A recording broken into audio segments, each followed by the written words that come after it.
Columbus, Georgia, this is your City Council.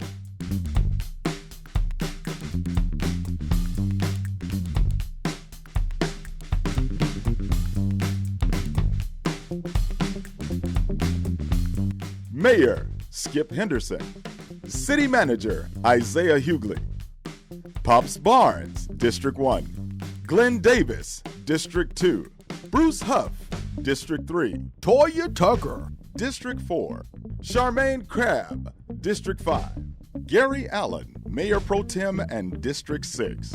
Joanne Kogel, District 7. Walker Garrett, District 8.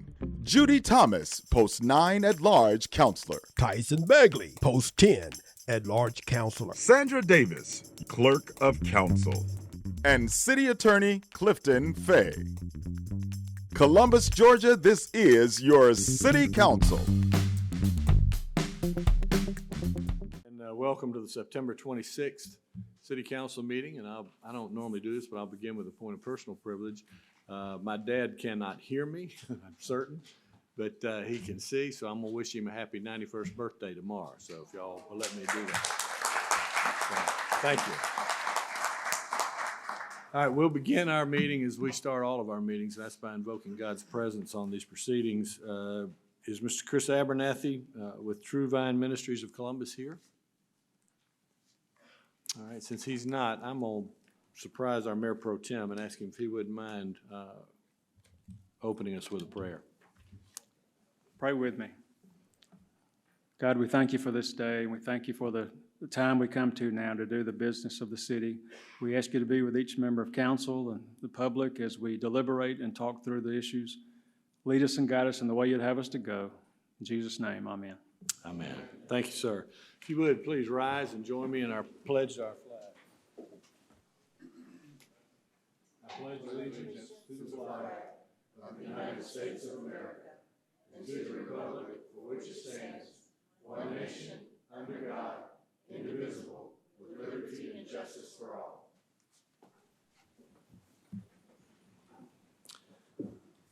Thank you. All right, first item of business to approve the minutes from the September 12th meeting. Motion and a second to approve. Are there any edits or questions or comments?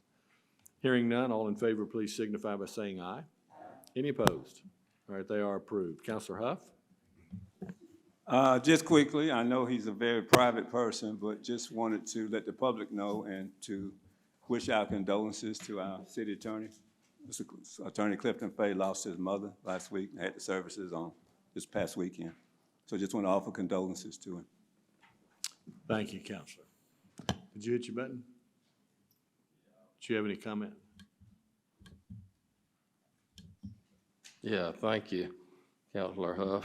We go all the way back to Hardaway High, but thank you all for your kind messages and emails. Mom was just shy of 91, like Mr. Henderson, and she went out with a Bulldog victory, so she was happy. But thank y'all. Yeah, our sincerest condolences to the entire family. All right, next is a proclamation honoring the inaugural Tri-City Prayer Walk Day. Carmen Evans, the Tri-City Prayer Initiative, will be receiving it. And anybody else you want to bring up with you, come on up. And Mayor Pro Tem Allen will read that into the record. Y'all can come up to this mic here. Chris, would you turn that on, please? Thank you.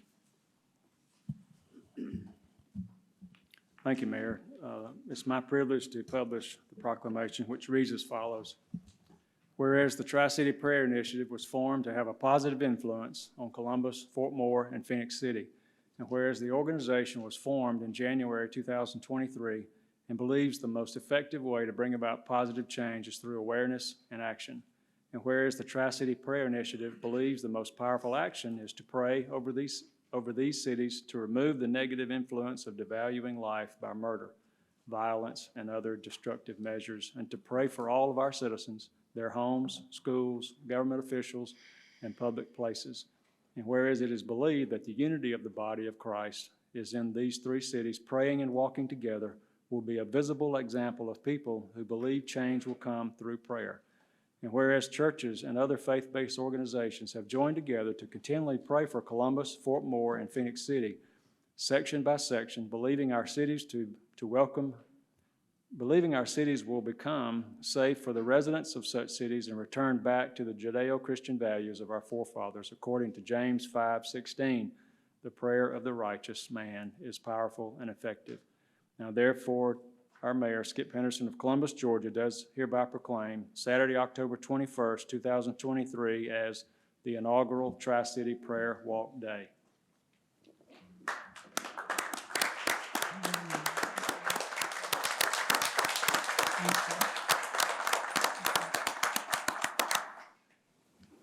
Good afternoon. I'm Carmen Evans. The council clerk has presented each of you with 2 handouts, a letter and an invitation. Sandy Sarita, Kieran Conley, and myself are here as representatives of the Tri-City Prayer Initiative, a group of more than 100 concerned citizens who represent churches, businesses, and service organizations in the Phoenix City, Columbus, and Fort Moore areas. After filing parade petitions for the Bi-City area, we were issued separate permits in August of 2023 by Chief George Staldinger of Phoenix City Police Department and Chief Stoney Mathis of the Columbus Police Department. Today we come before the City Council to receive a proclamation from the Honorable Mayor Skip Henderson. On the morning of Saturday, October 21st, we will walk in a 1.5-mile formation down the sidewalks of Phoenix City, Alabama and Columbus, Georgia, with the express intent of uniting in prayer for the good of our communities. A police escort will be provided in both cities. The participants will walk from the Russell County Courthouse at 1000 Broad Street across the Dillingham Street Bridge into Columbus upon arriving at the Columbus Consolidated Government Center at 100 East Street, 100 East 10th Street. A brief ceremony will be held near the exterior stairs prior to the participants returning to Phoenix City via 10th Street and Front Avenue. We would like to invite each of you also to attend a barbecue. This is for our council members and our mayor on Thursday, October 19th, and you have the invitation there. Well, we're so happy to know that Mayor Pro Tem Gary Allen will be present at that event as well. So thank you very much for the proclamation and allowing us to be with you this evening. Thank you, Ms. Evans, and thank you for what you're doing, and all of you ladies. This is a much-needed answer to some of the issues that we've been facing. I'm gonna be out of town. I will not be there for the prayer walk. Mayor Pro Tem will be there in my stead. But if you hang on, we've got Councilor Tucker. Oh, no, I'm good. Okay. Well, if y'all can come around and let us shake your hand, thank you. I've got a proclamation copy for you. Okay.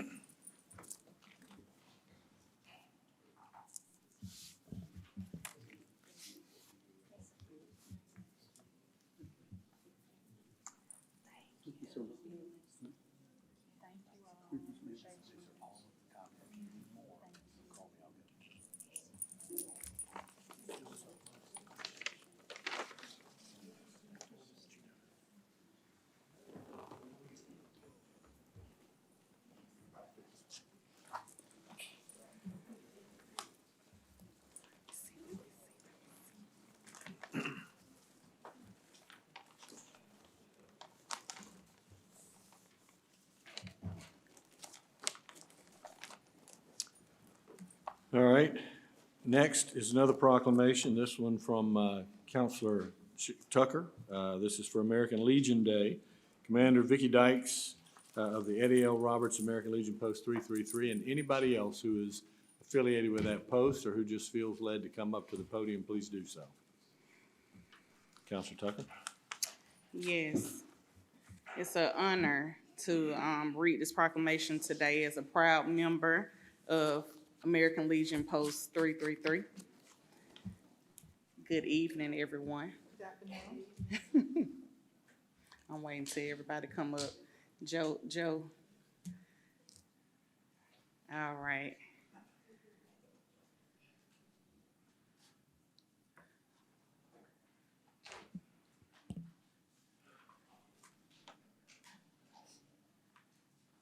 All right. So this proclamation reads, whereas Eddie L. Roberts, American Legion Post 333 will mark American Legion Day. And whereas the American Legion has been a staunch advocate for veterans and their families since 1919. And whereas the American Legion was founded on the 4 pillars of care for veterans, a strong national defense, Americanism, and children and youth. And whereas the American Legion has played a leading role in initiatives and breakthroughs that have affected the lives of Americans in every community, from U.S. Flag Code to the GI Bill.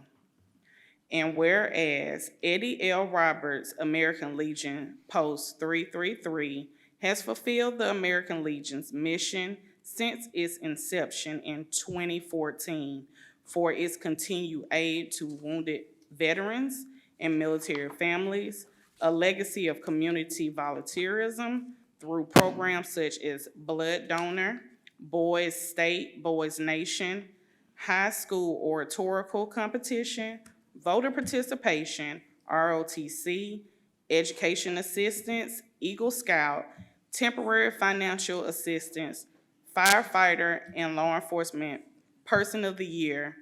And whereas the American Legion is celebrating American Legion Day.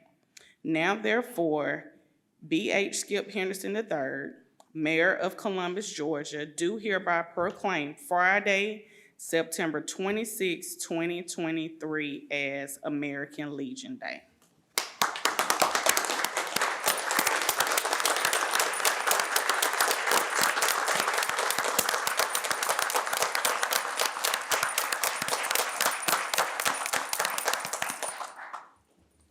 Good afternoon.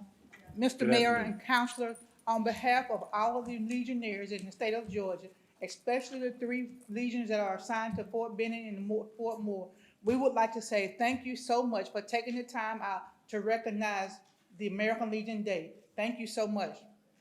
Yes, ma'am. If you would, all of y'all introduce yourselves, if you don't mind. I am Vicki Dykes. I am commander of Eddie L. Roberts, American Legion Post 333 here in Columbus, Georgia. I am Louise Greenidge, member and judge advocate for American Legion Post 333 in Columbus, Georgia.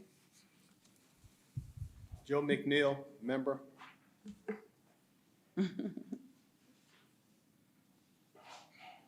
Ricardo Glenn, member. Pat Lydell, I'm a member, and I'm the veteran that does what needs to be done for the homeless and the indigent veterans to make sure they get laid to rest properly. Edgar Johnson, Senior Vice, American Legion Post 333. Marvin Broadwater Sr., and I'm a lifetime member of this post. Thank you, Commander, for making me get up. Mayor, I wanted to say, and I know they have on here community volunteerism, but all the American Legions, and I know in particular Post 333 does an amazing job, and half of the things that we do in our post isn't mentioned. So I just want to thank you. Thank you, Commander, for staying on me and being a big sister. I appreciate you, and congratulations on your retirement. And also to Mr. Edgar, I'm happy that I was able to spend time with you and your family on Saturday at Uchi Creek at your family reunion. Thank you for all the council for us. Thank you. Thank all of you. Would you come around and let us thank you?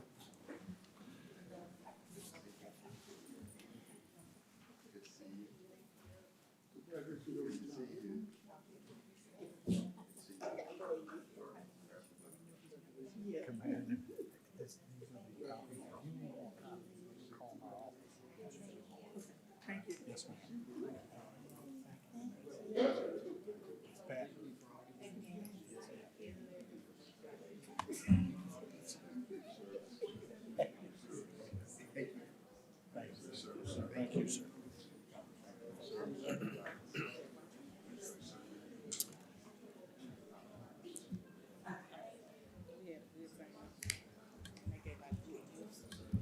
Counselor Barnes? Yes, I think now is an appropriate time to remind everyone that the Veterans Day Parade will be November the 11th, second Saturday in November, and I know that the American Legion always comes out in force.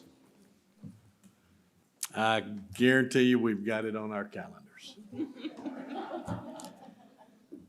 All right, American Legion posts throughout this community do a fantastic job. And Pat, I know the job that you've been doing in taking care of indigent and working towards a proper interment has just been incredible. Thank you.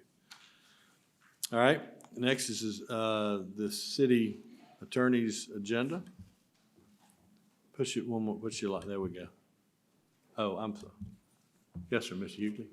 Mr. Mayor, I talked to you about. Yep, I was gonna pull it up at the Okay. end, but we can, No, whatever. all right, well, let's go ahead and go through the Attorney General's.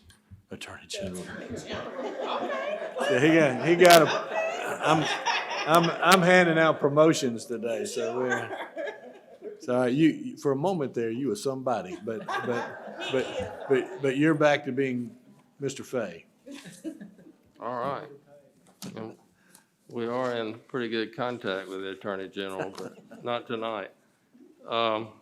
We've got a short business agenda. The first item up for a vote is the pension plan ordinance stating that they will not recognize qualified domestic relation orders. It's ready for a vote. All right, motion second to approve item one. Any discussion? Hearing none, Chris, if you'll cue that, and please let the counselors enter their votes.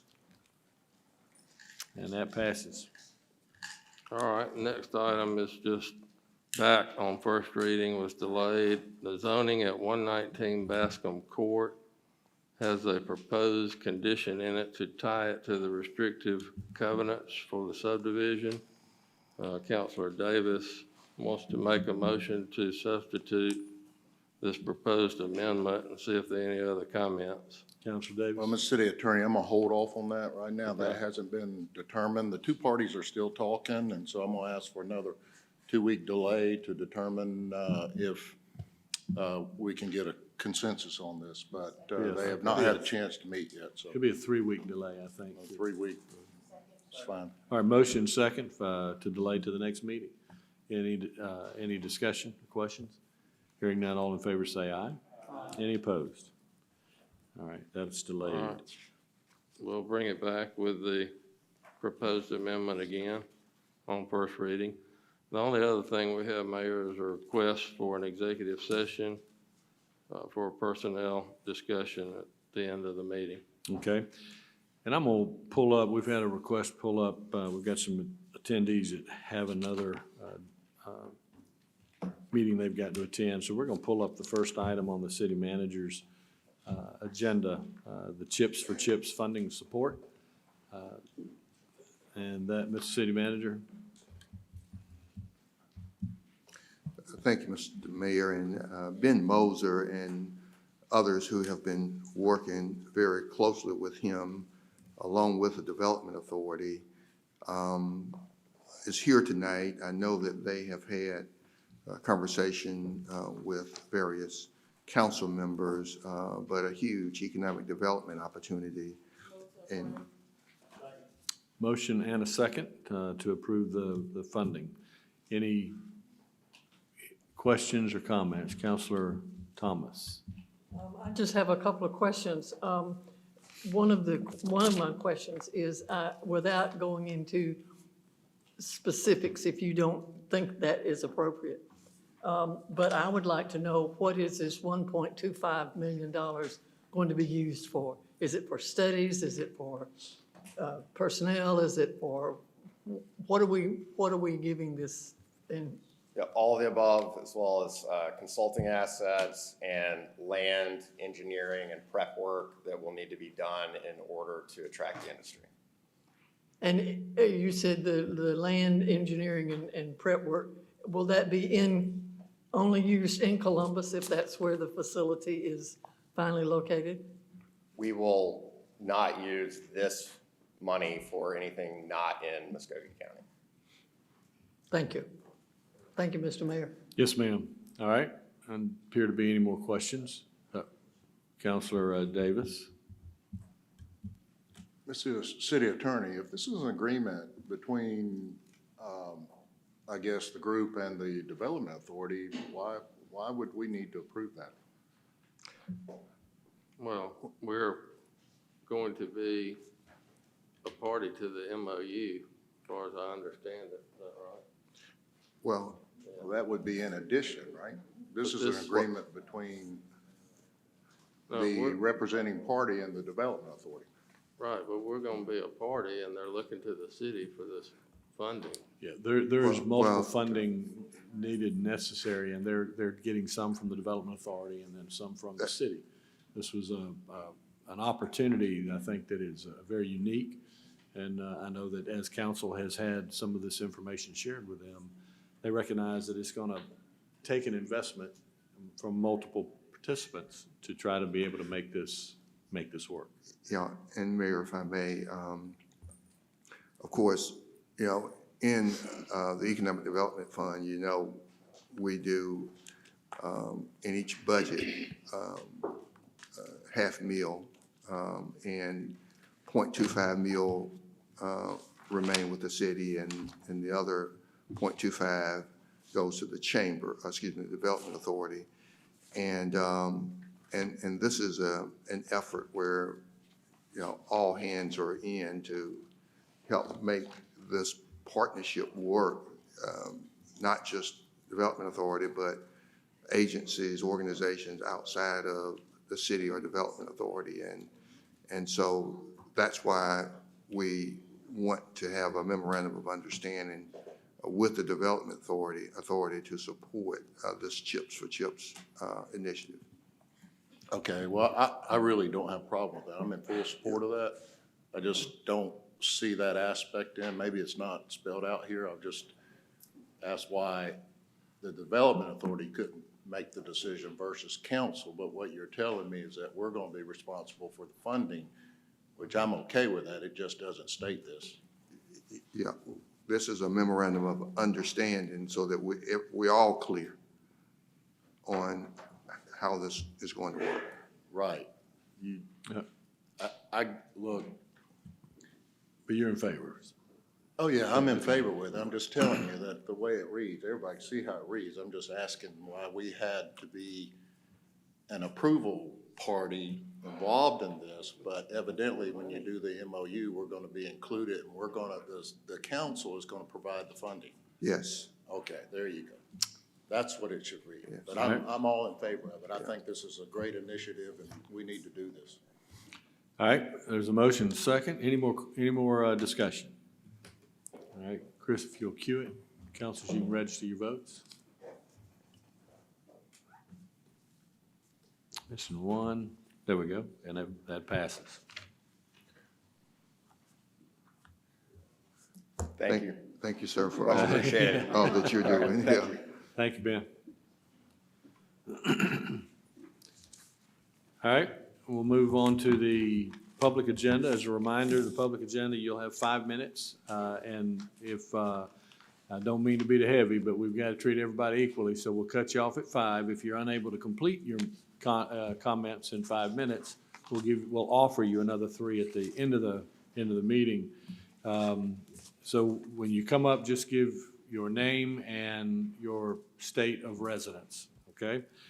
All right, first individual is Ms. Juanita Taylor requesting no garbage fee increases.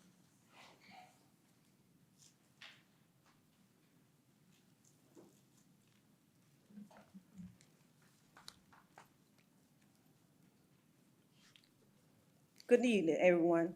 Mayor Henderson, council members, and other officials. I am here representing the concerned citizens of Columbus, Georgia. Oh, I forgot my name. I'm Juanita Taylor, Columbus, Georgia. All of you, including the council, know that people are struggling in this city, especially the senior citizens, where they're deciding to buy their medicine or buy food to put on the table. And some medication that they take, they must have certain foods to eat. Please have some compassion for them I know all of you have a good heart. And will you do the right thing toward them? If not, this is what I suggest to you, each of you, council/mayor. All of you are living well. Due to a survey, do a survey of your constituents in your district and show them some love by assisting them with help. One household average approximately $84 yearly, providing the garbage fee is up to $25 per month from $18 a month. That is not a lot considering the salaries you all make. According to Google this morning, it stated City Council, Columbus, Georgia, approximately $26,000 to $28,000 yearly. This is for 2022. But for you senior councilmen, you all make more. On September the 12th, 2023, a discussion of approximately 30 minutes on animal control. I love animals just as well as anyone else, but four-legged animals cannot vote. You see where I'm going here with this. I have called 311 several times this year about garbage pickup. They've come down our street. Instead of coming all the way up, they will make a right and go the other direction. That has happened twice this year, and I have called about it. And it's been caught on camera also. And I called 311 to report the problem. The person on the other end of the phone said to me, they will get to it when they can. Okay. I called again, the person, if we miss your trash, we will pick it up Friday. Mind you, our route is Tuesdays. So I said to her, why can't they pick it up on Wednesday? She replied to me, we don't work on Wednesdays. That's not true. When Monday is on a holiday, it is reported Wednesday will be your pickup date. So I asked to speak to the manager. The manager's not in. I asked for the manager's phone number. Reply, I don't know it. I said to her, you mean to tell me you working for somebody that you don't know how to get in touch with in case there's an emergency? What would you do? Still haven't gotten the phone number. Okay. Your 311 assistants, associates, whichever name they fall under, need to be more courtesy to customers when they call and have a problem or a complaint. If it wasn't for the consumers, they wouldn't have a job. And I would like to point out to Director Short, when they empty the garbage can, please don't throw them down on the ground. Sit them back up the way they found them. Ms. Thomas, I hate to do this. It makes me the bad guy, and I don't want to do it. But you can come back at the end of the meeting for 3 more minutes, though. Thank you, ma'am. All right, and I spoke with Mr. Broadwater a few moments ago, and he's had his remarks. Hang on just a second, all right? City Manager? Mr. Mayor, let me just say that what I've just heard from Ms. Taylor is disturbing. And I really would like to get to the bottom of her cause. And so I don't know if she knows the dates that she called or even anywhere close to the time that she called. And they're telling me we don't need the date, so we can pull her up by name. And so I want citizens to know that all of your conversations with 311 are recorded. And so all we need is your name or your address, and it would be helpful if you have the date, or if you have something close to the time, because just like in 911, we can go back and pull all the calls. And they're already working, and with her name, they're gonna go back and they're gonna pull those calls. And if the conversation was like what she just said, there will be consequences. And so I want her to know that. What she said is disturbing. And so by name, citizens may or may not know, but every call into 311 is recorded. And we can go back for years and we can pull your exact conversation and listen to the call. And we do that. And that's what we're gonna do with this one. And so we'll get to the bottom of it. Very good. And I know we have cameras on the truck, so if they did miss her street, it'll show up on that camera as well. Councilor Huff? Yes, Ms. Taylor, I appreciate you coming today, and we'll take care of your problem, but I really want to know where you got your information on our salaries, because I wish I could get an increase. I've been here, I'm in my 13th year, I only make about $21,500. I started at $14,500 with a $1,000 raise every 4 years. And the governor just, well, Google, we need to talk to Google, see if they can send us what we're missing. Thank you for being here, but we'll take care of your problem. Thank you, Ms. Taylor. All right, Mr. Lewis Thomas had canceled. And we've got next Ms. Sharon Bunn regarding trash pickup in cans. Ms. Bunn, just give your name and your city and the state. My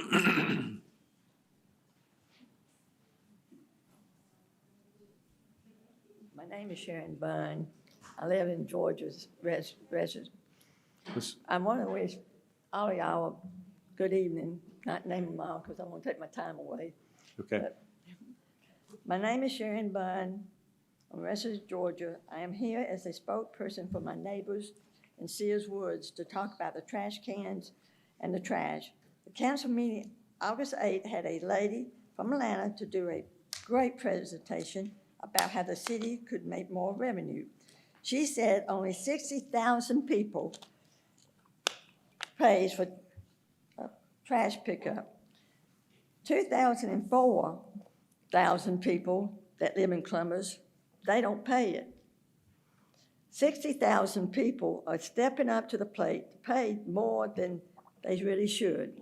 They should have everybody paying the same. More to make up for the people that we're doing it because we're making up for the people that's not paying. Councils told the councils one thing, that Pine Grove, 15 schools and 19 apartments don't pay recycling fee. Granite Bluff, no schools, no Columbus Waterworks, pays no land fee. Everyone don't do their fair share, that everybody should. I don't care if it's companies, school, or whatever. The schools are getting a splash and taxes, school taxes, more than I put property tax that y'all need bad. That they should do the fair share too, pay the same landfill.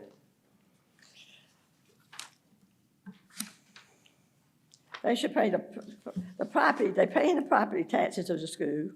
The parents have to get a list of supplies from the schools for the schools to use.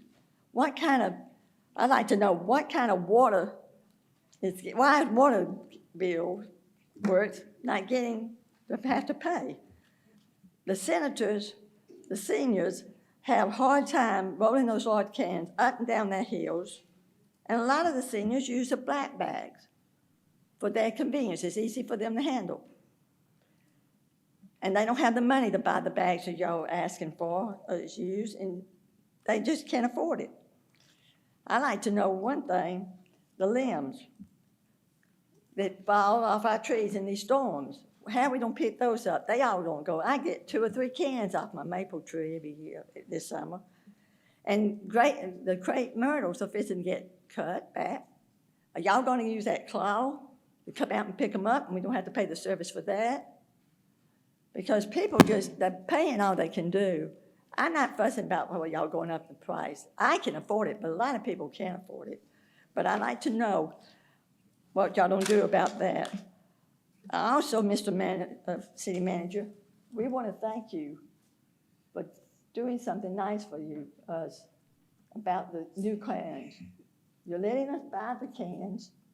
You're not going to charge us a fee, but $25 basic fee. I'd like you to tell Mrs. Short, because apparently it's a misunderstanding. Sorry, Gerald. But you say something, because that's what you want. You say something you want. We're right in the middle, so what way are we going? Because we buy these $20 cans, and I'm buying, she can't afford to, I'm going to buy 4, 2 for her, 2 for me, because it takes 3 or 4 cans. I'm the one that has 8, 9, 10 cans in springtime. I'm the bad causing this trouble, probably. But I just appreciate if y'all get that together and let us know. And the senior citizens, let them have those black bags. Find a way to get those black bags out. If I had to go down the street and pick them up, take them to the landfill and pay for it. But we got a lot of senior citizens in my neighborhood that needs the black bags, and probably other neighborhoods do. So please, I'm asking y'all, and I'm praying for y'all, you'll make a right decision for our senior citizens and everybody in Columbus. And make everybody. The schools they're getting splosh, they're getting 60% tax on fund. I don't think anybody over 70 in Columbus, I don't know, we're number 2 city in the state, why we're paying school taxes when Cobb County's got more kids up there and they don't pay school tax after 65 and 70. I don't know why we don't have to do it. I love kids. I go out and give kids toys every Christmas.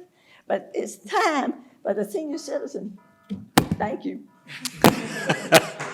Ms. Sharon, thank you. I love y'all. Y'all gonna get a treat at Christmas time. For putting up. That's not a bribe, is it? No. All right, Councilor Tucker. Ms. Sharon, Ms. Bunn, you did a good job. You did not come too hard. You go to the mic real quick. I have looked at August 8th tape, 13's tape, 29 tape, and 8 tape. I looked at 4 tape all weekend, all day long. I love your pretty faces, but I don't want to look at them anymore. Thank you, Ms. Bunn. Thank you, Ms. Bunn. Councilor Barnes. I just want to, Sharon, I just want to say thank you. You haven't been down for a while. I know we've had some discussions, but you were pretty much inclusive in everything that I hear about the community. My biggest concern is plastic bags. I think the direction we're headed in is appropriate, but I think we need to slow down a little bit. I don't think that the citizens are complaining so much about change. I don't think they're resistant to change. It's an economic cost of it, because like you, I can afford to go somewhere and buy a ton of bags, but there are individuals that can't. 3 or 4 children, they're gonna have to rely on the plastic bags. And so I just appreciate you coming down. Hadn't seen you for a while. You're looking good. Yes, I'm telling you, you look sporty. I'm down to 95, I did pick up. And Ms. Bunn, before I make you mad at me, I'm gonna say your time is still up.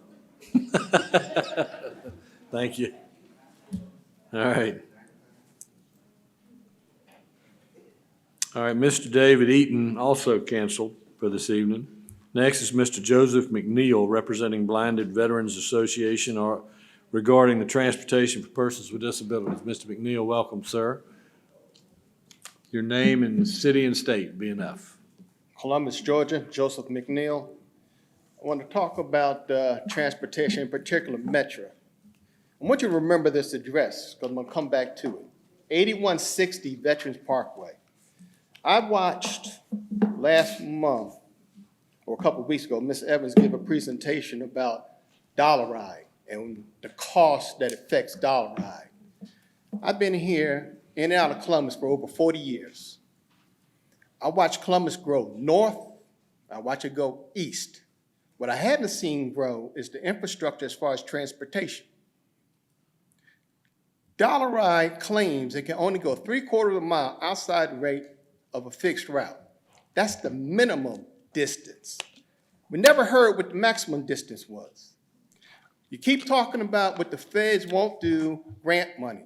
I talked to the Federal Transit Authority, in particular, Ms. Dee Foster. And what Ms. Foster said was the city can extend the range to whatever they want it to be.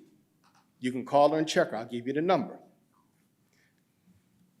Ms. Evans says she can't change for one person anything.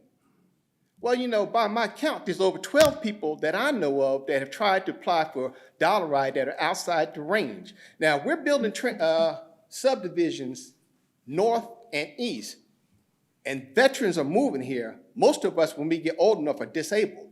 We need transportation to get around, which is Dollar Ride paratransit. But you're not going to provide it. Back to the address, 8160 Veterans Parkway. There's a catch to that one. Mr. Morrison came here last month and requested Dollar Ride be extended to him. I'm that mystery man that lives in Brookstone. They go right past his house in order to drop me off. I live further in Brookstone than he does. But you want him to ride down a hill where people drive in excess of 30 miles an hour, endangering his life, to get to a point where you go and pick him up. That's appalling. How can you endanger a human life and place it above that? Guidelines, federal guidelines, that's just what they are, guidelines. And to every guideline, an exception can be written to get it. Has it been done? That's a question somebody on city council needs to ask the city manager and Mr. Etcher. Because as far as I'm concerned, if you've been doing something for 35 years and you got blinders on and you need to retire, you're going past your time, you're not thinking outside the box. You're not thinking about the citizens, the disabled citizens of this community. Because there's no way you sit there and say it. She said they did the on-demand shuttle service to get the veterans to the clinic. The same due diligence, which is about to start next week, was it done for that? Where were the community hearings to do this on-demand shuttle? It wasn't done. When there was a transportation meeting that's supposed to be done, it was canceled. We didn't get to voice our opinion. Now, what is a route? A route is when something goes from point A to point B and back again. That on-demand shuttle is a route. It leaves from transfer point, goes to Porter-Chef Center, and comes back again. That's a route. If it's a route, Mr. Morrison's well within 3/4 of a mile because the van goes past the area. My last thing, 8160 Veterans Parkway. Someone gets picked up there by Dollar Ride. And to your surprise, if you look in Google Maps, it's in excess of 2 miles from the nearest fixed route. But they claim they don't go past 3/4 of a mile. Who are they picking up there? Why are they picking up there? And to my knowledge, there's never been a fixed route that went that far north, but they're picking someone up. They go out their way. The gentleman that they talked about, they pick up at Double Church's post office. That bus used to go down Whitefield Road, turn on Double Church's Road, and go to the post office. Now, all of a sudden, in the last 30 days, the bus drivers can't go there because they have to go out their way to go there. They got to go down Veterans. We've been lied to and we've been deceived. They go out their way to waste more money on gas and time than they are picking up the citizens that need to be picked up. Why do the veterans that use Dollar Ride can't go straight to the Porter-Chef Center? Why do we need to go from Dollar Ride down to the transfer point? I live in Brookstone. The Porter-Chef Center is around the corner. I have to go downtown and then back again. That doesn't make any sense. You're taking me 12 miles where a 1 mile trip will go. Why are we wasting that kind of money? And there's other veterans in this area that are Mr. stuck in the same McNeil, way. I apologize for interrupting, sir. understand. I heard You can come back, though. Thank you. Yes, sir. Thank you.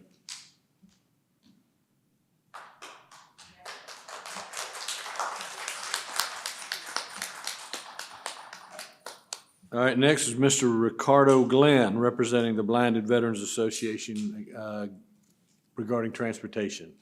Mr. Glenn, welcome, sir. If you would just provide your city and state.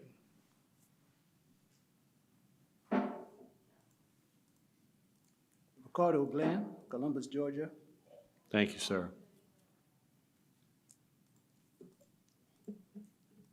I'm trying to figure what is the reason why whoever's in charge of transportation is not thinking with the citizens in mind. It seems like this is just something that is done because I'm in charge and that's the way it's gonna be. And with that attitude, what they're doing, they're making it harder for veterans, disabled veterans, the aging community, that we are not getting the service, transportation service that we need. What is so hard to expand 2 miles? That's how I think we would be satisfied if you extended 2 miles, either way. And that would afford citizen or aging citizen, disabled veterans, the opportunity to be able to go to their appointments or whatever necessity they might need. Why can't we go to the driver's license? If I need an ID card, well, I don't need a driver's license, but I can't get there because dollar ride is not gonna take me that far. I don't think after 35 years of being submitted to the same idea, it's time for some change. Somebody has to change this, Council, because it's affecting majority of the veterans like myself, and it's affecting the aging community, it's affecting the caregivers, it's affecting a lot of people that the Transportation Committee would not extend 2 miles. That's all we are asking. We'll be satisfied with 2 miles, either way, or all the way, I mean. And we will be happy to be able to take transportation to our appointments and necessities. That's all I got to say. Mr. Glenn, thank you, sir. Thank you.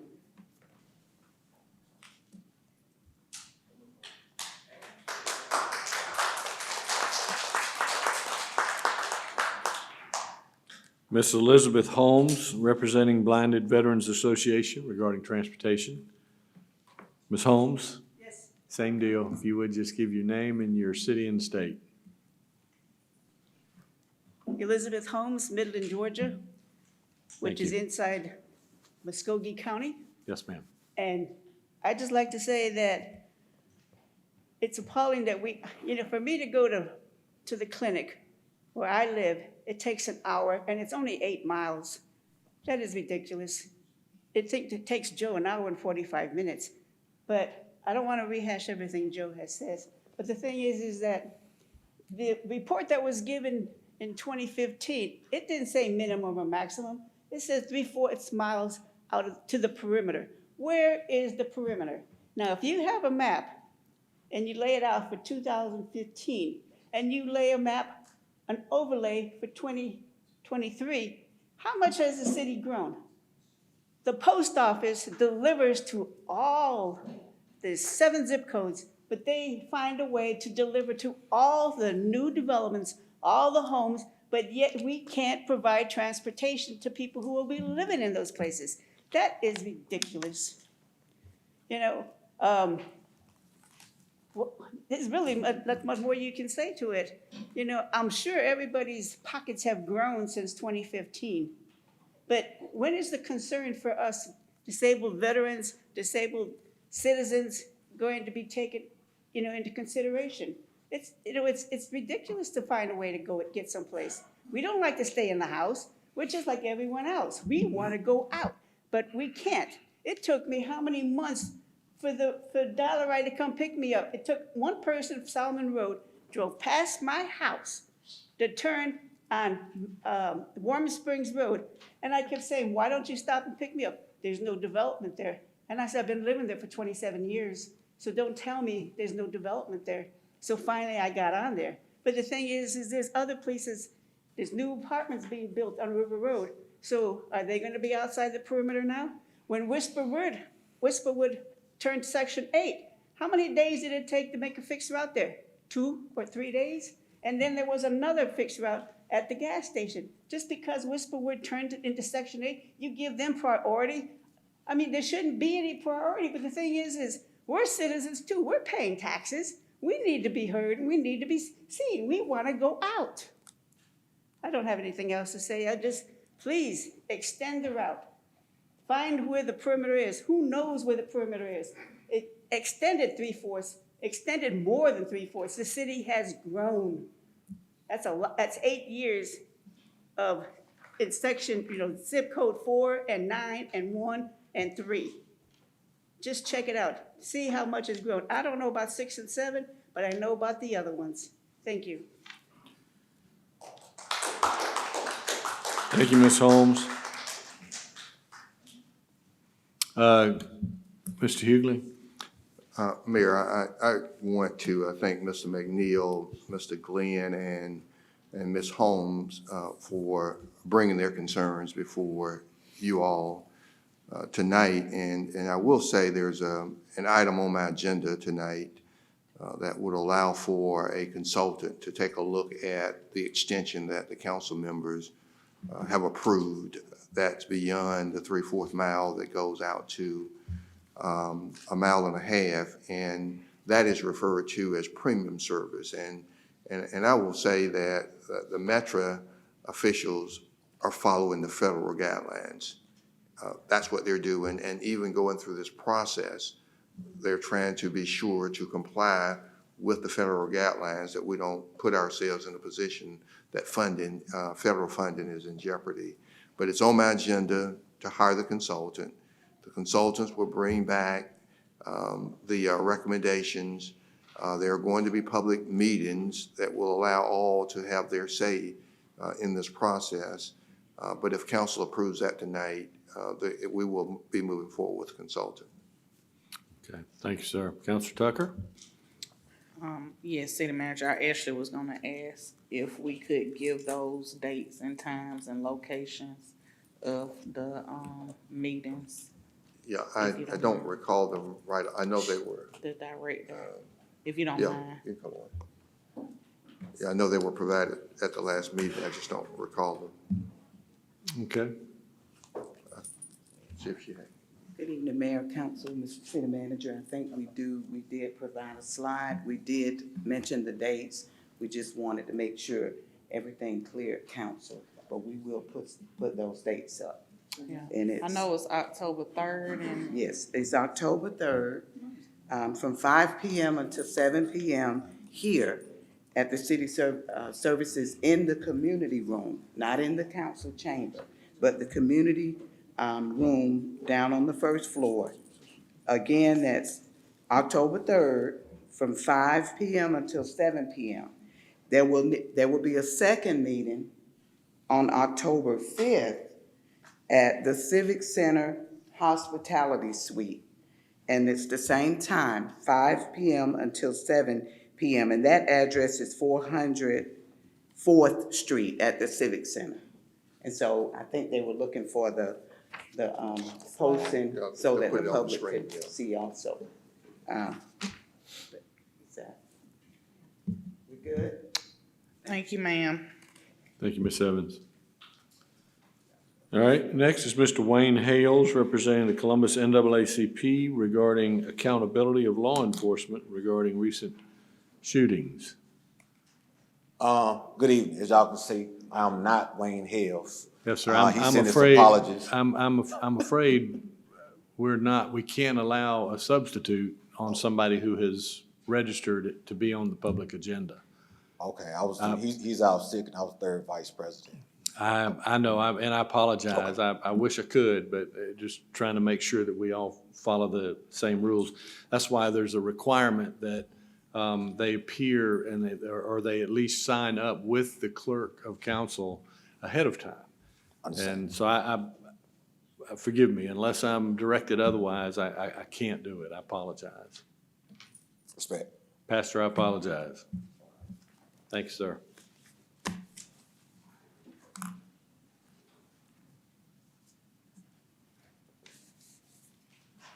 All right, next is Ms. Jacqueline Moffitt regarding the Buena Vista Road project and maintenance of roundabouts in South Columbus. Ms. Moffitt, if you would, just state your city and state of residence. Columbus, Georgia. Okay? Okay, I'm here on behalf of the south side of Columbus. But before I get started, I want to thank Ms. Lindsay for talking to me earlier today. She's very professional, and she gave me some really good advice, and she was really polite and professional. So I want to thank her for that for today, because I was very upset about some stuff, and she calmed me down, and I want to thank you for that. First of all, I want to talk about the roundabouts. I've taken pictures of different roundabouts here in Columbus. And my question is, why some, well, one in particular, looks like this, which is on River Road by Green Island, while this one on Fort Benning Road looks like this. I don't understand that. So if someone can explain that to me, I would like that. And I took this one this afternoon on St. Mary's Road. As you can see, they all look a bit a mess. And I just want to know what's the difference in this one and this one being kept up. That's all I'm asking. What's the difference? That's my first. Okay. Go ahead. I was just gonna say, I don't think the city did any of that maintenance on River Road. I'm not sure who did that, whether it was a garden club or, I just don't know. Okay. But I don't think the city, because I did call, I saw that and had the improvements, and I said, well, Thank you. you know, the flower fairy fixed it up, but. Well, I must say that since my application has been in, I guess you saw it, somebody saw it. And like Ms. Lindsay told me, she said that I told her that someone has went out there since and had cut it and made it look a little better, but they left the trash. They cut the grass, but left the trash out, you know, that's another thing. My second thing is, my second thing is, what's going on with the bridge over the railroad track? There's no one there, there's no equipment, there are no bodies there. The grass has grown up on the prearranged ground. Where are we standing with that bridge? Can anybody guess now? Okay, my third thing. But you can go ahead and go through the items, and then we'll have those My answered. third thing is the entranceway to the Buena Vista Road estates off of Buena Vista Road. I've taken these pictures of the potholes and the way that road looks. It's awful. It's tearing people's cars up, and it's jiggling my students on the school bus because I work on the school bus. And it's really, really bad. When I went by today, someone had filled in with the little gravel or whatever, and I don't know who did that, but it's some better, but it's not completed. My question is, how can someone come out and put a brand new sidewalk and a curb and leave this and all this other damage and not fix it? How you do that? Who does that? You know, you fix this, but you leave this. I don't understand. Just help me, please. That's what I'm trying to get at. And like you said, you don't know who does the maintenance on the River Road roundabout. Well, somebody need to do something about the ones over here too. And granted, I understand that the people on the south side, not everybody, some of them on the south side, they probably don't care about their neighborhood. Some of them on the south side, we don't know who you are. Your districts don't know who you are.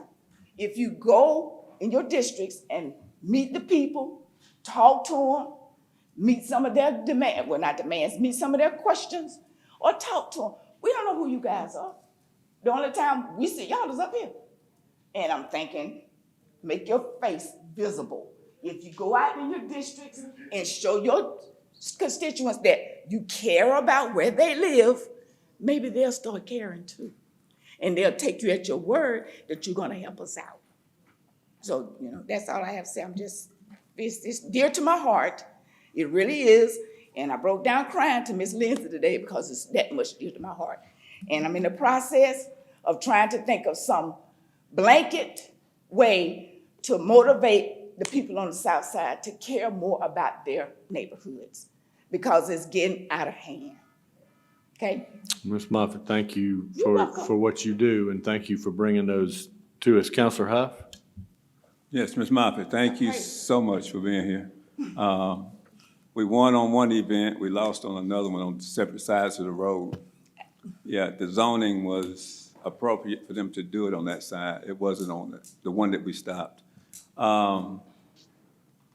Before the deputy city manager comes to the microphone, I had planned to make the statement today and ask the question. They are checking to find out for me. I have not heard back. But on that bridge, it's a thorn in my side right now because I've been on several interviews since 2015. I went into the community to get the penny sales tax passed. It was supposed to be first-tier project. It was moved to a second-tier project.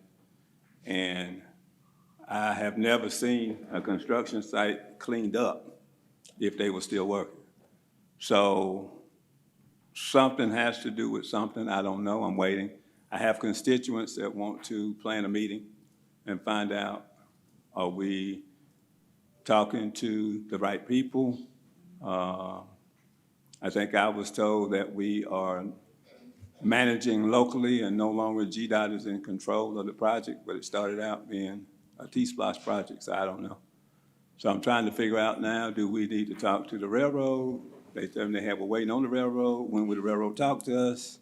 What does it take? Because the bridge should have been completed by now. Yeah, exactly. And I have one guy that follows me around town. And every 3 to 6 months, he asks about the bridge. So they say it took us 30 years to get to that point. I personally went out into the district and got the people to back the penny because they were not real interested at the time. And that was 2012, I guess. And that particular project was one of the main driving forces for that side of town to vote for the penny.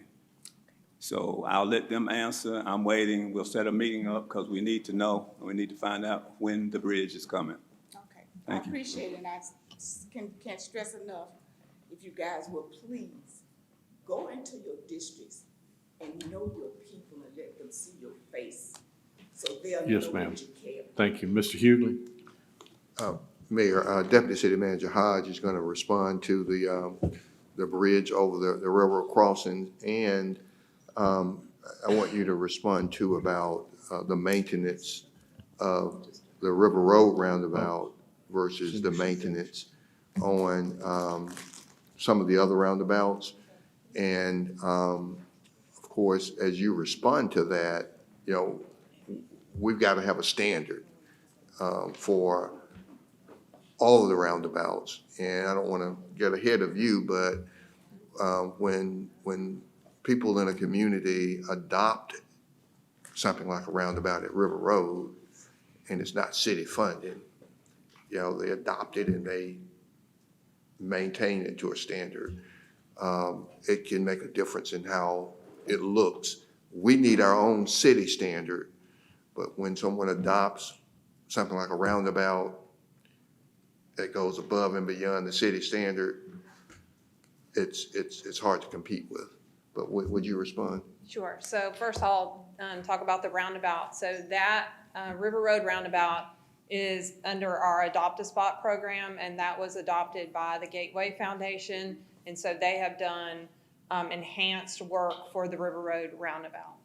The other roundabout, that we have several others, and and Director Short is here. She can probably talk in length about the Adopt a Spot program that's managed through the Public Works Department. But there are other roundabouts that are under an Adopt a Spot where someone comes forward and says they will adopt it and enhance it. I think the Lake Bottom roundabout also is under an Adopt a Spot. And then most of the other roundabouts, I believe, are handled through our maintenance agreements that we have with third-party vendors. And there is a standard in that RFP. And so there is a standard that they're supposed to maintain the roundabouts. And again, that's managed through Public Works. And if there's an issue with the roundabout, then we have an issue with the contractor that needs to be resolved. So they should be managed and maintained up to what the requirements were in the RFP. Okay, on the roundabout piece, how often do they maintain them by contract? Once a week. Okay, they hadn't been coming once a week. I ride by every day. Definitely has not been once a week.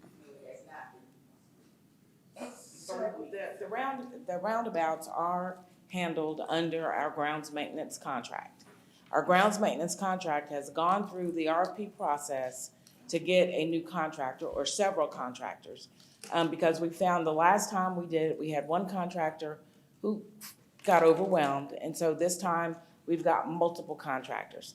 We had an issue within the latter part of the contract, which threw us about a week behind in getting started.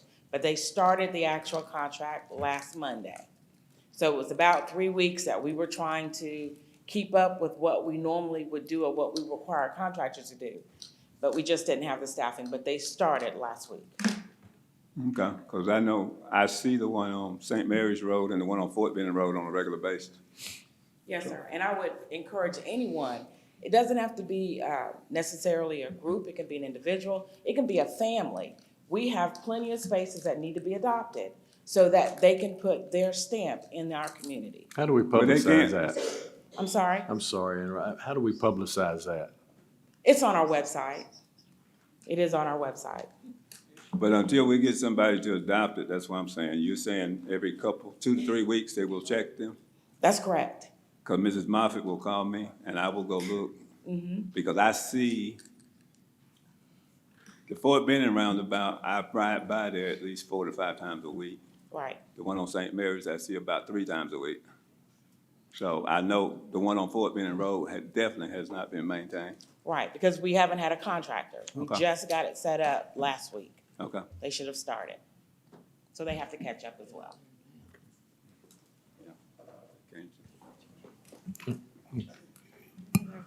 Question, just to address the Spiderweb project. So that was, that project was split into 2 phases. So the roundabout connecting with MLK and Annette was phase 1. We bid out phase 2, which is the actual bridge over the railroad tracks. The bids came in extremely high. We have gone back and made some revisions to the plans, and we should be releasing that bid again. Hopefully, we can get bids in that will be reasonable and something that we can afford to do that bridge. So those should be going out, I would think, in the next 60 days. And we'll get the bids back again and bring those forward and we'll get started again.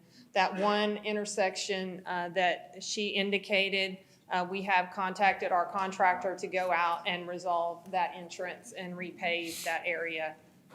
That should have been done and it was not done, so we have handled that.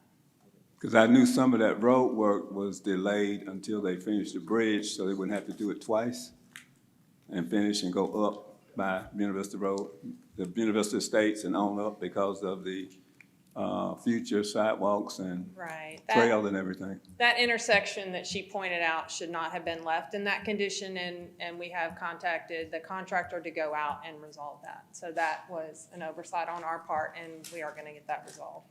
Okay, so when we finish the RFPs and everything, the bridge is guaranteed at some point? Yes, that is a T-Splosh project, and it will be delivered. Okay. But we did have some extremely high bids the first time around, so we've made some adjustments to the plan and hoping that we can get bids a little more reasonable this time. So we would be somewhere in the 2025 range, maybe?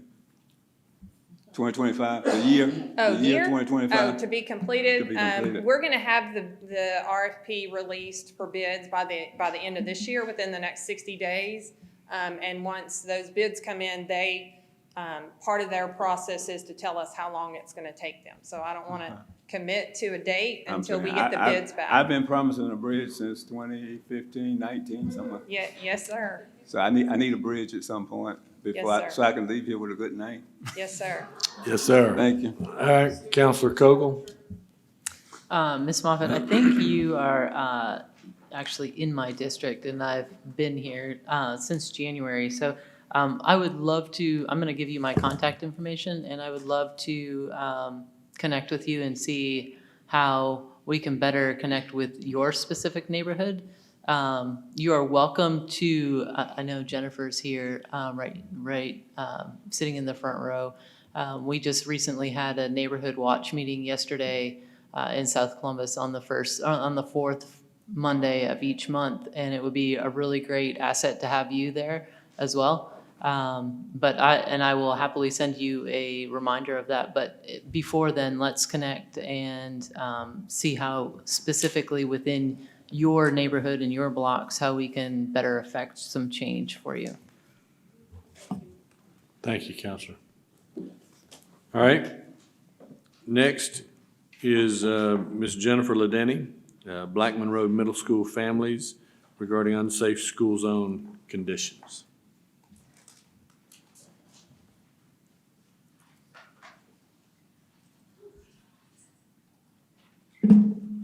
It's been a while. Hey, y'all. First of all, thank you, Ms. Moffitt, and then Mr. McNeil. Rico wanted me to let y'all know he thanks y'all for coming here tonight. He really appreciates it. He appreciates the support. He couldn't be here because of transportation needs. What I have here is the petitions. We had the signatures on the petition that we had signed. And let me get started. I'm Jennifer Lee Denny. I live at 2440 Diane Avenue. And what I'm doing is representing my son's school. And what we're going to discuss is, it's not a pleasant conversation, and I hate that we have to have it, but October 5th, 2015, August 5th, 2015, October 6th, 2022, August 29, 2023, and September 22nd, 2023 are very significant dates. What these dates are children that were struck by vehicles, either coming to school or leaving school. And unfortunately, as we know, some of them didn't make it. Thankfully, the last few have. August was a very important lesson for me. It was my lesson in accountability. You know how I like to use that word. Because my child held me accountable. I was actually supposed to come to y'all last year about Blackman when he was concerned about how congested it was. This is before the child had got hit. And so when this happened, he's like, Mom, you haven't talked to the city yet. Mom, you haven't talked to the school district. So I got to deal with that at home as well, y'all. And the thing about Blackman Middle School is they have been asking and advocating for these sidewalks to be completed since the Tomlinson administration. That's how long this has been going on, with the concerns about the congestion, the sidewalks, the crosswalk, and such. What this shows is the amazing leadership of the school and how much they care about their children. They really care. They're an amazing school, amazing staff. They work hand in hand with the parents. Our concern is that the city does recognize the need for pedestrian safety, but we're not really seeing it with these sidewalks. I can even quote an interview in May 2019 where Ella Farhani, the Assistant District of Engineering at the time, stated the priority is the sidewalks within a half a mile from the elementary schools and connectivity to existing sidewalks and focal points of the cities, the shopping centers, parks, and anything else. It goes on to talk about subdivisions and developers that ordinances were not opposed on, but at what ultimate expense? Because life is precious, y'all. One child hit, that's just one too many for me. I actually almost witnessed someone in a motorized wheelchair get hit in front of me on South Lumpkin Road and about had myself a heart attack. I had to compose myself before I went to my meetings today. I have pictures where you can see where the students could literally just almost touch the cars. Actually, they could touch the cars, but it would take their arm off. They're like literally right here next to the cars. With no sidewalk, potholes, mud, slopes, barely any traction. That's on a good day. That's not even when it rains. This is getting worse because the bus routes are getting doubled up for the school district because of lack of bus drivers. It's only going to get worse as more parents like myself are driving the kids to school. So we got to do something, y'all. We got to do something. That day that child got hit in front of Blackman was before the officer could get there. He was only 7 minutes late getting to his post. And there's so many reasons why that could have happened. What I have here is 130 signatures. That's it. That is just from a week and a half. I don't know who I need to give this to. We have more being collected as I speak. That's everyone from school folks, people who work public safety, people like me, people who live in the community. What we're wanting to see happen is the sidewalk system be complete from Greystone Farms entrance, Walmart entrance, all the way to the roundabout on the opposite side. We also want a flashing LED crosswalk system to be installed where it could be a push button, where it would stop the traffic. Not saying this would solve the problem, but we think it would help. And most importantly, that crosswalk needs to be repainted. It is so faded. You can see it on the Google Maps. And I really invite y'all to try to walk these paths that we're making these children walk. I can't even walk it because of my balance. I was thinking about doing that and recording it. No, I might get hit myself. So let's see what we're putting our children through, walking these paths. I invite y'all to do that. And now it's my kid's turn. Thank you, Mr. Denny. It's fine, baby. Mr. Ladeni, if you'll hold on just a second, we'll get your time queued up. Sir, you may go ahead. How to do this? Okay. Hi, my name is Kelly Denny. I live on 2440 Diane Avenue. Good evening, everybody. I am here today about the sidewalks of Blackman Road. I am a 7th grader and attend Blackman Road Middle School. When I first started Blackman, I saw my classmates walking to school and did not like what I was seeing. There was so much traffic and my classmates have to walk so close to cars. A lot of areas had no sidewalks.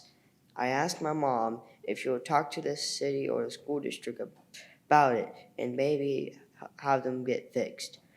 On August 29th, on the way to school, a bunch of police cars, a couple of motorcycle units, and an ambulance passed by us. When we got to the entrance, you could not see what happened, but you knew it couldn't be good. I was worried. Later, I found that one of my classmates was hit by a car while walking to school. I'm glad he's okay enough that he is back in class with me. We shared a few classes since last year. He also likes drawing like I do. I just want my classmates to be safe while walking to school. I think it is sometimes that can be fixed, and a lot of people agree. We collected signatures from many different places. My mom and I did find a possible solution. It is from the Georgia Department of Transportation and called Georgia Safe Routes to School. I hope that Columbus can work with the school district and my school to get this done. Maybe this can be done with our other school zones that have missing sidewalks and other hazards. Thank you so much for this opportunity to speak tonight. Well, thank you, sir, and great job on articulating some of the issues.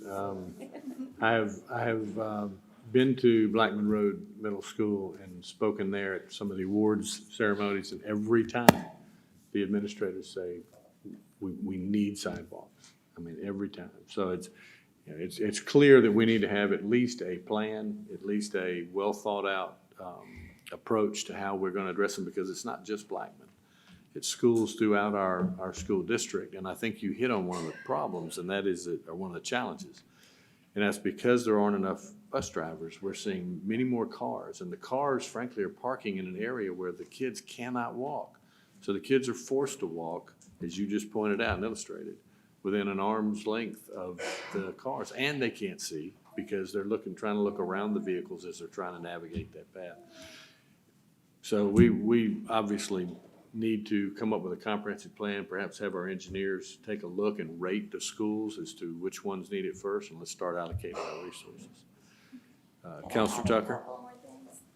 I did email y'all. I didn't have all 21. It was just way too expensive to print out the papers, and it's pointless to print out a map that you should be able to just zoom in on, where you can see the sidewalk, see the street view, where you can actually digitally walk through. Virtually walk through and see what they're looking at. But I did include the PDF that has the infographic for safe routes. And then I also put the link for Georgia Safe Routes. So it is a Georgia DOT initiative where it works with the cities, works with the engineering department, and works with the school system as well as the community. To not only get sidewalks installed and devices, but work with the community to find safe routes until that happens. So it's a contingency plan, so it's not just like, okay, well, we're gonna work on the sidewalks. It's also, how do we get our kids there safe until then? Yes, ma'am. So I think it's a very good initiative, and I'm hoping that is something that can be something that can be worked on. Yes, ma'am. Thank you. Counselor Tucker? Yes, I wanted to say thank you for being an awesome mom, Jennifer. Thank you, Mr. Ladeni. He was so excited last night when I told him I'm happy that he actually is speaking. You did such a great job. I'm so proud of you. I'm so proud of you for coming up and speaking for your classmates in your school and this community. Thank you. I was gonna ask Mayor, that's a good idea. Can we look at that? Because I'm thinking how long it took us to get the T-Splice for Steam Mill Road, and that started when we had a 17-year-old that was killed in a hit and run in 2017. And here we are, fast forward to 2023, and yet again, we had another, child last year to lose their life. So I think it's important for us to look at the initiative, truly go out there, because you're right, Jennifer. I went out on Steam Mill Road and walked, and I saw how dangerous it was and how at any time a child can trip and be hit by a car because it's no buffer at all. But I would like City Manager, and that's why I was asking. I know some of the counselors were asking the question about sidewalks and who would be responsible for as funding, whether that's a school board or whether that's a city council. So is that something you can expound upon? Well, sidewalks would be the responsibility of the city. Now, what we do look to the school district to do is have adequate ingress, egress. You cannot not have bus drivers and then not have the capacity for parents to bring their kids to school where they can get in and get out safely. And if you take Blackman Road, as it has been explained to me, and I think the mayor just made the point, how the cars are having to park because they can't get in, there's, in and out, and then it puts the kids walking to school in a very awkward position because of where cars are lined up, and so, but we hear the complaints all over town. I mean, I don't think there's any council member around here who have not heard the complaints about during school hours, traffic just shuts down. But it's because ingress, egress, in and out. But when it comes to sidewalks, we are going to take a look and see if we can prioritize.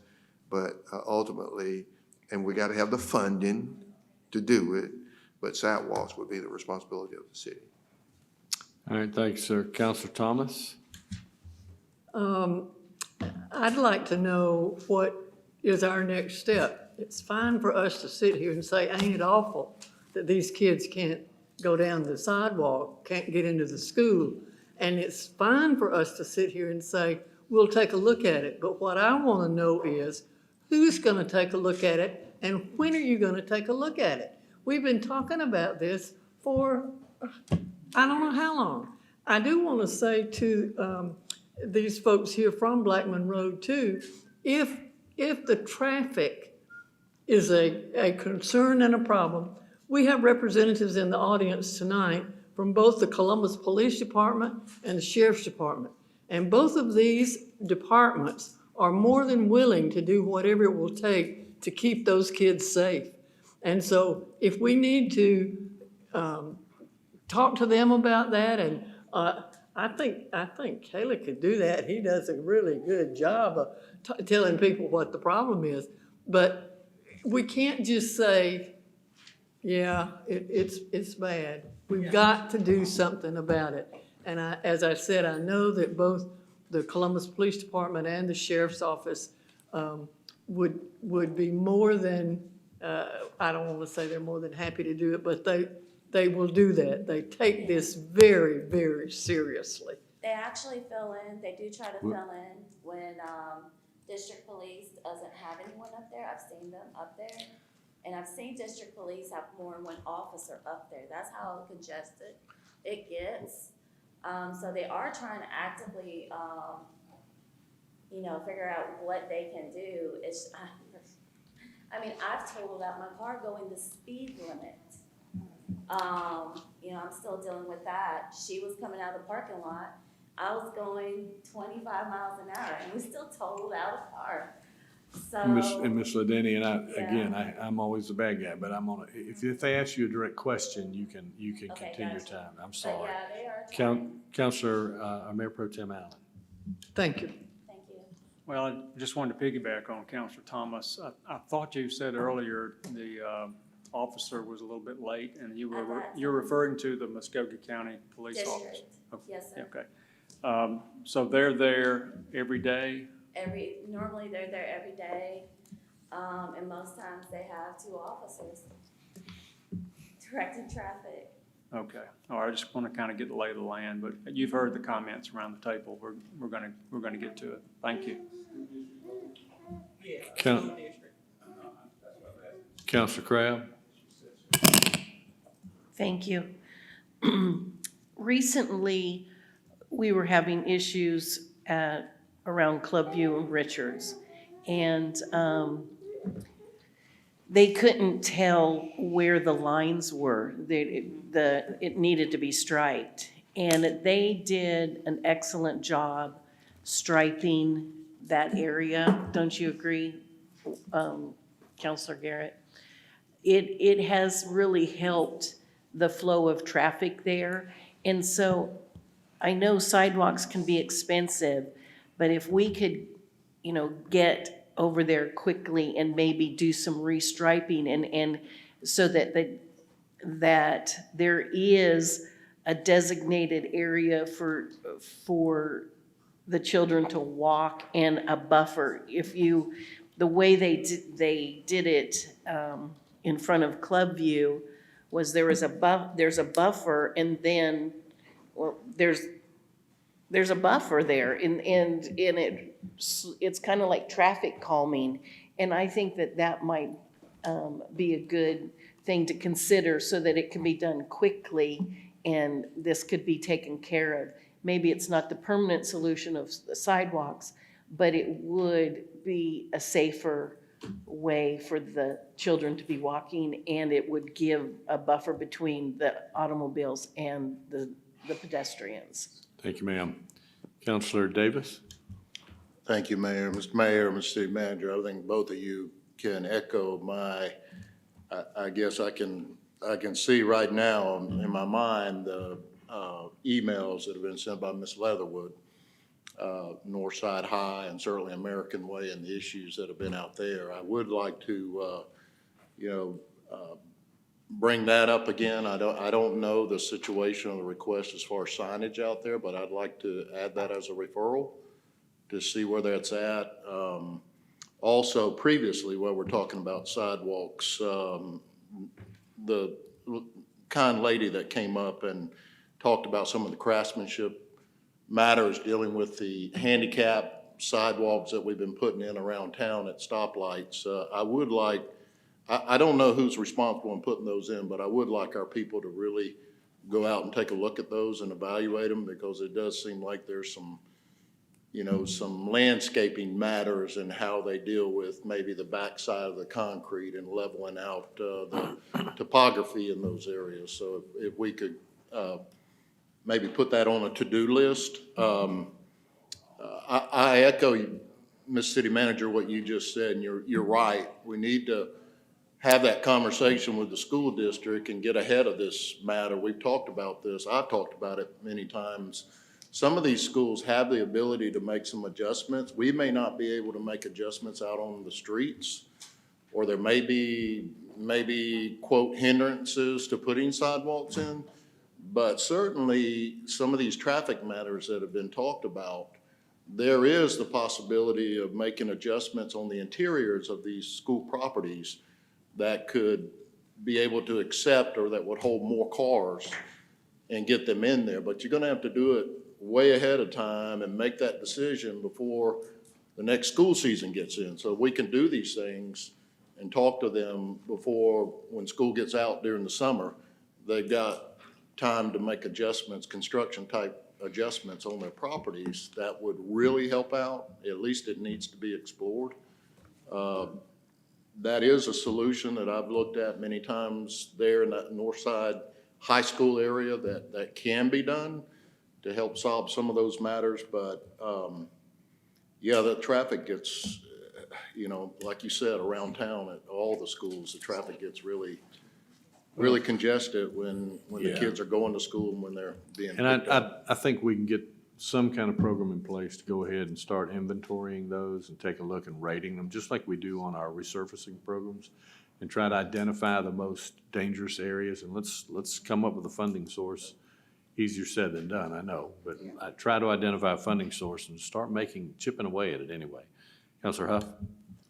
Yes, Mr. City Manager, if we could take a look at, I rode through a couple of school districts last week that have sidewalks, but the traffic is so many parents picking up, they're parked across the sidewalks, and the kids can't access them. Yeah. Hang on just a second. Yeah, there are many different places. Yeah, and I agree. And to Councilor Davis's point, I think we've got to work with the school district to see what they can do, and then we've got to do what we need to do. And so we've got to work together to try and,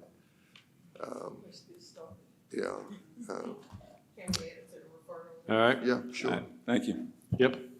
Thank you, Mr. Denny and Mr. Ladeni. Thank you, sir. All right, that takes care of our public agenda. We'll move into the city manager's agenda. We've already done item 1, Mr. City Manager. Yes, sir. Number 2 on my agenda is portion of right-of-way abandonment for First Court. Motion and a second to approve. Any discussion? Any questions? Hearing none. Chris, if you would cue it. And we'll let council enter their votes. Already done. That's approved. So next one is sidewalk and maintenance easement acceptance. Motion and a second to approve item 3. Any discussion? Please cue it. Mr. City Manager, if you give a short description of what that's for.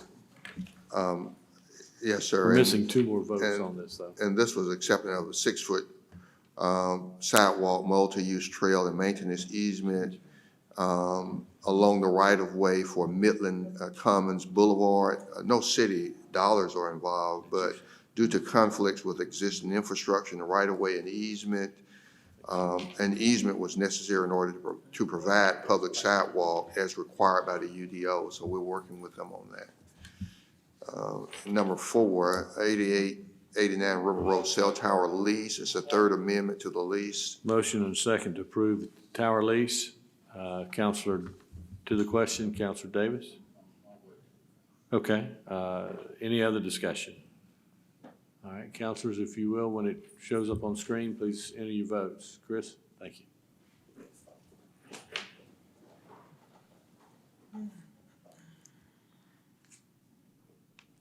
All right,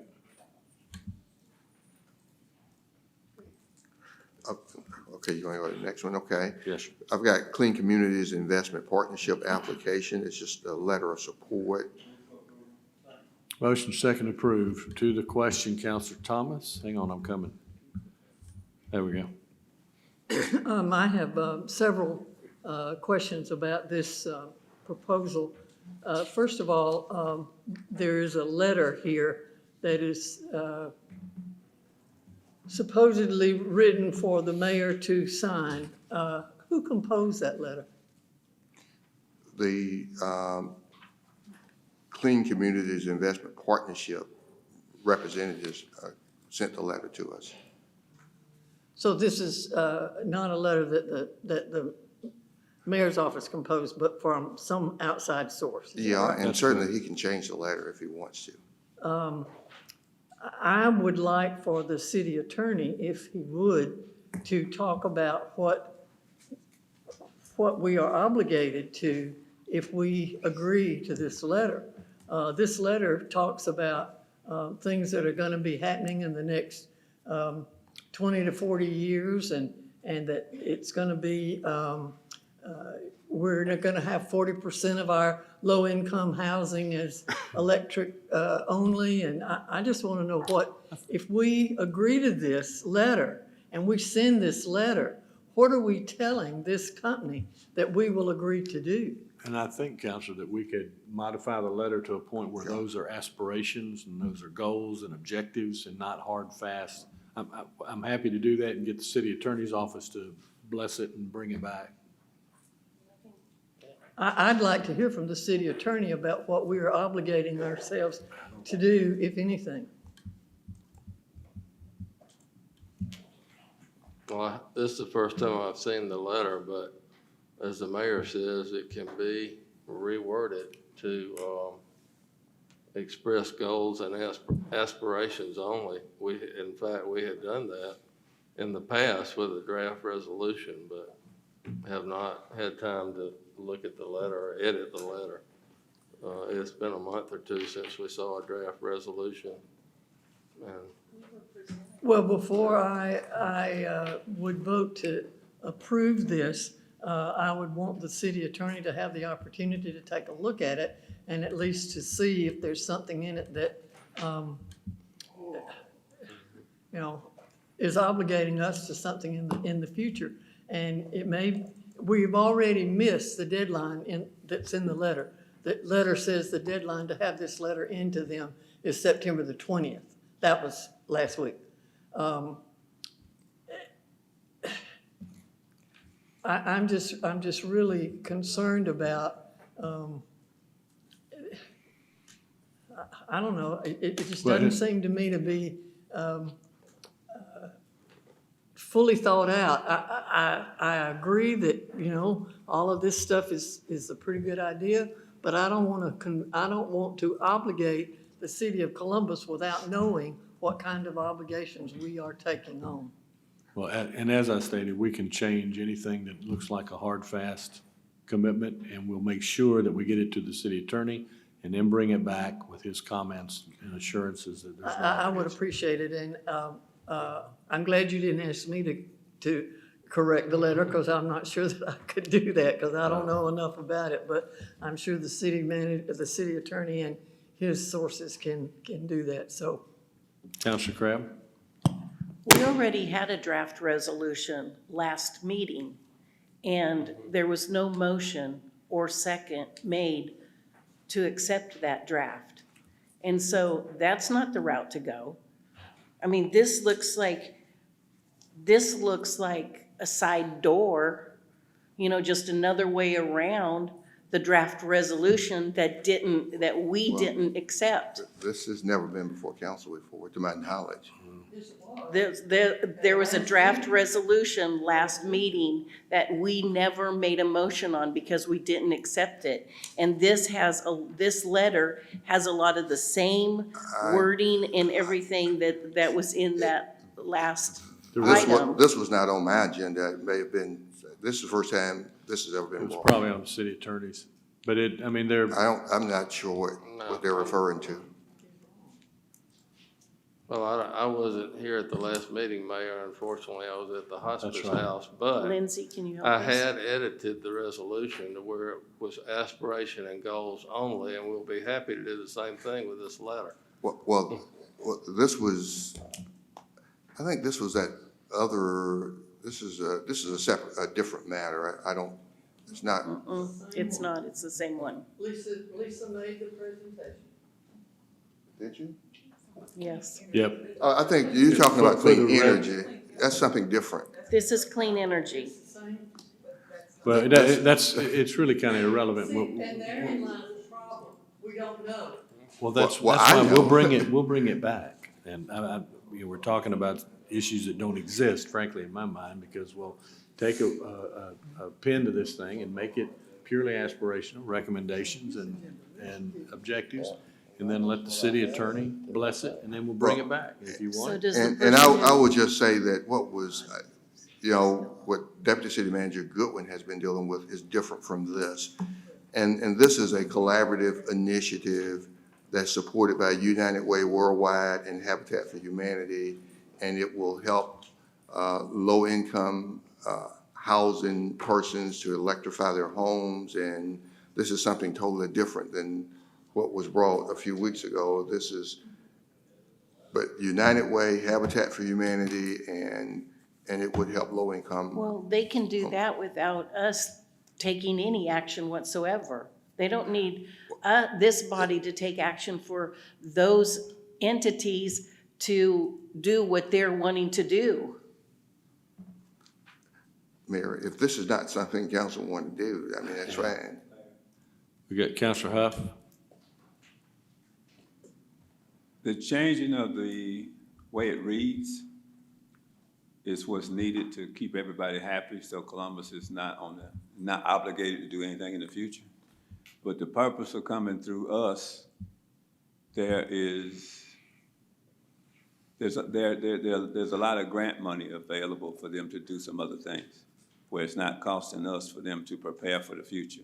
So my understanding is between this group, I know the first group that came, I met with them afterwards, and they are all willing to put whatever verbiage you want in there to say that Columbus is not obligated to do anything in the future.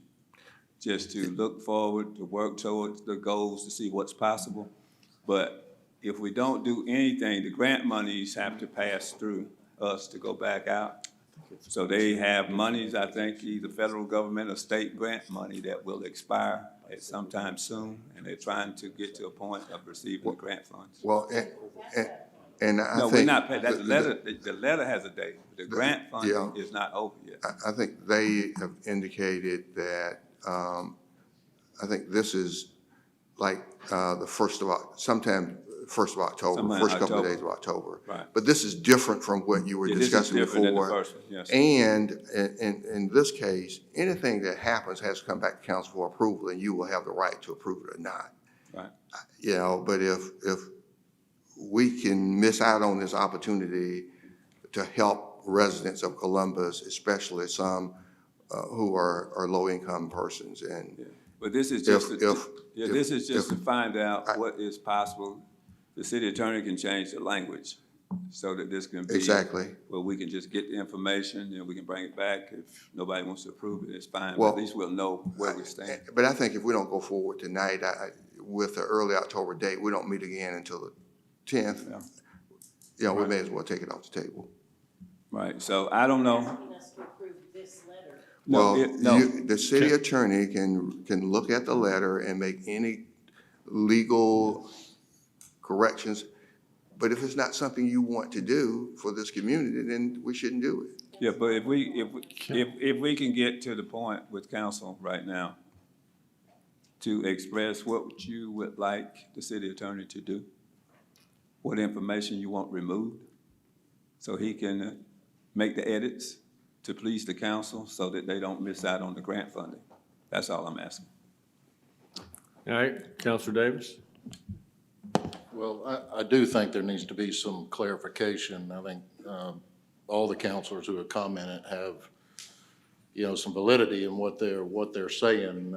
Council Huff is right. I think the current administration in Washington has designated $25 or $30 billion to go towards an initiative, which is still unclear because we don't know where it's going to finally get to. But I think the clarification, I don't know if we're supporting the nonprofits, which the plan is for it to flow through and to get to various entities. I don't know what that means yet. And certainly some of these things are good. I mean, they're very good for your community as far as grants. I don't know if not giving a letter of recommendation to a nonprofit or an entity, or if, you know, to one of our federal officials that might be involved in this, I guess eliminates us from being part of a group of funding. I don't know. I mean, because what I read online, it was not really clear how these billions of dollars are going to circulate throughout the country. But I understand the initiative. I don't have a problem with the initiative. I do have a concern about it getting followed through, and that it does serve a lot of people that are being talked about. I just don't want people to be used for someone else's agenda and it doesn't happen. So clarification is good. I'm okay with that. And certainly I want to make sure that our city, you know, I don't know what's going to happen. You know, they're talking about shutting the government down. I don't know if this is going to be on the chop block as a bargaining issue. I don't know. But at some point, we can figure that out, but I don't want us to be eliminated for grant money in the future. Well, and Mayor, I'm willing to just withdraw this and just let it go. Well, we still have a motion in place and several counselors that want to make a comment. Counselor Tucker? I wanted to ask the city attorney, isn't it customary, Mayor, I'm not sure, haven't you signed support letters without council's approval? I have. Okay, because other communities, when it comes to doing something like this is a support letter for a grant. However, I do realize that the language may need to be updated so it's not it'll make the counselors comfortable, just put it like that. But it's a support letter, and it can be signed by the mayor without it being on the agenda, just for grant application purposes. Is that correct, city attorney? I thought you turned we got so many on there, I can't find you. There you go. Yeah, that's correct. We can, if council has no objection, we can get with the mayor and get this thing edited tomorrow where he could sign it and make sure it's only aspirational language in there for the city to participate. And if there's certain goals in there, we can say that these are goals the city hopes to achieve. But we can get that done, and we don't need a council vote. All right, that's what and the only reason why I ask, because I know other communities the mayor has actually just signed it without bringing it on the city manager's agenda. They just actually did it. Not only just municipalities, but county. You know, I know we consolidated government, but some of my colleagues in Metro Atlanta, they just signed it. So. All right, Counselor Bigley? On the resolution, it mentions that the grant application must be submitted to the EPA by October 7th. But I don't see a deadline for the letter of support. And so trying to figure out, can we bifurcate approving this resolution versus the approval of the letter and go ahead, based on the essence of time, approve the resolution tonight, and then we can figure out whether it's the attorney and mayor working together on the letter or whether we look at letter, and that's fine. But So I guess, can we go ahead and approve the resolution tonight? What's this resolution? Says. There's a resolution There's an attached. accompanying. Yeah, so I would like to make a motion to approve the resolution with the understanding that the letter will be modified. Are you talking about the resolution that we had? That we didn't make a No, the resolution on tonight's agenda. It's in the packet. I'm only referring to tonight's agenda. I'll say it. Yeah, that's completely, that was a resolution to have aspirational goals for clean energy, and I'm not referring to that at all. I'm specifically referring to the resolution in tonight's agenda that's the community reinvestment is applying for the grants, or allowing us to apply for the grants. That's a different one. I'm looking at, All right, it's one of the links in the, number 5.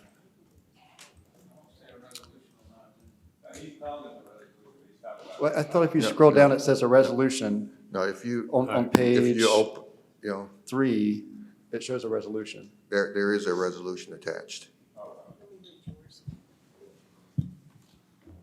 But why isn't that in the agenda? It is in the agenda. It doesn't show anything. Now, right if here you that go we're to voting your on. electronic agenda and go to that document, Yeah, it's- you can go and it's- click on the, it's on there. yes. Well, all right, there is a motion. But I think, did we have a motion on the table? Did we have a second for it? All right, so we have a motion second on approving, that was on approving the letter. That was on approving the letter, is that correct? Okay. I'll withdraw my second, and I'll second Councilor Beckley's motion. Okay.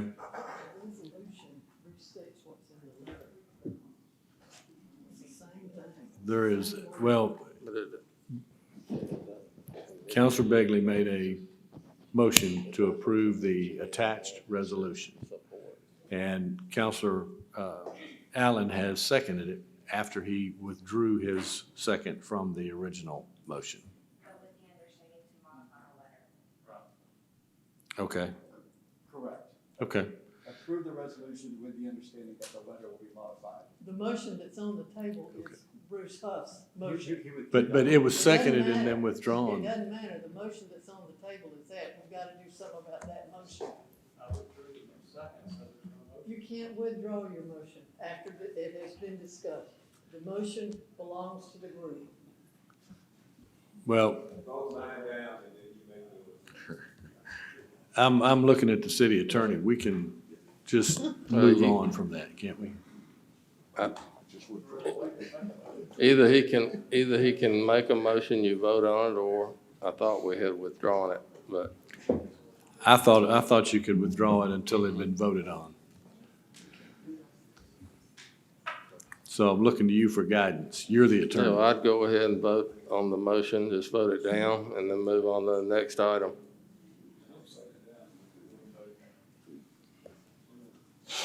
Wants to make a motion to deny, but You can make a motion to deny it, somebody else can.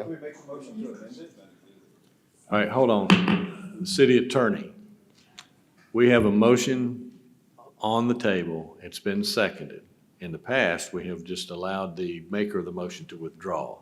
Right. Now, if that's no longer, for whatever No, reason, huh? You can make a substitute motion, that has always been our rule, or you can withdraw the motion. That was my understanding. So at this point, if he withdraws his motion, it's withdrawn. Then you can move on to the next Let's item. move on. So that's what we're gonna do. Well, let's get that for the record, Counselor Huff, if you'll withdraw it.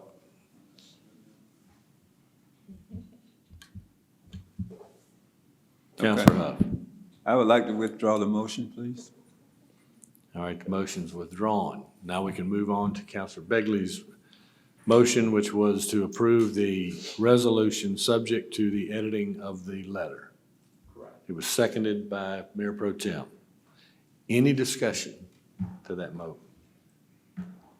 I've got Mayor Pro Tem and then Counselor Begley and Counselor Thomas to the motion. Yes, ma'am. I would draw your attention to the resolution, which only restates what's in the letter that I have said is not, I'm not sure what it obligates us to. That applies also to this resolution. It's merely restating what's in the letter. And so I personally am going to oppose the resolution. Yes, ma'am. Thank you. All right, Mayor Pro Tem, to the motion. Well, maybe I misunderstood Councilor Begley, but I thought his motion was for us to reword the resolution so that it reflects our goals and objectives and aspirations to go in this direction, not to commit to anything. Did I understand, Tyson, did I understand that correctly? So my understanding of the resolution is that, it would allow us to apply for the grants. Any type of funding, we would have to approve at a later point. I'll let the city attorney correct me if I'm wrong, but it is just allowing us to apply for those grants. That's right. The operative portion of the resolution says to authorize a letter of support for the application from CCIP for the Greenhouse Gas Reduction Fund, funding through the National Clean Investment Fund through the EPA. That's all. It authorizes a letter of support. It does not commit any funding from this body. Correct. Okay.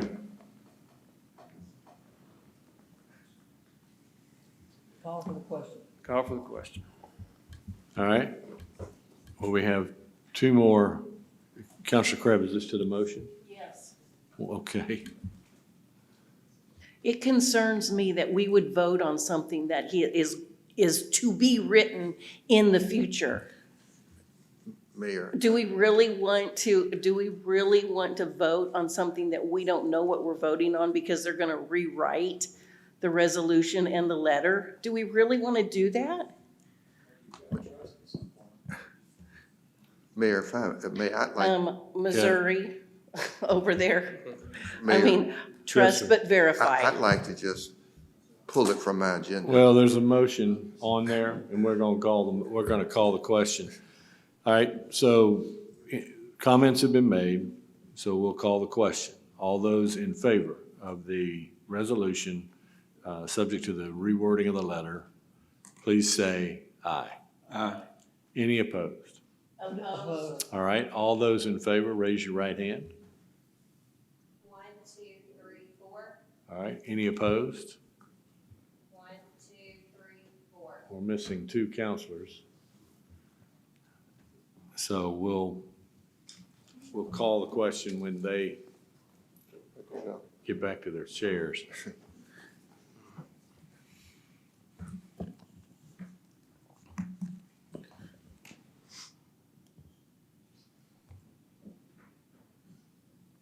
I approve items A through H on the purchases. I'd like to pull E. My motion is to approve items A through H except for E. Second that. All right, there's a motion and a second to approve purchases A, B, C, D, F, G, and H. Any discussion on that?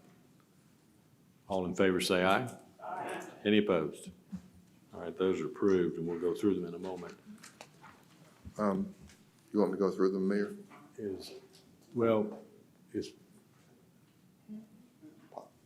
Is Councilor Barnes on his way back? Okay. Well, do what?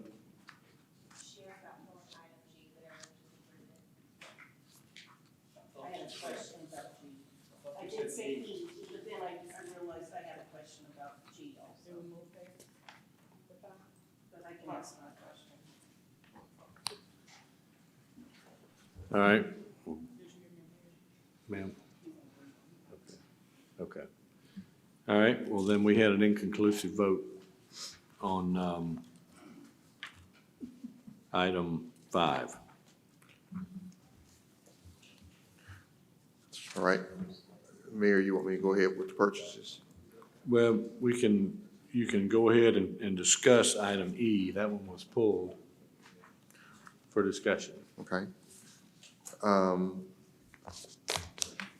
Mayor, that's the payment of the supplemental yard waste for M-Waste. We will be bringing these on each month in order to process payment for M-Waste. It's $439,600 a month to pay M-Waste for what they're doing. And this is the August payment for M-Waste that's due. We're in the month of September. We owe them for August. Okay, Counselor Crabb? I'd like to make an amendment to this purchase and approve payment to M-Waste for September, October, November, and December, as well as August. That's a motion to make an amend that. All right, there's a motion and a second to extend the contract and pay the contract through December. But there was discussion, there was a question about what the cost would be. Could you, somebody calculate that and tell us what it's gonna be for the rest of this year? Yes, it's, I know the finance director is here, but it's $439 a month from August through December. And of course, December 1st, we're gonna be doing the work internally. And so they may be out there simultaneously with us, unless you want us to just leave our equipment sitting on the lot and the personnel that we got and not do the work in December and pay them to do it. That's your call, but staff has made it very clear that we are ready to pick up the service starting December 1st. And if we want to pay M-Waste to be out there with us, that's fine. I think council has made it pretty clear that that we're concerned that Public Works is capable of taking over at this time and doing an adequate job that the citizens are prepared, are expecting from us. And this council has asked several times for a cost-benefit analysis, which we have not received after several requests over years.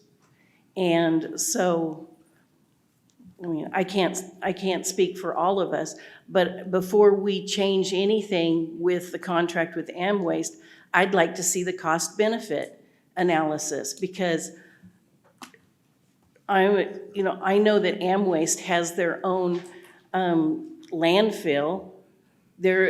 If they're using their own landfill instead of our landfill, there's savings to that. I need to see the whole picture before it's working fine now. And so I don't know why there's been a delay on getting that cost-benefit analysis. But, I've asked for it. Councilor Davis has asked for it. Councilor Begley asked for it last time. Several of us at this table have asked for it, and we're not getting it, and we'd like to see it. Mayor, staff's working with consultants to bring the analysis, and it will be coming. The analysis has nothing to do with staff being ready to move forward with the service in-house on December 1st. Counselor Begley? I agree we should go further out than August. I don't want to assume the city is not ready more than 2 months ahead of time. I think if we can say this is for August, September, October, November, I'm happy to vote with that. I think for December, we should revisit in a couple months. All right. I understand that. But I would vote to amend it to August, September, October, November, with the understanding that we revisit in a couple months. Okay.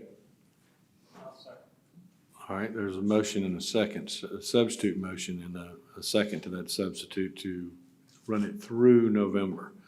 Mayor Pro Tem? Well, I guess I have a question for the city manager. Since our last meeting, I've had several calls where yard waste was missed. And my question is, does Amwaste go back and pick it up when they miss it, or do our trucks go back and pick it up? Well, and I will let the director respond to Amwaste missing pickups. They've had some code twos, I believe we refer to them, and we have dealt with Amwaste when they've had code twos. When we receive a call regarding yard waste collection, whether it's containerized or uncontainerized, and they're supposed to pick up the smaller piles, 4x6, we do call Amwaste and let them know it was missed. If for any reason we feel that they can't get back out there and get it, then we will go out there and make sure it's picked up. Yeah, I mean, Well, and I think that's the, oh, go ahead. No, I was just gonna say, my concern here is that we're spending $439,000 a month of unfunded, unbudgeted funds, when it would be cheaper for us to send our folks out there to pick up something that's been missed. We don't know that. We do know that. We do know that, Charmaine. It is less costly for us to send our trucks out there to pick up something that's been missed. Send out 2 trucks. Well, Are you sure that that's less when they send out 2 trucks? well, I don't want to get in a debate back and forth here with you at the table, but my point is that if Amwaste misses a pickup and we send a truck to pick it up, we're already out there doing it, and we're still paying them. So if we're not paying them, and then we save the funds here, then we're saving funds on sending our own people out there to pick it up. It just makes sense to me. Why would you want to spend, my rough calculations, it's going to be $1.4 million over the next few months to pay them to do something that we're having to go behind them and clean up. I don't understand why we would. I've been on council a long time, and I just have never seen us take this step to spend money we don't have when we've got the staff to do it.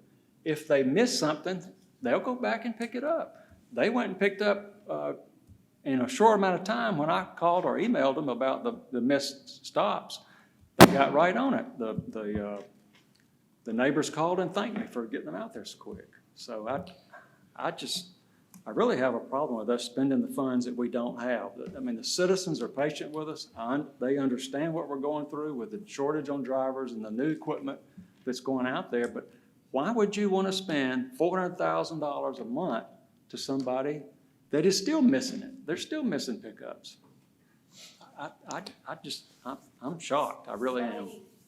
Well, I will tell you that. They've missed 3 in the last 2 weeks in my district. I will tell you that, listen, this is not a slam at Amwaste, because we face the same deal. There's gonna be a driver with all, that many houses out there, you're gonna turn and you're gonna cut off a whole street. And then when that happens, I've never had an instance where we called Drail and they go back and get it right then, pick up the whole area that same day. Amwaste has the same issues. My office, most of the calls we get in my office are for trash-related issues. And today alone, there were 9 calls for yard waste misses. And we call our public works folks, and they're handling it. I don't know if they called Amwaste to pick them up. I don't know if we picked it up. But the point is, that's not a knock at anybody. The nature of this business is you're not gonna hit every single house. And you're also gonna have some people that push it out after they see you go by and claim that you missed it. And we go pick it up. We don't argue with them. So I think when we paint this picture that Amwaste does such a wonderful job of never missing pickups, that's false. They do as good a job as we do, which is pretty good.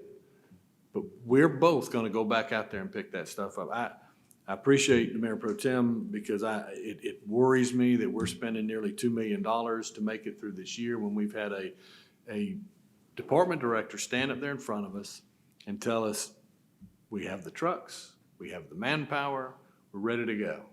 And then this group, this body says, I think I know more than you do, and I don't trust you to be able to do it. That's what concerns me with the money. Counselor Huff. I've received several calls from 2 weeks ago and expressed to my constituents that what we're working toward and trying to get ready for. My request is the public is confused. So is there any way that we could put together 8 separate district meetings to explain this, put it into a YouTube format on our website, so for those that can't make the meeting, they can go in, punch a button, get the information, and try to get them ready so they can understand, because the problem is going to be when we finish with Amway, they have a business model, they have people, so we have to make a decision tonight so they can go back and know if they have layoffs to make, if somebody needs to get a new job, how we can all operate together, money-wise. But as I've mentioned before, I saw this happen on West Coast years ago. But what do we do? I'm a little concerned about starting initially the first part of January, coming out of Christmas and New Year's, with people who are confused and they can't get it all. If you don't recycle, you're gonna have a ton of trash.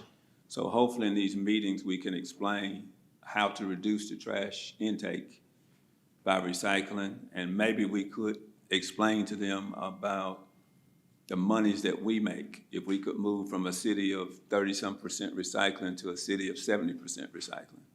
And there's some other things we may be able to do for them at that point. So if you'll consider that, that's what I'm taking back, and then we together, us and Amway, we need each other right now. We have a real problem as far as trying to get it all done.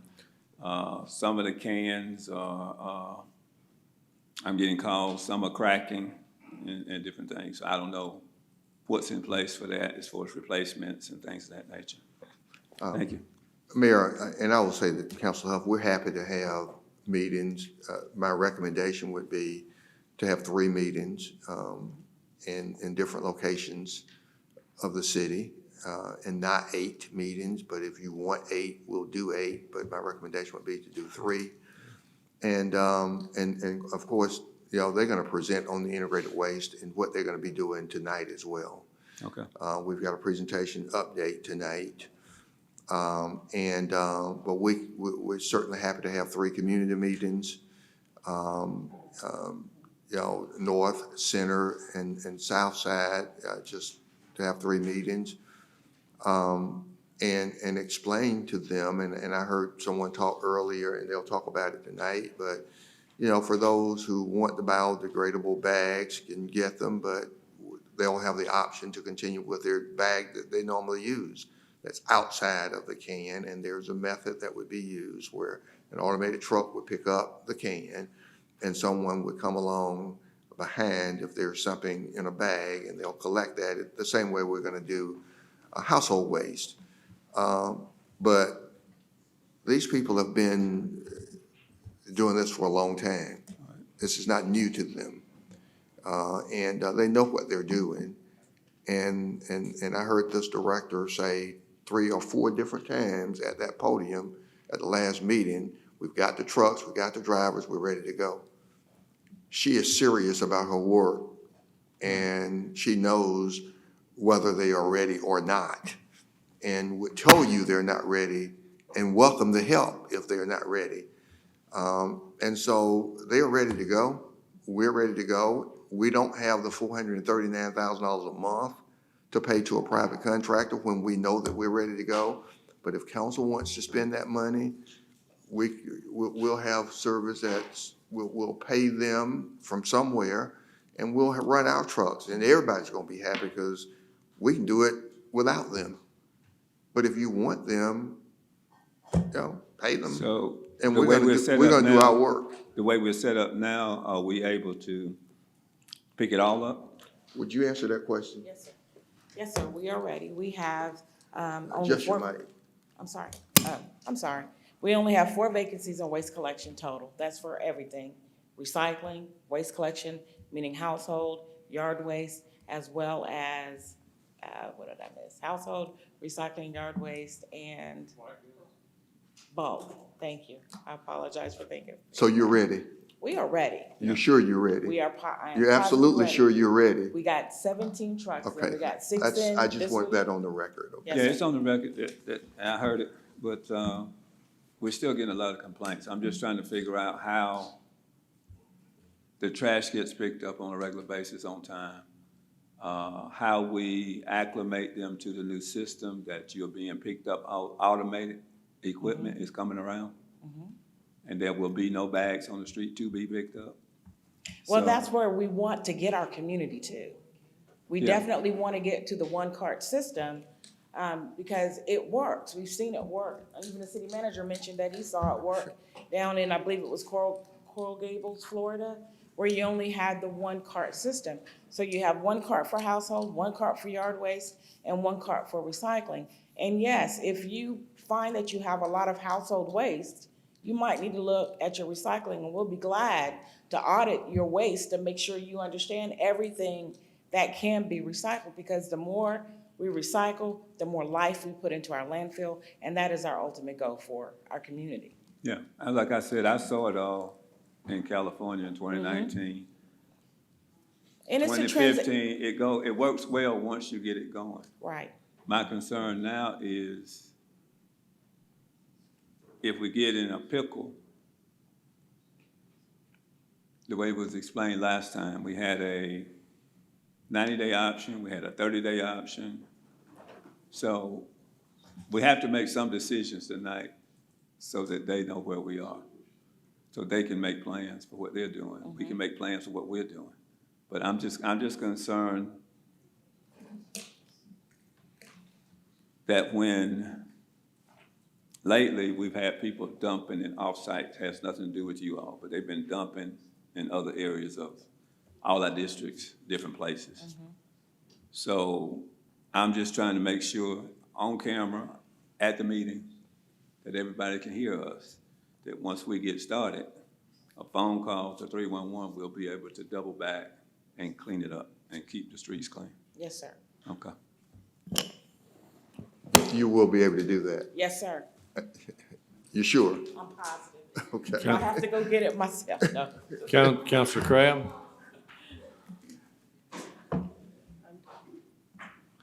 All right, Councilor Begley? I guess I just want to reiterate, the reason why I'm suggesting through November for 3 reasons.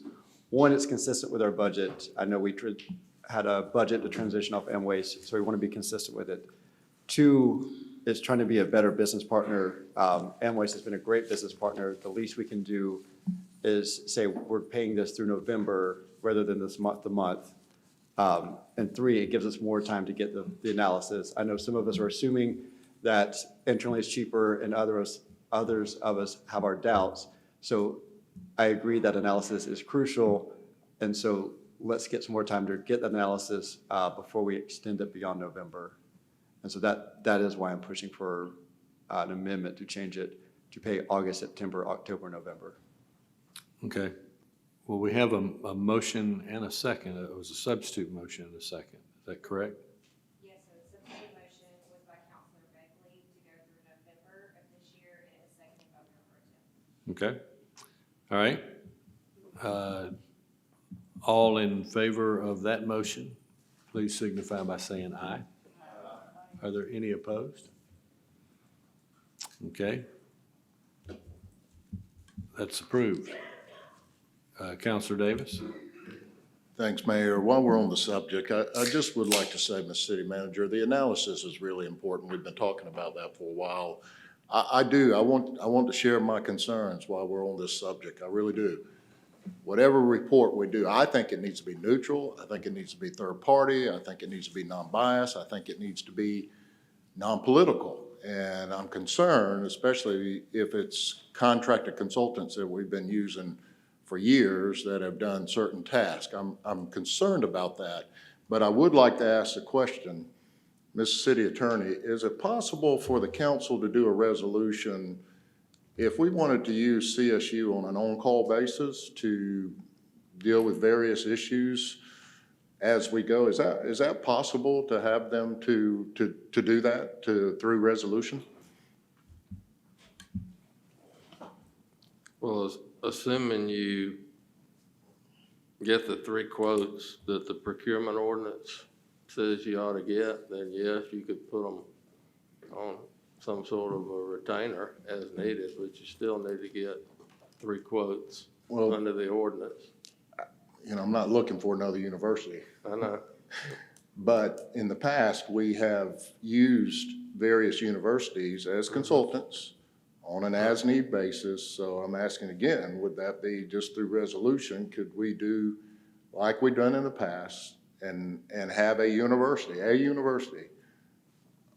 on call for various matters that come before this council? Or whether the city manager needs them, or whether the mayor needs them.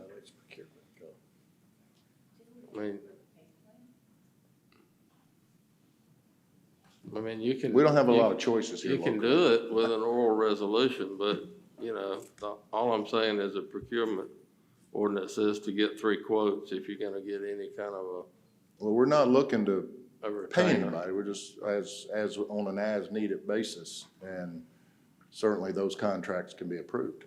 Well, I know with some of the vendors that we use, we do that, but we do go through that initial procurement process in order to identify 2 or 3 to keep kind of on retainer. Whether it's Georgia Tech or CVCC and CSU, you know, just get some kind of information from all 3 is what I would suggest you do, and then you can take it from there. Some kind of pricing from each one. Okay, thank you. All right, Counselor Tucker? Yes, I was listening to Director Short. Remember I called last week in reference to something that happened in the district far as the bags were still left down. I know you have a presentation and I read it. I'm not sure if you're gonna go into what's gonna happen when they have extra bags for household waste. Okay, thank you. You're welcome. All right, and that covers that item.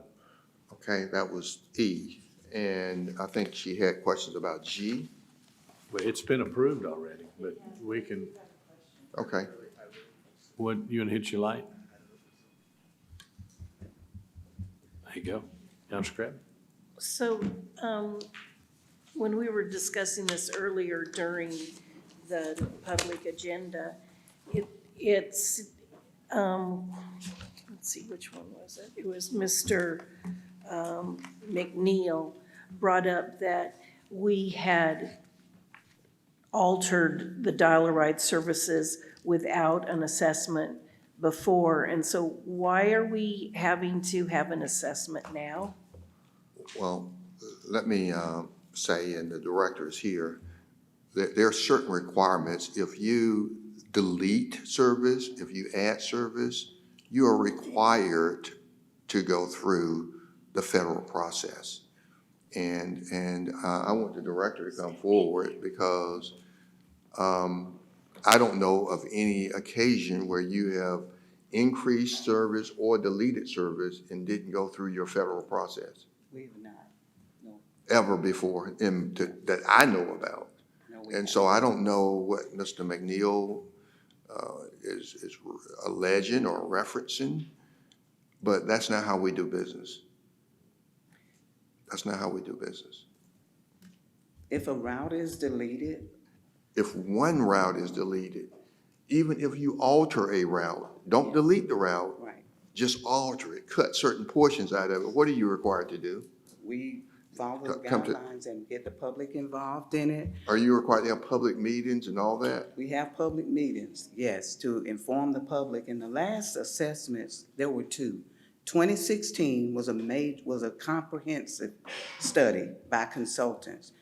All public meetings, routes were changed, and then in 2018, they came back and did another assessment with public meetings, because there was one route, Route 8, that came up Winton Road that was unproductive. And that route was deleted because of that. So the public was involved. But my point is, Yes. that is a federal requirement. Yes. To have public input. You know? You just gotta have that. And so I'm not sure what he was It's- referring yeah, to, but I listened and I wasn't sure either, but yeah. sometimes people don't understand, you know, but you would dare not violate the federal requirement. Right. I mean, it's just required. That's what we have to do. It's that simple. Okay, Counselor Begley? Okay, Counselor Crabb? Thank you. So, what is this assessment going to entail? When they come in, they're going to, and it's kind of sort of outlined here in the resolution, Nelson Nygaard Consultants, they're going to look at the current paratransit dollar ride service, including any challenges that Metro is facing delivering that complimentary service that is in full compliance with the ADA requirements, currently as well as the future. And then they will use the available data, demographic information, and the study will estimate future demand for service, including travel beyond the 3/4 mile ADA minimum.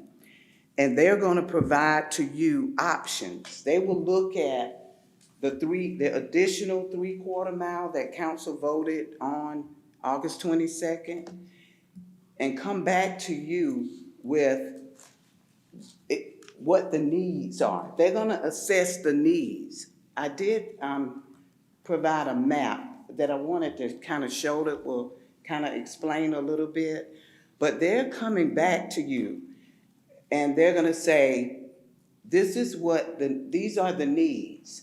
This is what the cost is for you to provide this particular service, the additional 3/4 mile.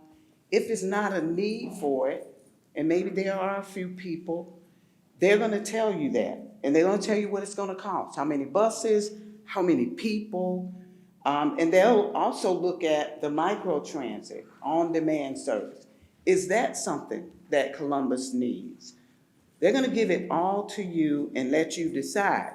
Now, if you decide, we think we want to implement the microtransit or some level of microtransit, that's another part of the scope that we will have to amend the contract for them to study that piece.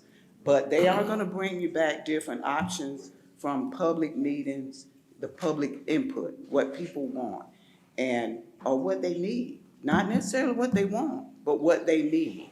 So what I'm showing here on the map, if you will look at this, the dark lines are all of the fixed routes. Those are the routes that the buses travel and people walk to bus stops. And we have 10 routes, different routes. They go all over the city. Now, all of the gray is the ADA complimentary paratransit. We cover all of that for the persons with disabilities. We go to their houses, we pick them up, we take them wherever they want to go in all of that gray. Now, fixed route people, as you can see the lines, that's where they get off the bus. And if they want to go anywhere in that gray, they have to walk. But ADA complimentary, we pick them up. Now, the gray on the outside of the dark lines, that's the 3/4 minimum that the federal government says you must go 3/4 outside. So they get that additional, and granted, they can't walk and they can't go and navigate. So I'm not saying this in a negative way. The fact that they get picked up and go different places, they don't have the ability to get off at a bus stop. So yeah, they get to go wherever they want to go in that gray area. Now, what this council has asked for, and I do have a second map, and I hope you can see it, it's just a map that we got with our city's GIS department. So you see the light gray is the additional 3/4 mile. Why That- isn't it covering the whole Muskogee County area? I'm sorry, what's that? These lines do not cover the entire county. They do not cover the entire consolidated government. The gray or the route, the different color lines? The dark gray and the light gray does not. It leaves out, in fact, it's leaving out the new veterans clinic. Yes. It's not even in the light gray area. Fort Moore is the biggest employer in this area. We have veterans here. We want veterans to retire here. We need to, when we do this assessment, we have to put that on the top of our priorities. We have to think about this. Absolutely, And it's not even getting there. And that's what I wanted you to see. That's why I put the map there, because we go 3/4 of a mile now.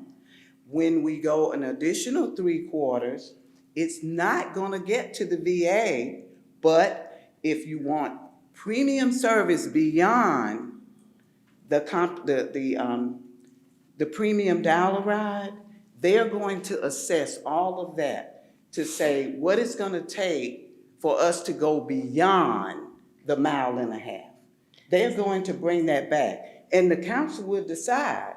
That's where you're losing me when you say it's premium. It just seems like it should be what we do. Well, and I know when we talked before, because I think the consultants explained that you cannot minimize in any way or jeopardize your 3/4 of a mile to go beyond the 3/4. You can't. And that's why they said. That's federal That's why they requirement. wanted you to refer to it as premium and not dollar ride, to make sure that it's clear that you're not gonna take resources from the 3/4 of a mile required by the feds and go outside of the 3/4 miles. These are all just federal regulations, and when you see where routes don't go, I mean, we provide service in Columbus, Georgia, based on demand. We don't just, send buses any and everywhere where people have automobiles and they're not gonna ride, because it's based on demand. And remember, when we did the first T-Splosh, we expanded service to all these areas, if you remember. And we expanded the hours until midnight. And when we realized they were not productive, I shared with you, we got to cut them back, because we're wasting, we just can't have those routes that are non-productive. We even cut routes Yes. that have been created, Yes. because we provide service where the demand is at. Otherwise, we don't have the budget to just decide we're gonna have total coverage in every area of town, even if no one is going to ride the bus. We can't do it. It's based on demand. And even the hours, the time between buses is in Atlanta, you don't need a route map. Just go stand at the bus stop. The bus will be there in 5 to 10 minutes, not more than 10. They'll keep coming. But when you go to our bus stop, based on demand, the bus is 45 minutes apart, because the demand is, and so, okay, well, that's why we do it. But they're going to look at all of the options, and then you will decide. And so even when they come back with those options, they're gonna tell you, okay, you have X number of dollar ride buses now, you need to add 10 buses. And they're gonna tell you, you have X number of drivers for your current route, you need to add 15 drivers. And then you're gonna have a budget implication there, and they're gonna tell you what that amount is gonna be. If you wanna do this, then you need to go buy 10 buses or 15 buses and you need to add 20 drivers. And the question is, are we gonna be able to do it? So those were those two, Mayor, and if there are no other questions, we'll move on to the updates. We can move on. Okay, first I have the Land Bank Authority. I have Lance Hemming, a board chair, Land Bank Authority, and Natalie Boyd, real estate specialist for community reinvestment. They are here to talk about Land Bank Authority.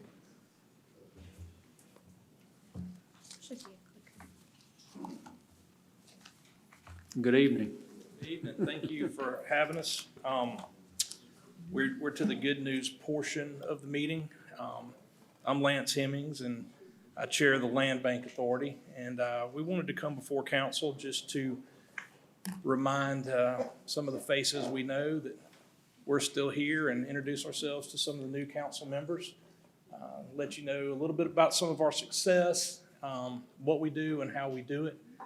And there's no complaints at all. We're very happy with the city. We're happy with what we do, and very happy with the support we receive from the Community Reinvestment Department. And Rob Scott and Natalie have been a big part of our success. I've been the chair for 8 years, and when I took over as chair, we had about $7,500 to work with, and but a very dedicated board. And in the last 8 years, we have turned 56 properties from non-tax paying status back to tax paying status. Of those 56 properties, it's averaging a little under $55,000 a year in positive tax revenue. We would certainly like for that to be more, and are working hard to get there. But with the commitment from our board and from Community Reinvestment Department, we have actually turned 32 properties in the last 2 years. So more than half of the revenue that we're producing for the city has come within the last 2 years. And because of being selective with the properties we've taken in and making sure there was an end use, we find ourselves with a nice war chest to be able to do more for the city and for the tax commissioner. We've got about $130,000 right now that we've grown, and with that would give us the opportunity within RIM foreclosures to do about 25 to 30 additional properties a year.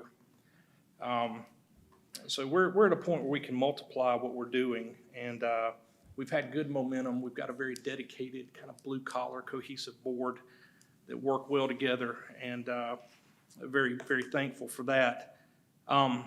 We know there's a backlog of tax delinquent properties. We're in a much better position now to be a resource for the city and for the tax commissioner's office.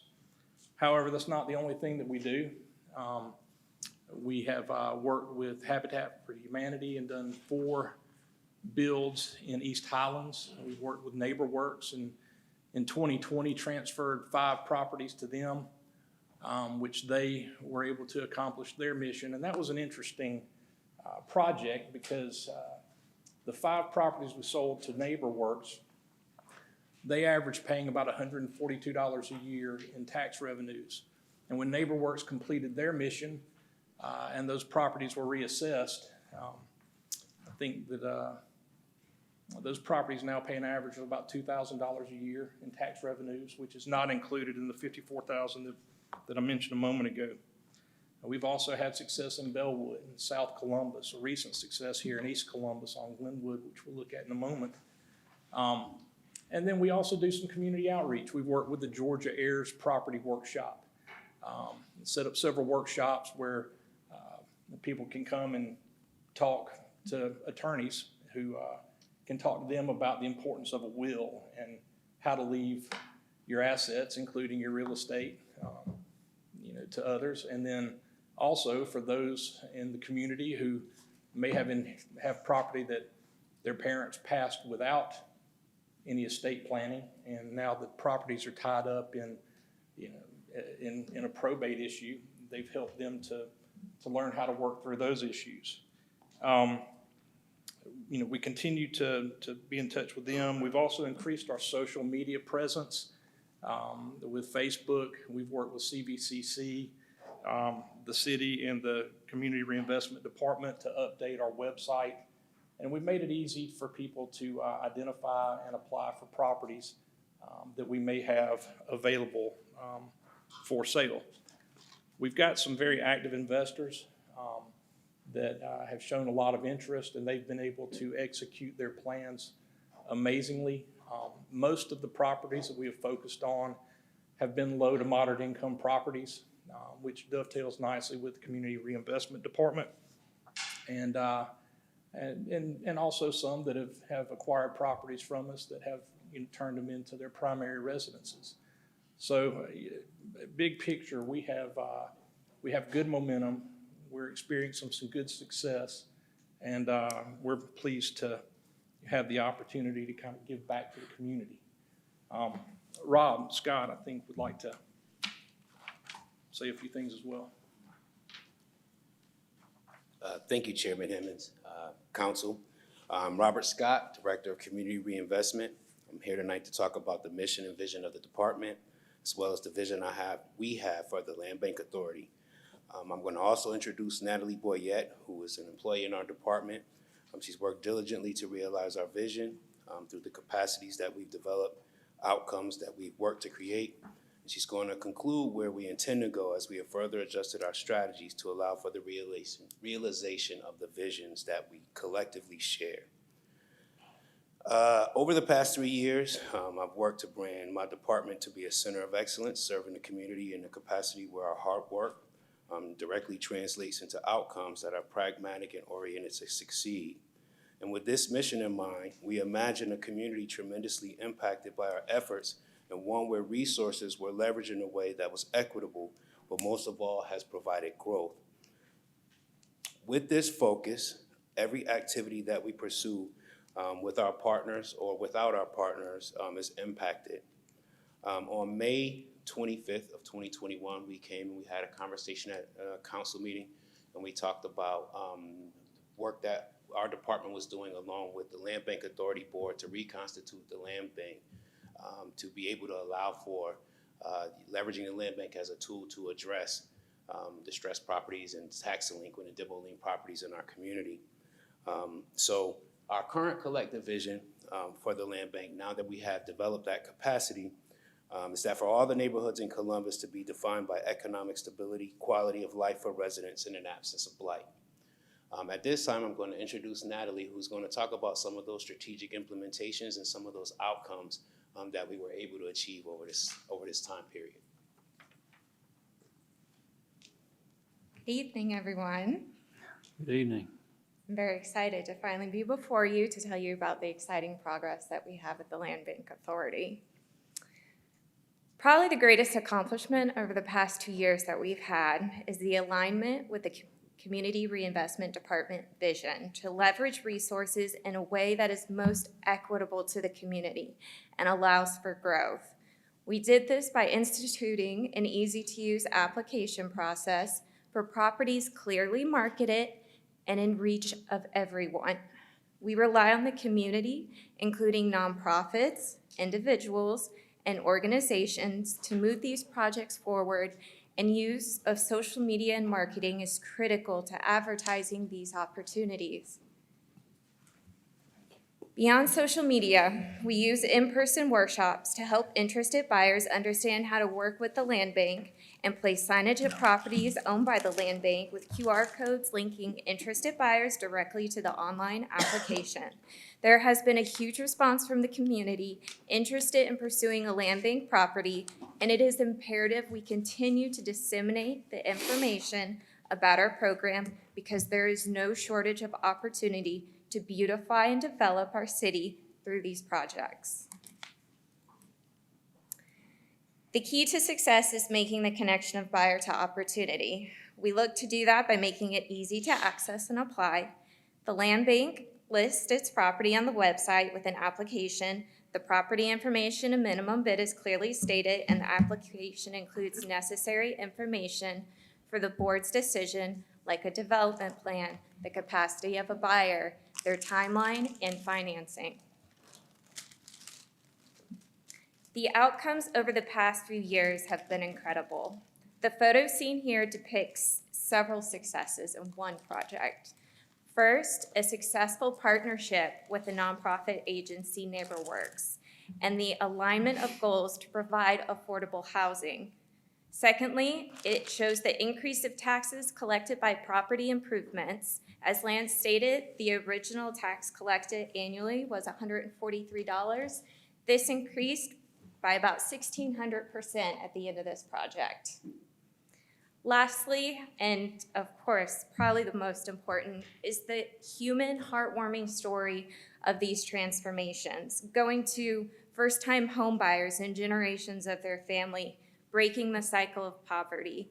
With the close partnership of CRD and NeighborWorks, home funding was used to help turn an unreachable dream into a beautiful reality of home ownership in this blue home you see here, lovingly known as Cozy Corner. So we are interested in working with those that see opportunity, not just hopeless eyesores in images like these.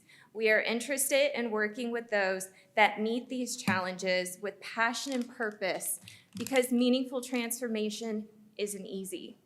Most of us are likely affected by these properties, whether it be the daily eyesore or the vermin they attract. Glenwood and Hickory that you see here had 2 of these properties, and our buyers, purposefully picked by the board, were able to do the unthinkable. Hickory is still under construction, but well underway. When I started a year and a half ago here with the land bank, we had an inventory of 14 properties, most of which had no end use, and some the land bank had been holding for about 10 years. The end use prior to acquisition has become a major concern, and we come to the end of our inventory. The land bank is looking to do things differently here on out. Our new strategy will align with our mission of efficient use of resources for tremendous impact felt throughout Columbus. The new strategy was sought after the May 25th demolition update presented by Director Scott and Director Pruitt. Director Scott stated he is working on reconstituting the land bank, and here we are today because of those efforts. And the map shown here is a heat map of 343 properties identified throughout Columbus that are more than 5 years tax delinquent. We have divided this map into 8 phases known as opportunity zones. Phases 1 and 2 are scheduled to be open Monday next week to begin accepting applications. And just so you know what that looks like, so the website will feature an interactive map with important property information and an application embedded. Once an interested applicant has been approved by the board, the funds to purchase will be placed in escrow, and the process to petition a foreclosure will commence and take an estimated 6 months. Through this project, the land bank will be able to strategically transform the communities based on developer interest, allowing for radical transformation, no longer limited by internal processes. I'm going to turn it back over to Lance.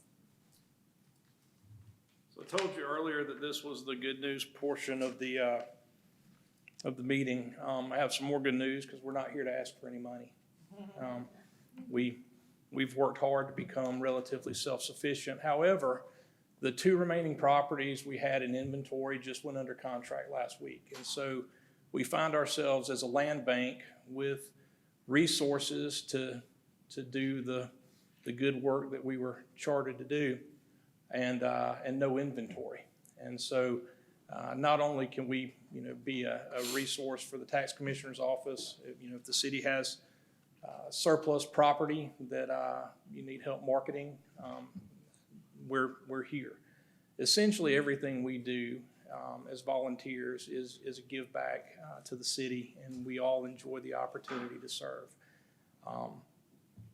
none of us get anything out of this other than just intrinsic value. And we take a lot of pride in the small wins we've had over the years and with the momentum that we have. So the only thing we're really here to ask for is, you know, cooperation and coordination and your support. You know, right now, the way that we acquire properties is either through donation or, you know, potentially a purchase if there's value there, or through the in-rem foreclosure process. And so, you know, with what we have available and the opportunity to do between 30 and 35 properties, you know, in the next year, to phase that in, you know, it'd be wonderful if we could start the in-rem process about every 90 days, which would allow us to acquire and manage and dispose of inventory without having, you know, these huge peaks and valleys. But, you know, ultimately the purpose for being here tonight was to introduce or reintroduce the land bank to council, let you know that we are here truly for the city, and everything that we do is for the benefit of the city, whether it's tax revenue collection or property improvement. We just simply want to be a part of the solution, and we're thankful for the opportunity to serve. So, thank you. Thank you, Lance. Counselor Begley? So I'm obviously a big fan of the land bank, enjoyed your board meeting. One clarification question and then one other. So I know you mentioned there was only like 2 left in the inventory, but I know we also heard about the 343. Do you consider those 343 as part of the inventory? No, because we haven't acquired them yet. These Okay. are properties that we've identified through, you know, a variety of sources. A lot of it's through codes and enforcement, the demolition liens, things like that, that we have presented to the tax commissioner to consider for in-rem foreclosure. So once we acquire them, then we're of course able to turn them. But those are the properties we're going to start listing and hopefully getting interest in from interested investors or potential home buyers, and then let that direct where we focus our efforts rather than kind of a scattergun approach of taking what we can get and seeing if we can, you know, can turn it back. So it's kind of like the 343 is potential inventory, and until you foreclose on it, once you foreclose, then it becomes inventory. Correct. So assuming you had all the funding you needed, what would limit how many properties you can foreclose on at one time? Well, the foreclosure process has to be initiated by the tax commissioner. So, you know, once that's started, then we can kind of take the ball and run with it with the foreclosing attorney and things like that. I know that right now is a busy time for them, you know, the peak revenue collection time. But I think once we get past that, you know, hopefully we can encourage them to help us begin the in-rem foreclosure process as quickly as possible. Gotcha. Okay, Counselor Huff? Thank you, all three. Board Chair Hemmings, Director Scott, and Real Estate Specialist Bouillat. Thank you so much. Thank you. If you all don't mind, I'd like to have a meeting with you next week. So if you would, look at your schedules and send me maybe 2 or 3 dates that's convenient for you. Sure. I can try to have a couple of choices and I'll get with you. I had a couple of ideas that came in last week and I've just been a little busy. Okay. So I have y'all here tonight, so thank you. Yeah, well, thank you for your interest. Appreciate it. Counselor Davis? Thank you, Mayor. Mr. Hemmings, Ms. Boyette, and I'm going to include you too, Director Scott. Great presentation. Thank you guys for your service to our community. Really, you guys are a great tool for our city, and we need to rally behind you and do what it takes to support you. You do good work. I'm just glad you're here tonight, like you said, and just kind of get it back going, retool it. I think you used the word retool and get things heading in the right direction. And you need our support, and we need you as well. Our community needs you, and you're doing great things. So keep up the good work. Thank you for your service, and we do need to make progress in that area. I think we can do it, and whatever we need to do to help y'all, just let us know, because I think it's a great thing to be able to provide that affordable housing or get those houses back on the market, which is a win-win for everybody. Thank you. Yeah, thank you. Appreciate your support. Counselor Tucker? Yes, the Air Property Workshop, I was laughing because that picture, I was actually in that picture because I attended that event. Are we gonna start doing those again? I think, I would say, unfortunately, when my uncle passed away, I realized, how much these type of events or, you know, informational sessions and workshops are needed. And then we have so many senior citizens, you know, in the community and just needing to really help people not have to go to probate. Cause that's Yeah. really not a good thing. So, just trying to see if we're gonna do some more of these type workshops. And I'm sure that we will. Natalie. So, you know, after we did that, and again, you know, you have different levels of momentum. So we were doing a lot more with community outreach, and then COVID hit, and then everything shut down. Yeah. And then when we came out of COVID, we had an inventory of properties, and thankfully that has really dominated a lot of our time getting to this point. So now that we have a little lull, we have a little bit more time to, you know, to do a little bit more community outreach while we're, you know, getting ready for the next in-rim foreclosure cycle. But that is an important part, and I share what you're saying. We've experienced it as well, but what was amazing in those workshops was, you know, I guess all of us, you know, depending on, you know, what your background is, you take certain things for granted, and it really opens your eyes to how much misinformation or lack of information is in the community, and really a lot of times people don't know who to ask or where to ask, and so we really felt you know, a lot of satisfaction out of bringing those things together. So yes, thank you. Excuse me.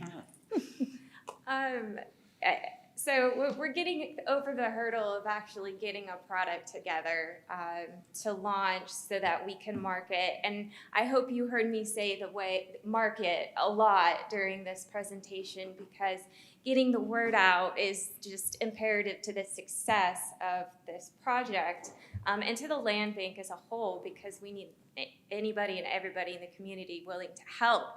But that also means addressing all of the issues, like the heirs property issue.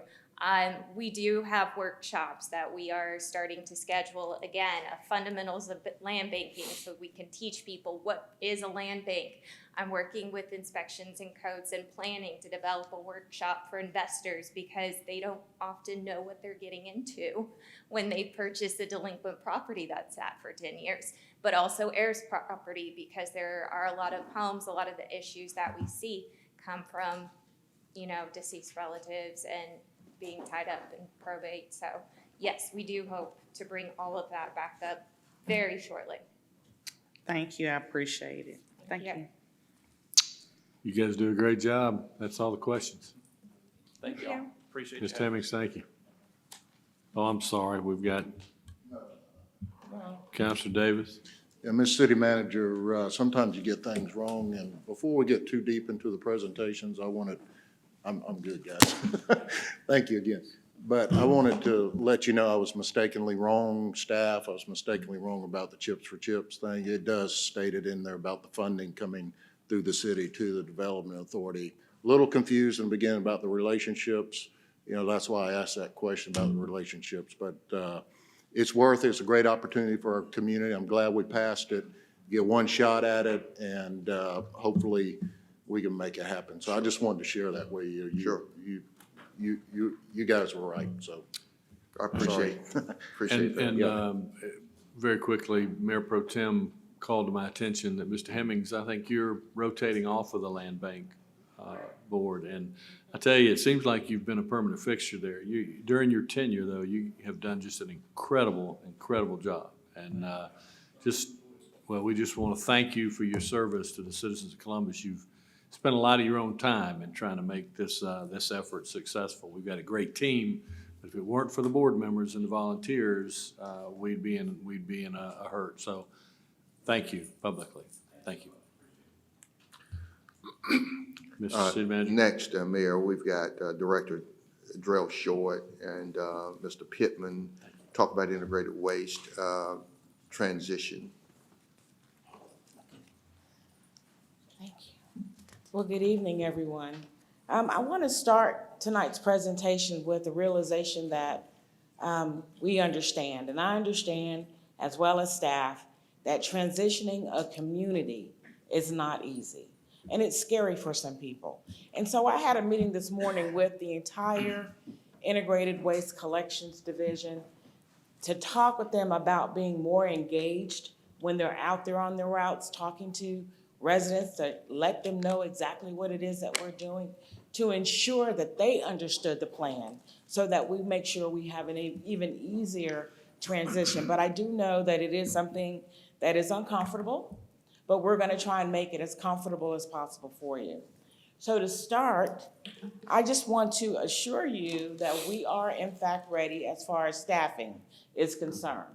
Right now, we have less than 4 or right at 4 vacant positions in integrated waste in the collections division. When I initially did this chart, we had 12 vacant full-time positions, but we have been working so hard finding people who meet the requirements to be able to drive our trucks.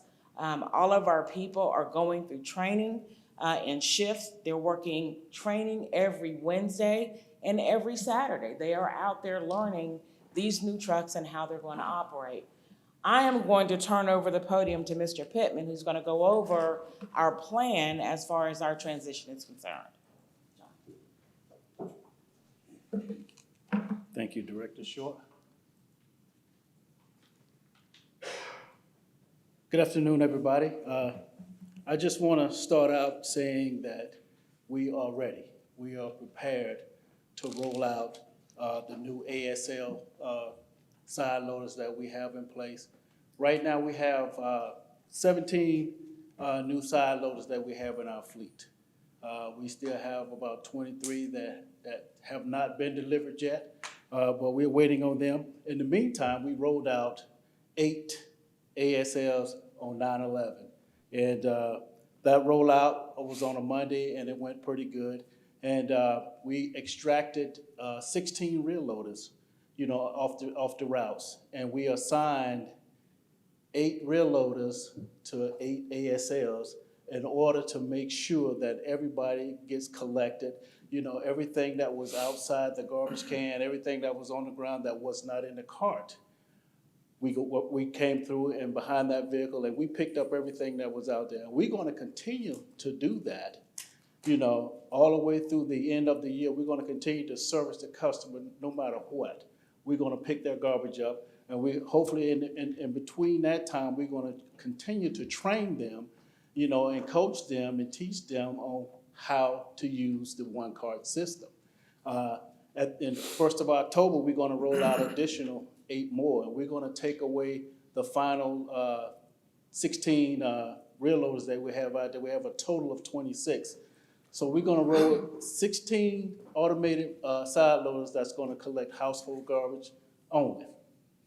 And we're going to take those 16 trucks, and we're going to assign a rear loader to each one until we get everybody acclimated. We're going to pick up the garbage no matter what it's in. If it's at the curb, it's in a plastic bag. We're going to service each and every customer. And if we miss it, we're going to go back and we're going to make sure that they're taken care of. That's what we're going to do. We're going to provide that level of customer service. So we're going to extract the 26 rear loaders, and we're going to roll out the 16 automated side loaders collecting household garbage. Like I said, we're going to continue to train the customer, show them how to put the cans, place them at the curb 3 feet apart, make sure they're doing what they're supposed to do. And we're going to do our job, to collect everything there on the curb. At the end of the day, we're going to have 16 household ASL side loaders out there on the streets collecting household garbage. We're going to be servicing 56,400 customers with 16 CDL drivers that we have. Our yard waste, again, we are ready, we're prepared, and we have trained We have put together plans, we have developed routes, we have built routes to make sure that the transition will be smooth going forward. We're gonna automate the green waste with the side loaders. We're gonna put 11 side loaders out there to automate the green waste. And we're gonna continue to pick up everything else. We're gonna have rear loaders out there behind them. And that's the plan, and we're gonna stick to it. We're gonna pick up everything out there. So when we roll through, we're actually gonna have 3 rear loaders. That's gonna service, you know, the entire city for that particular day. So 3 rear loaders, they're gonna pick up the little hand piles, they're gonna pick up the bags that you have out there next to the cart. We are gonna make sure that you are serviced. We're gonna make sure that we don't miss anything going forward. 3 rear loaders on the routes, like I said, they'll collect the small piles, and we'll have a total of 11 automated routes. Those are new ASLs, yard waste routes, so we'll be collecting them. One person will be collecting those routes, and we'll have the 3 rear loaders that would also be behind them collecting all the big stuff, the hand piles and the bags that you have next to the cart. We will have 14 CDL operators to do that particular task. Here's just an overview of how it would actually look. 16 household automated side loaders. We'll be collecting 1,000 homes per route, which is relatively easy. The industry standard is roughly around 1,200 to 1,300 homes. We had 1,000, and that's plenty enough for us. And the routes are designed, you know, for growth. You know, Columbus is going to grow. We know people are going to move here, and we're going to continue to grow. But we want to be prepared, and this setup will prepare us, you know, for 5 to 7 years into the future. We won't have to add any more vehicles or add any more personnel. We won't have to come and ask council to approve any more staff or equipment. This plan will work. It will take us in the next 5 to 7 years. 11 side loaders, 11 ASL side loaders for green waste, 1,800 homes. We're gonna do 1,800 homes. We know that everybody don't put a green card out. So and that's why that number is so big, you know, with the 1,800s. Everybody participates in garbage, so that's why that number is going to be the lowest. And we have the 3 rear loaders that's going to take care of the green waste, and they're going to do 5,000 homes. They're going to drive and take care of that. They're going to pick up the bags. They're going to pick up everything that's outside the cart, the little hand piles. And when we got a big pile, we're going to send our grab-alls there to take care of that. We got 10 grab-alls. We got 11 ASLs for recycling. They're going to be doing 1,500 homes. You know, everybody doesn't recycle. We want people to recycle. We want to take that number from 35% to 65, 70%. That's what we want to do. So we got some grant funds that we're going to utilize to try to build that program up to where it really needs to be. We got 10 grab-alls that we use on a daily basis. That's where our problem is, right there with our grab-alls. We need new equipment when it comes to grab-alls. You know, that's the issue that we have right now.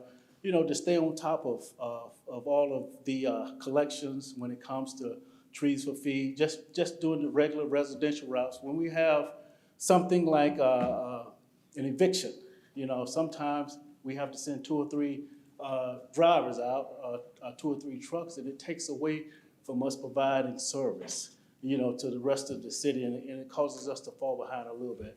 So, and we just need more new equipment because maintenance, you know, they break and they continue to break. They old, they antiquated. We got some equipment, you know, 2005. So that's something that we're going to be looking at, and that's a problem that we want to try to get fixed. So I'll be back to bring that before you. Okay. Typically, if there's something on the slide that you just are confused about, otherwise we just ask you to hold them until the end of the presentation. All right. On your grab-alls, as far as what won't you pick up? Construction debris. We don't pick up construction debris. And are the limbs and things still needing to be cut in 4 feet? Yes, sir. 4 feet in sections. Okay, thanks. You're welcome. Can I ask one question about specific? So, sorry if I missed this. I understood the 3 rear loaders green waste. Did you speak to the 3 rear loaders junk waste and what when you say junk waste, what that's picking up? We're actually gonna have 3 rear loaders out there to also collect the junk. And the little bitty junk piles, like a chair, a table, or something like that, that's gonna run throughout the city. It's gonna mirror what the rear loaders does on the yard waste. So to clarify, if something didn't fit into the black can. Right. And they put a chair and a bag of trash out, is it going to pick up both or just the chair? Well, we got a truck to pick up the garbage, and we got a truck to pick up the household. Right. Hold on. Oh, so I know the automated side loader would pick up the black can, but there's also a black trash bag and a chair. So that junk waste would pick up the chair. Right. What would pick up that black trash bag? Well, right now, we would have a rear loader come through, pick up the garbage, the black trash bag. Okay, all right, so. And we're gonna continue to do that throughout the year until we can get everybody acclimated and getting everything into one car. Okay, so basically if there's an overflow, that's what picks up the overflow. So, and that's a good question, because I want to make sure people listening hear this, Mayor. If that automatic truck comes through there and takes the garbage can and leave the bag of trash, that person should not panic and start calling and saying they missed my pickup. Because there is going to be one of the traditional trucks. It may be 15 minutes from now, it may be an hour from now, or it may be 2 hours from now. Correct. But they're coming. Absolutely. So if you put garbage outside of your can in a bag, and you see that truck pick up that black can, and they leave that bag of trash, do not panic, they're coming. They're coming back. They're coming through. And so what's gonna happen, not a lot of people will have a bag outside of the can. And so when that truck comes through there, it'll be blowing and going, because it may be at your house and they may go 15 more houses before they find another bag. So they're not picking up as much and they're moving faster. Is that right? That's correct, sir. Yeah, and so, like me, at my house, I never have a bag outside of the black can, ever. It has not happened. Right. And so I told the mayor, when I ride up and down my street, I don't see bags outside the can, rarely. I mean, you see them here and there.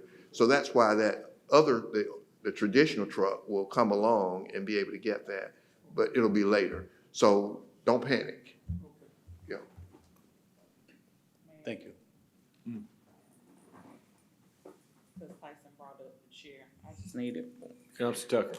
So in theory, it could be 3 trucks that come out in reference to the bulk waste, because he mentioned a chair, or are we still having the citizens call to do that bulk waste pickup?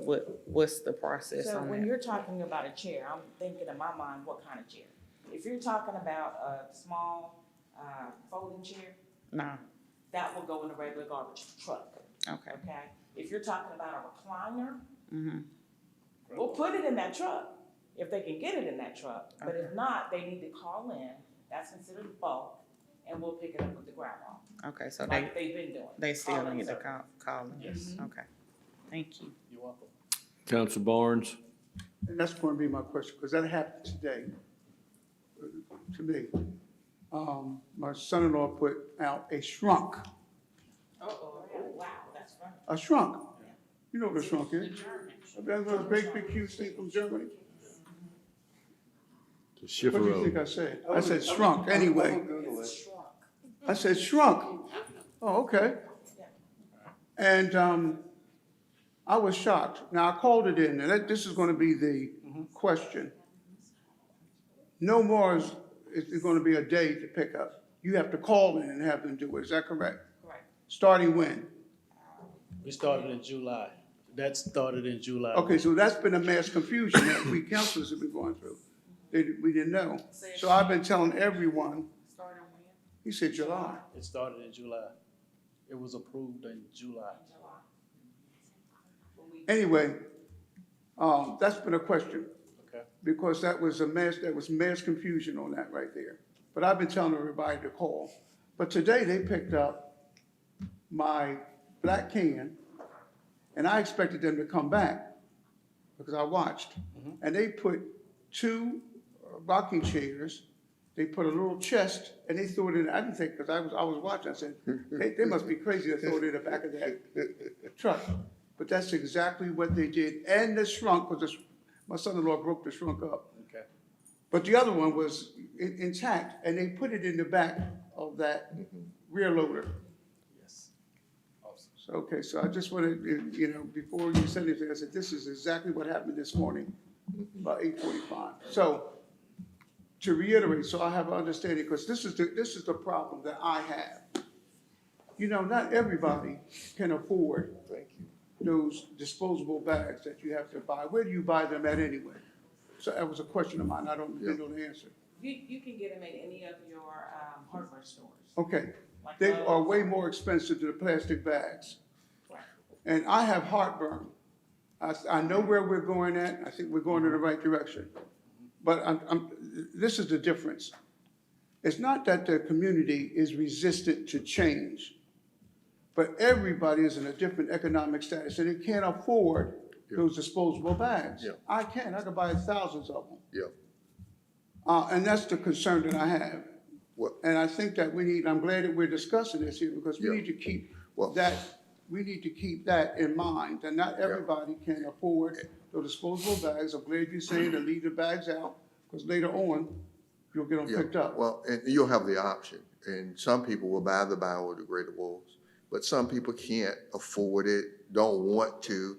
They put them out, and at this time, and I've had this conversation with staff, we're gonna pick up whatever they put out there. And that's the only thing I wanted, that's my only And so, objection.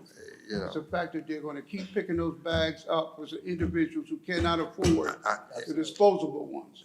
you know, Okay. All right, Councilor Garrett?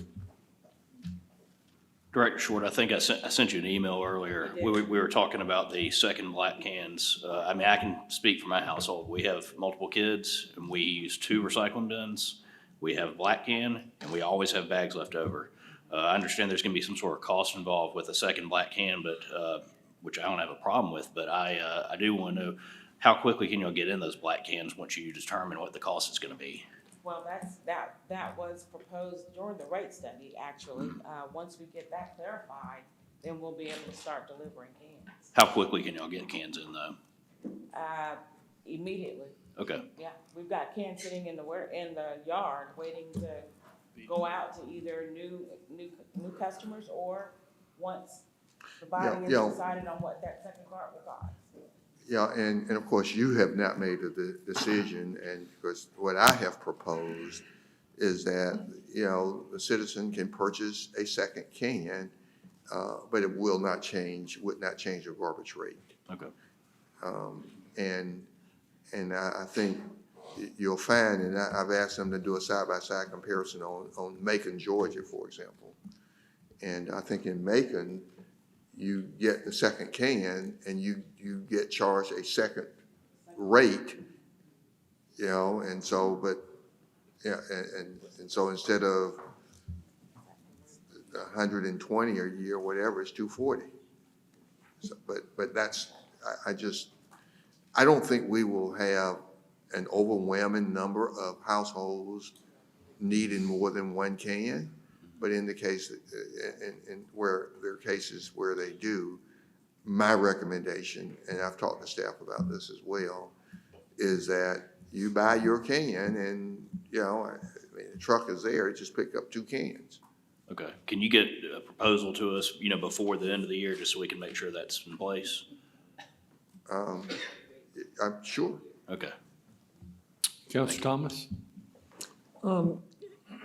I know that, well, why don't we let him go ahead and finish, because I want to talk about the notification of the folks. So let us go. What we have here is just an org chart on how it would look after everything is in place and everything is complete with the automated side loaders, the household garbage, we will have 16. The 11 automated side loaders for green waste, the 6 rear loaders for green waste and junk that we're gonna have, 11 automated side loaders for recycling, 10 gravel ours for bulk waste, and that's a total of 54 number of routes that we're gonna put out daily, and that's 54 CDL operators. And currently, we have about 63 operators right now, so we have some backup, some relief there for call-in, sick, or whichever vacation, or whichever the case may be. Transition schedule, getting the word out. We got some things going on right now just about changing the way that we do service. We want to talk about the one-cart system, information distributed to the public, informing the public about the new automated system. We're going to do that through CCG TV. We've already actually started that. Social media, local news, local radio. We got 10 local radio stations that we're going to begin tomorrow, working with them, getting the word out to the community, postcards.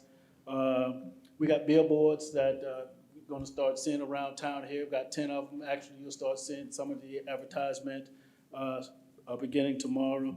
And a book call-in service, we've already talked about that. So you've already approved that, and I want to thank you for that already. Again, and then amend the ordinance. And that amending the ordinance is implementing the one-cart system. You know, putting everything inside the cart, your black cart, your blue cart, and your green cart.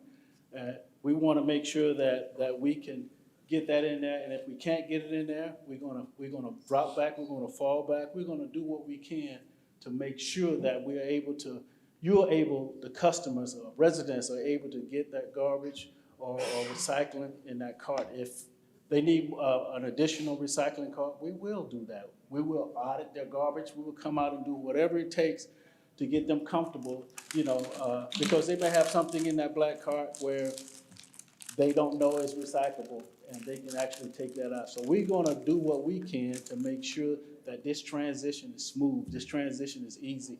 And we are available to come out and do HOA meetings or just talk to the residents anytime to get the word out, to get them comfortable, to get them acclimated with the new system that's in place. Another thing, the last thing is limit the bags that can be placed at the curb per collection. We understand that those new bags, those biodegradable bags are expensive. We know there's economic hard times for some of our customers. We want you to go that way, but if you can't, we want to tell the residents, if you can't, put it in that plastic bag. We're gonna take care of it. We're gonna pick it up. We understand that. That's just the direction that we want to go in. If you can afford them, use them. If you can't, put them in that plastic bag, and we will take care of it going forward. Lastly, I will yield to Director Short, and she has a comparison that she would like to present. So as the city manager mentioned earlier, he asked me to do a comparison between Columbus and Macon-Bibb. And so we've been talking back and forth with Macon-Bibb for the last, it seems like week and a half, to make sure we had all of the information available for you. So what I've done was, I've placed them by the city name and the population. And keep in mind that Macon-Bibb has, I want to say it's 52,000 residents, and Muskogee County has 56,500. So that's a population variation of Columbus having 202,000 and Macon-Bibb having 156,000. The service providers for Columbus, of course, is your local government, and the service provider for Macon-Bibb is Ryland, which is a private environmental waste disposal company, collection and disposal company. As for us, we get picked up household garbage weekly. Macon-Bibb is also weekly. Recyclables, we are weekly, but as you can see, Macon-Bibb is every other week. They only get it twice a month. For yard waste, we do it weekly, and for Macon-Bibb, they do it every other week. For bulk items, we do it weekly, and Macon-Bibb also does it weekly.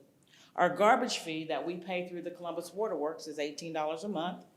Macon Bibb's garbage fee right now is $20 a month. That includes $18 for the house, for your collection, and $2 is taken out, placed in a different account for dumping mitigation. The limits that we have here are no construction collection, no construction waste collection. For Macon Bibb, even for their bulk collection or their limbs, they have a 2 cubic yard minimum per week per household. We do not have that minimum, on top of no construction, on top of no stumps or large logs. And then based on what they've got out there, they have an additional fee that can range from $25 to $300 for additional collections from their bulk collection section. The landfill, we have our landfill here. We charge $42.50 per ton. Macon Bibb's landfill is closed. They no longer have an active landfill.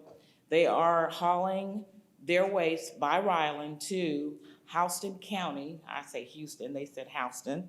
Houston County at $25 per ton. And again, that just breaks down their garbage fee of $18 per month for garbage, $2 for dumping mitigation. And Ryland negotiated a fee of $22.50 recently for their garbage collection. When they got to the landfill had increased their prices by $2.50. Macon Bibb is paying that additional $2.50 per ton directly. Out of their, so they charge $20. The private company, they give them $18 and Macon Bibb keep $2 dumping. for dumping. Correct. And then there's a landfill fee that is paid by Macon Bibb that's not a part of the garbage fee. That's right, that's the additional They're just paying it out of some $2.50. account. I'm assuming their integrated waste account. They did not give us the account information. Okay, so if they're only collecting $2, $2.50 just to take care of that so additional fee. where does their funding come from for an integrated waste account? Because $2 is not gonna get it. No, what I saw in their budget book is that they have expenses of up to $13,000 a year, but they bring in $14 million a year, but they bring in $14 million a year. And the finance director can probably get more detailed on that. Bring in, According to their so they bring in budget book, 14 million, they but bring they in 14 pay million. the $18, they pay the private company out of the 13 million. That's what I'm assuming, yes, sir. And then they've got to pay their landfill fee out of the 13 million. That's correct. But, and So finance the- director, if you would help me, I'm trying to figure, if Okay. they don't have an integrated waste, they're collecting $2, where is that money coming from? So based on our understanding, they are collecting the $20. Oh, I'm sorry. I thought you were trying to get my attention. Good evening, Mayor, Yeah. Councilman, City Manager. Based on our understanding, they are collecting $20 in totality. So that makes up the integrated waste fund in terms of the revenue.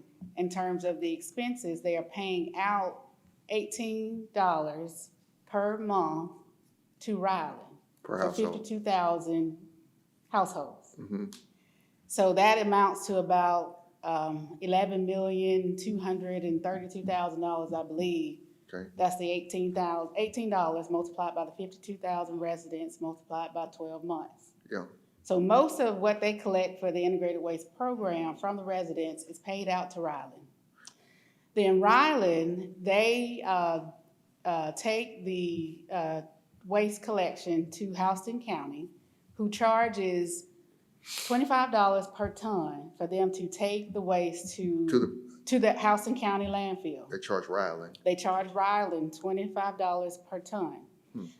That is a recent increase. Prior to July of '23, Houston County was charging Ryland $22.50 per ton. But, inflation and, for whatever reason, Houston went up to $25 per ton. And Ryland negotiated with Macon Bibb that Macon Bibb would pay that cost differential per ton of $2.50.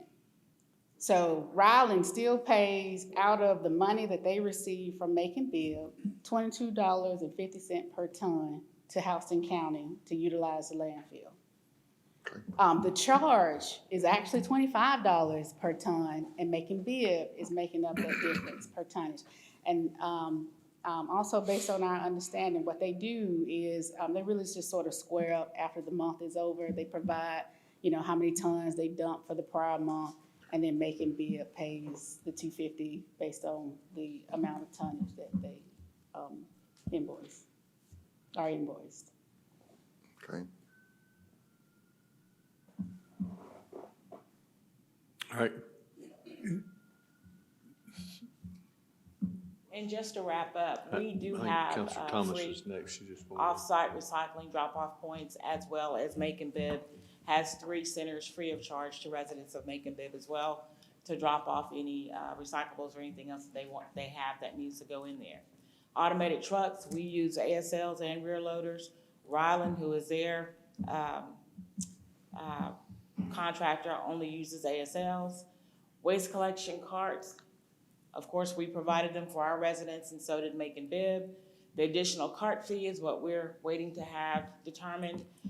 Macon Bibb does charge $20 per household for each additional cart that they have out there. So if a resident had 2 carts, like you wanting, Mr. Garrett, it would cost them $480 at the end of the year instead of the $240 for the 1 cart.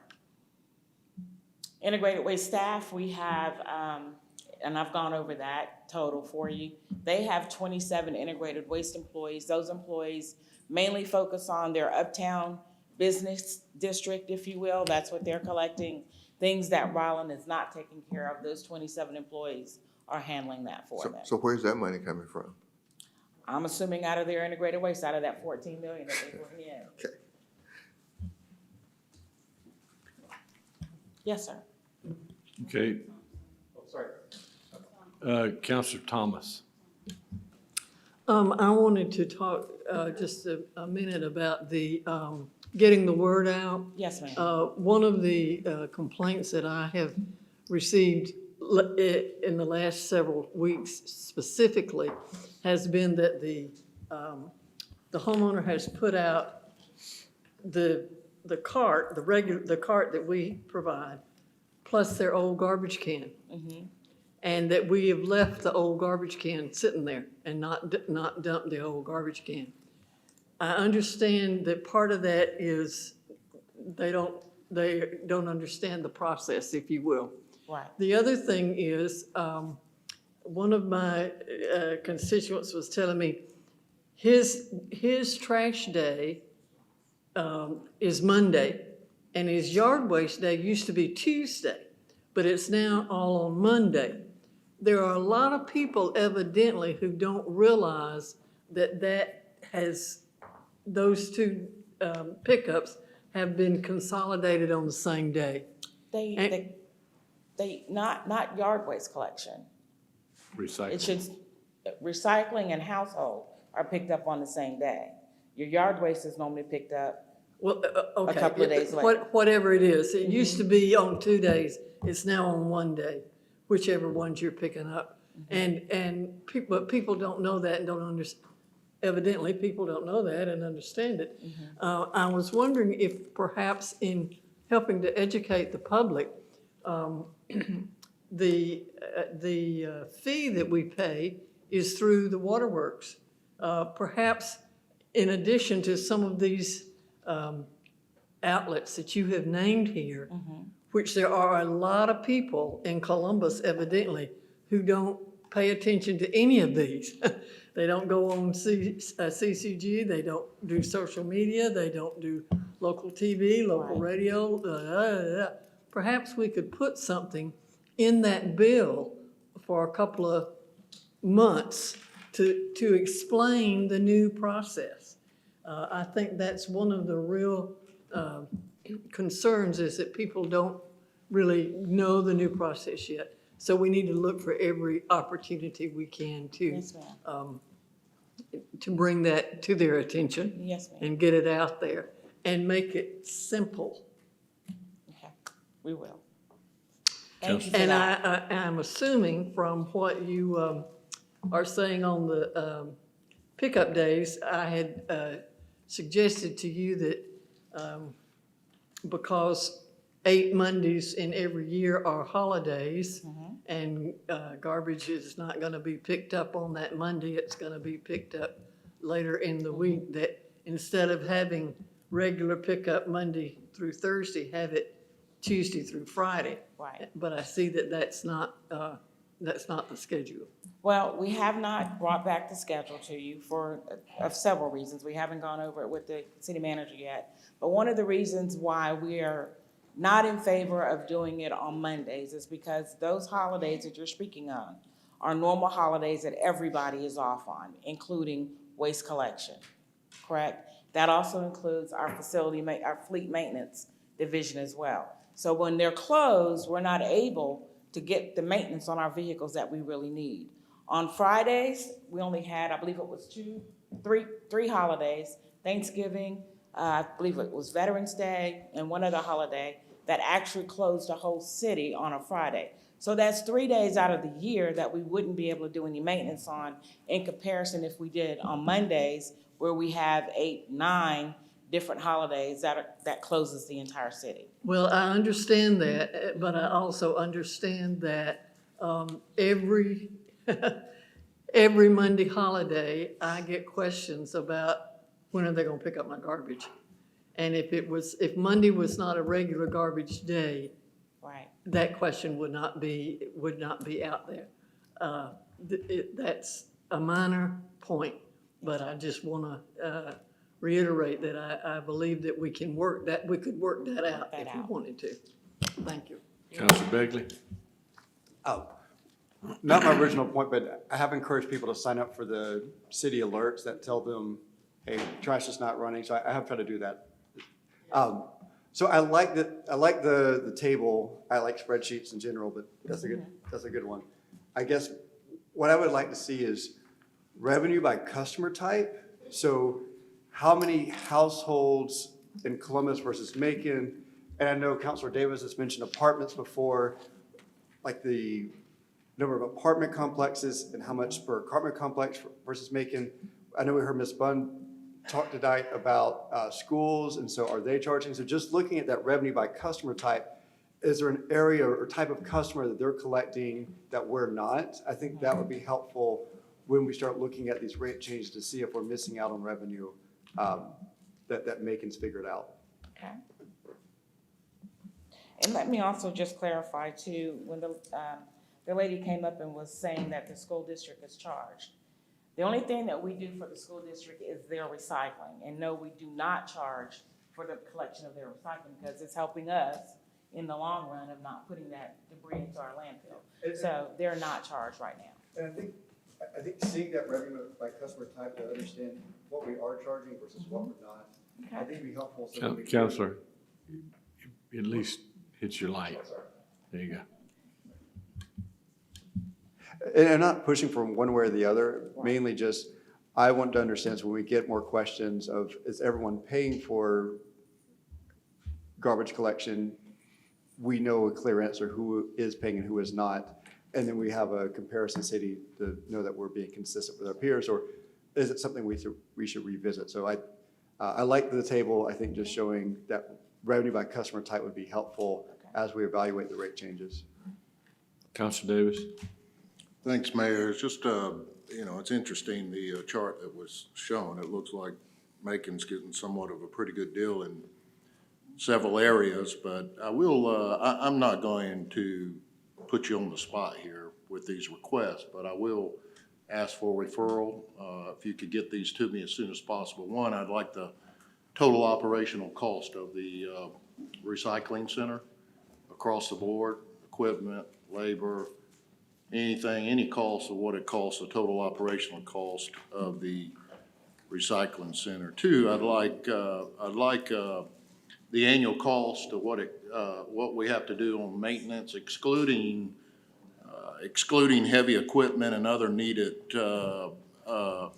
equipment or services that are needed. Just what it costs from the EPA requirements to maintenance, annual maintenance of the landfill.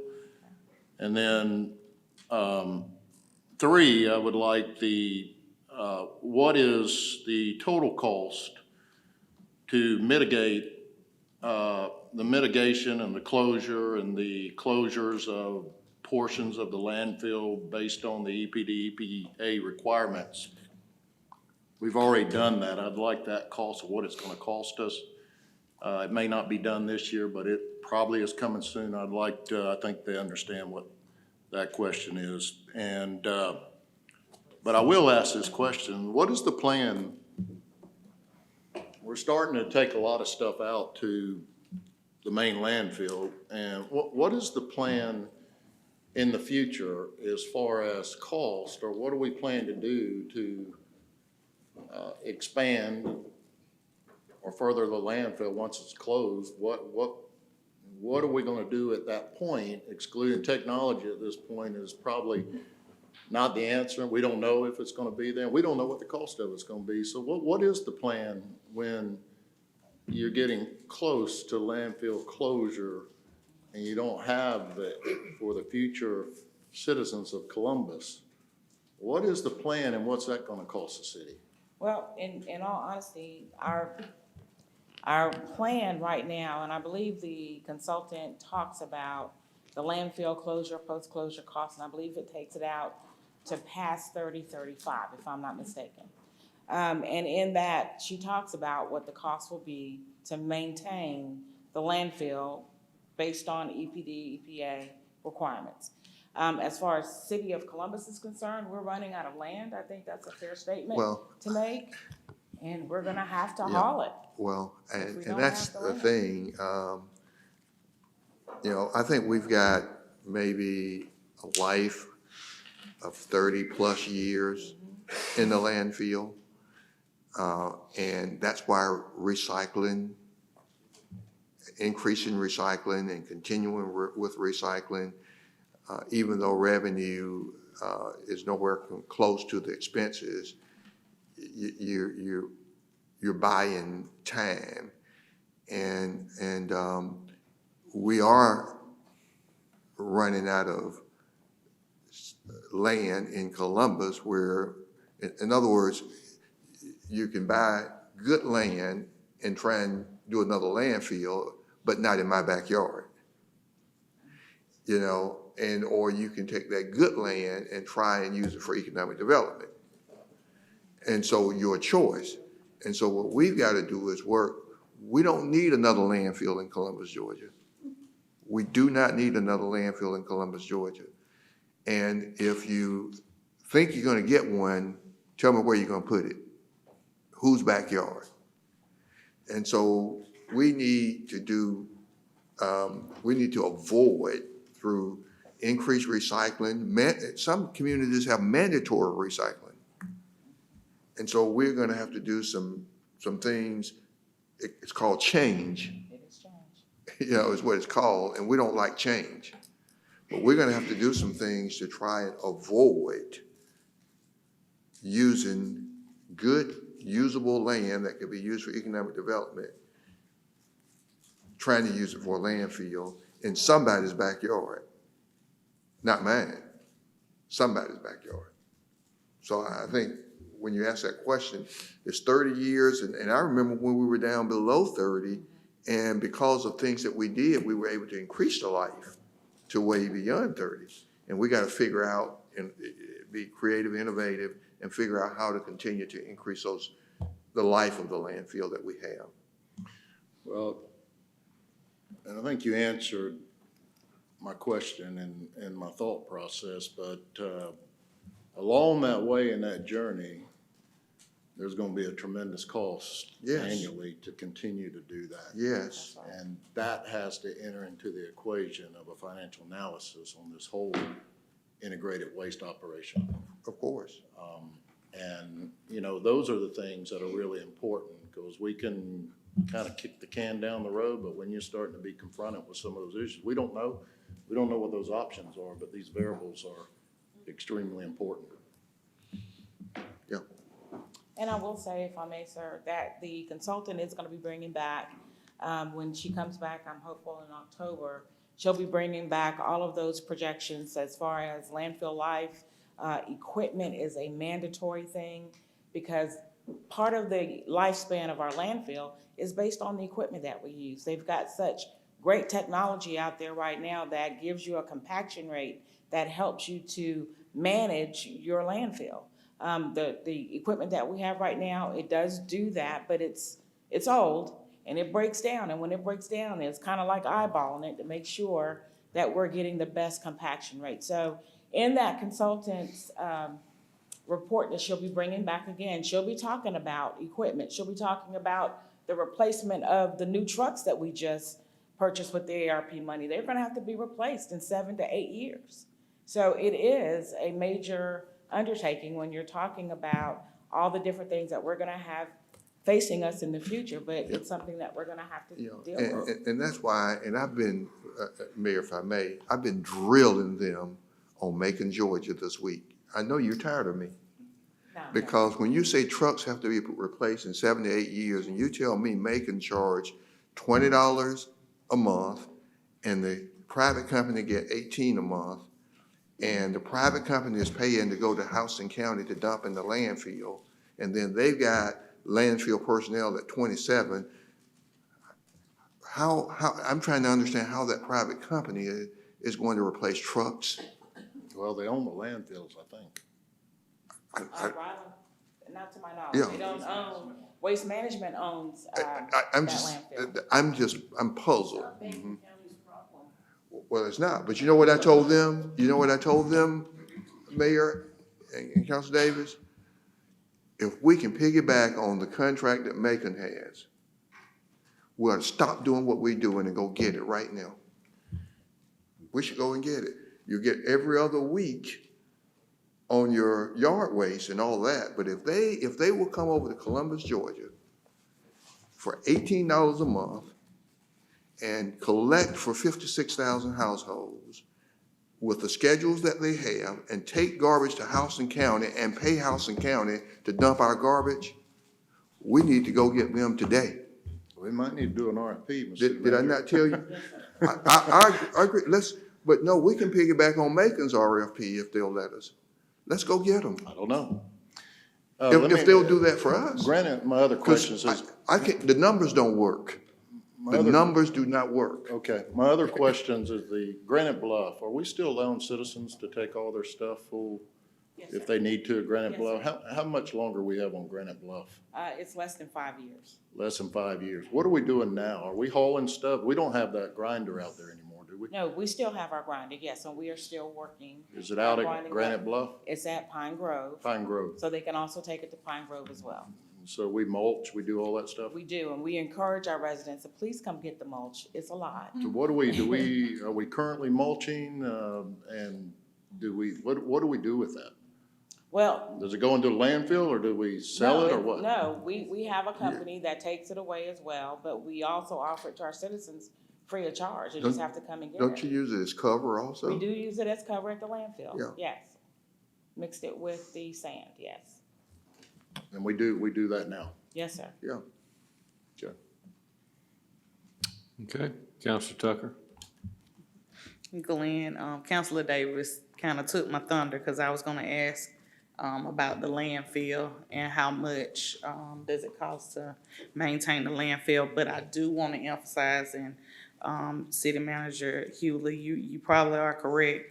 It is really good for the citizens over there in Macon, only paying $20 a month, and also doing it with the tax assessor's office. So it's taken out of the water company and putting it back into the city, so it's coming on their bill. But also, one of the things that, and I hope that we can get a copy of the actual final presentation that you did, because it's not listed on our updates and presentations online. What I did notice, one, the commissioners over there are extremely pleased with Ryland. They've done an amazing job. I actually have contact with, the individual that, sought out the RFP, so I have their information, but the citizens for the most part are only paying $20 a month. And yes, the city is taking on the $18, but if you look at it, the price to maintain the landfill, you know, all these operating costs that Councilor Davis mentioned is offsetting in that way. That's one of the main reasons why they can actually do this. Why can't they do it now?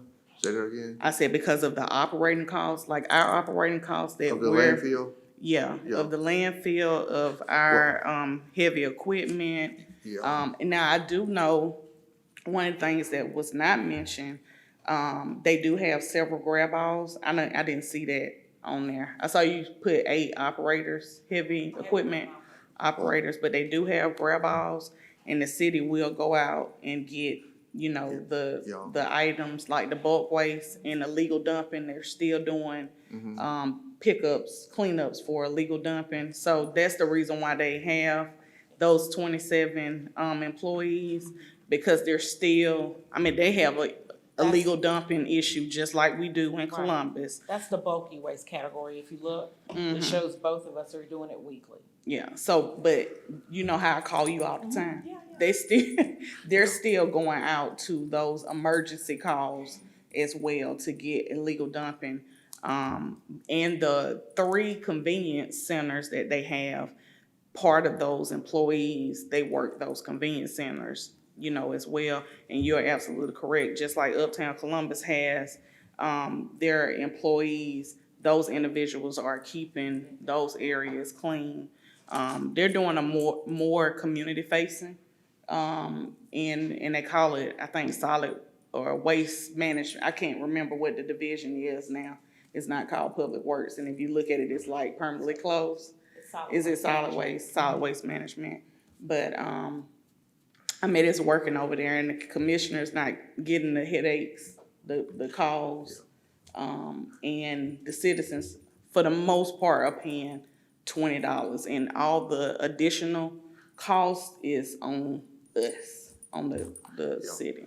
Well, I want them to dig a little deeper because they can't make the Macon numbers make sense to me. Well, I think that once we, you know, Councilor Davis just asked for a referral in reference to the operating costs. So when we look at operating costs for the recycling center, we look at how much we're spending on our landfill, what the heavy equipment cost is. When we start looking at what we're paying out to actually maintain however many vehicles, you know, we have, and then we're talking about in 7 years, we have to purchase, look at it, we just spent like $20.5 million. So when you start looking at these costs and when the costs that we're doing output versus what they don't have to do anymore, because Ryland is doing it. Well, that's my point. And Ryland is doing a lot of the communities within the state of Georgia. And my point is, if they have to come back in 7 to 10 years and spend $25–30 million on trucks, and they've only been collecting 18. They don't. Ryland buys the trucks. I know, I'm not talking about Macon, I'm talking about Ryland. Ryland, it does not make sense that they are profitable when you tell me you give them $18 a household, and they're picking up for 52,000 households. They're paying their drivers a living wage with benefits, and they are paying to go and dump these hundreds of thousands of tons of garbage in a landfill that they're paying someone to dump it out of the $18 per household they're getting. And then they gotta depreciate their equipment, and then they gotta replace it in 7 to 10 years. Yeah, I can ask Mr. Lanier, like, hey, how are you making a profit, sir? Well, Because no. you got us confused over here in He Columbus, does- Georgia. Oh, they have plenty, and that's why I was Yeah. saying they have, And I've so- learned that they have Ryland has a lot of accounts in the state of Georgia. Well, we need to get them an account in Columbus, Georgia. That's what we need to do. Okay. Is anything else? Mayor Pro Tem, were there any other questions? Yeah, Counselor Cogle. Yes, Megan's getting a lot of free press tonight, so maybe we need to stay in Columbus. Do we, I mean, based on your presentation, do we know when we are gonna, and I think Counselor Garrett touched on it earlier, but do we know when we're gonna give our citizens a final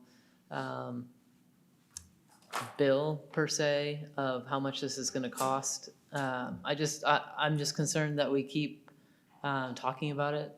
I think our consultant came in on August 8th, and we just keep rolling it forward and forward, and we're getting to the holidays, and we're getting to crunch time. Sounds like Public Works has got everything under control, and we're gonna leave it to the last minute and say, surprise, we're gonna charge you $30 or $25 per month. And there's a lot of people that need to budget for things, monthly bills, and I think we owe it to our citizens to at least give them a respectful heads up of if we're gonna continue charging the $18 per month on their water bill, or if we're going to increase those prices. I mean, for some people, an extra $10 a month makes a big, big difference. And I think we're sort of holding our citizens hostage right now with no answer and just talking about how great we are gonna pick up trash. They care about picking up trash, but it's also money in their pocket. And so I think money talks louder than picking up bags. Well, what we're, the rate is already set for this fiscal year through June 30th of next year. Right, but we've been talking about if we're going to increase per cans or. Yeah. No, not, well, my recommendation, as I've said earlier, is the garbage rate is a garbage rate. You may have to buy another can. Now council will have to decide whether they approve that. I don't want another can at my house, for example. So.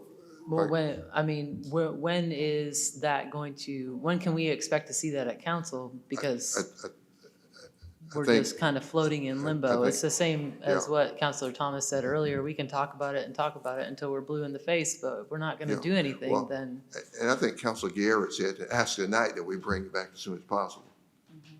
I mean, it's that you can act on it. And we'll certainly do that. And so if anyone has an additional cost, my point, it'll be because they opted to go and buy another can. Okay. That's all the comments. That's all the comments. Okay, thank you, ma'am. Thank you, Ms. John. Mayor, next, Mayor Pro Tem, we've got Ryan Pruitt is going to talk about Sheriff Office Administration Building. Thank you, Mr. City Manager. Good evening, Mayor Pro Tem, members of council. I wanted to provide an update on the Sheriff's Office Administrative Building, another project we've been working on, part of the Government Center scope of work. So I do know the sheriff, some of his command staff is here, and he can provide input as necessary. I do want to thank him and his staff through this process. They've been obviously instrumental. It is their building, so they've been responsive to any questions, meeting with us multiple times to go over the plans. So I do want to thank him and his team for all of their work. So just a little bit of a refresher. The Sheriff's Office Administration is currently housed at the Government Center, primarily on the 4th floor of the Government Center Tower. However, they do have space in the basement, the wings, kind of spread all throughout that facility. It includes these different groups of the Sheriff's Office.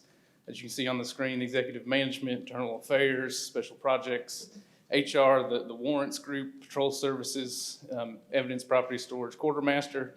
So as I mentioned, it was included in the original Government Center RFP, and if you remember back to that process, we did initially start looking at including all of these functions into the new Judicial Center, but the decision was made to pull it out and find an alternate facility for these offices. So a little bit of a timeline. On August 23rd, 22, council authorized the acquisition of the former Teese's property at 1000 Fifth Avenue for the sheriff's office. At that same meeting, $13 million in bonds were authorized for the renovation of the facility. On November 8th, 22, council authorized the design services contract. In April of this year, council authorized a contract amendment with Gilbane to procure some of the long lead items, such as the electrical equipment, some of those types of things for the facility. And then on July 25th of 23, council authorized a contract amendment to really the first stages of construction, getting the building cleared out, along with some preliminary demolition. So just a little bit of a refresher. This is the facility we're talking about, again, 1000 Fifth Avenue, right there on the corner of Fifth Avenue and 10th Street. You can see it highlighted in red directly across from the Public Safety Building and across the intersection there from the Muskogee County Jail. So where we are at currently, the design services have been completed. The current project budget does accommodate the original goal of relocating the current functions of the sheriff's office from the government center to this facility. So we have the office space, as laid out and worked with the sheriff on that office space. We have property and evidence storage so they can keep all of that stuff under lock and key, and all of the necessary building upgrades that go along with that. Interior finish upgrades, lighting upgrades, a brand new roof for the whole building, electrical system upgrades. All of those things are included in the budget that we have currently. Throughout the design process, there were additional needs identified by the sheriff and his staff that we could not accommodate within the current budget that we have. And I have some of these listed here for you. And again, I don't want to step on the sheriff's toes, but a garage for storage of equipment and processing of vehicles for evidence, a fitness center, including a locker room and showers for his deputies, a canopy on the north side of the building to provide some covered parking for their equipment, an IBIS room, which is a room they can use for firearms, and there's a machine that looks at the bullets and compares it to records nationwide, I believe, some enhanced AV systems, and then some perimeter fencing that would provide a secure parking lot for a portion of the parking lot. So the total cost for that, above and beyond what our current budget has, is a little over $1.8 million. Also, during the design process, discussions with the sheriff and eventually Recorder's Court led to the recommendation that a courtroom may not be a bad idea to be installed into this facility. There is square footage available for that courtroom. It's currently, if the courtroom is not installed, it would just be shell space for future growth for the sheriff's office. So again, we've laid it out, we've got pricing on it. Again, the current budget does not allow us to move forward with this courtroom. The courtroom, when I say courtroom, I'm including the courtroom itself, the judge's chamber, holding cells, spaces for the clerk to work and accept money, security screening, all of those functions are wrapping up in the term courtroom. And the total budget for the courtroom ad is $1,687,314. And so if you add those two together, they total a little bit over $3.5 million, which is, again, above and beyond our current budget that we have. And so, again, I wanted to provide you with this update. We are prepared to bring the base project back at the next meeting for your approval so that we can move forward with that project. Councilor Crabb? Thank you. This is kind of a different kind of question, but you're saying that our original design for the judicial center was to include the sheriff's department. Last time you gave us a presentation and they're talking about adding more square footage to the judicial center. How much square footage did we save from the judicial center by taking the sheriff's department out? So when I say the original scope of the judicial center. That was back in 2019, which was before the SPLOST. We went through, and even at that time, the city government offices were part of the government center scope. And then, of course, we made the decision to move them to what is now City Hall. So the sheriff at that time, we did the space programming and all for his office, which came out, like I said, this facility is about 70,000 square feet. In the original judicial center program, they were slightly below that for these functions. That's when they were in that project. And then prior to the SPLOST, the decision was made to remove the sheriff's office square footage. How much, so we took are you saying that we had allocated 63,000 for the sheriff's department in the judicial center? No, Something so like the final approved SPLOST recommendations of the approximately 310,000 square feet for the new judicial center did not include the 60,000 plus or minus square feet for the sheriff's office. So it was 60, okay. But at one time, 67,000 square feet was in the judicial center for the sheriff's department. That was, again, originally what we contemplated was if they did stay there, then the SPLOST recommendations, instead of being the $200 million that was approved, the SPLOST would have been that much higher to add that square footage back to the judicial center. I will say that the price point to build the sheriff's square footage at the new judicial center is significantly higher than it is at this facility. Okay, thank you. Counselor Thomas? I would remind the council and Mr. Pruitt that when this council approved the 3 judges for Recorder's Court, one of the recommendations, as you see here, was that there are 2 courtrooms now in the Recorder's Court building. And one of the recommendations was that we have the third courtroom in the sheriff's office across the street there, so that all 3 judges could do their judging simultaneously. And we talked about what kinds of cases would go to the sheriff's office. And I think we're pretty specific that we are not looking for criminals to be transported. So some of the things that you say on here probably would not be necessary. Environmental court, for example, some of the traffic court stuff, all of those kinds of things that would not require a holding cell, all of that kind of stuff. And I'm real concerned that you say that there's space there, but it's not going to be built out at this time. I'm concerned that we don't allocate that to some other function. This was a consideration that the council made when we authorized 3 sitting Recorder's Court judges at one time. So I would ask you, and I think my fellow Recorder's Court committee, Councilor Barnes and Councilor Allen, would agree that I would like for you to revisit this and go back in there and see if there's not something we can do now to bring this Recorder's courtroom into fruition and let it be functional so that we can handle the business of Recorder's Court.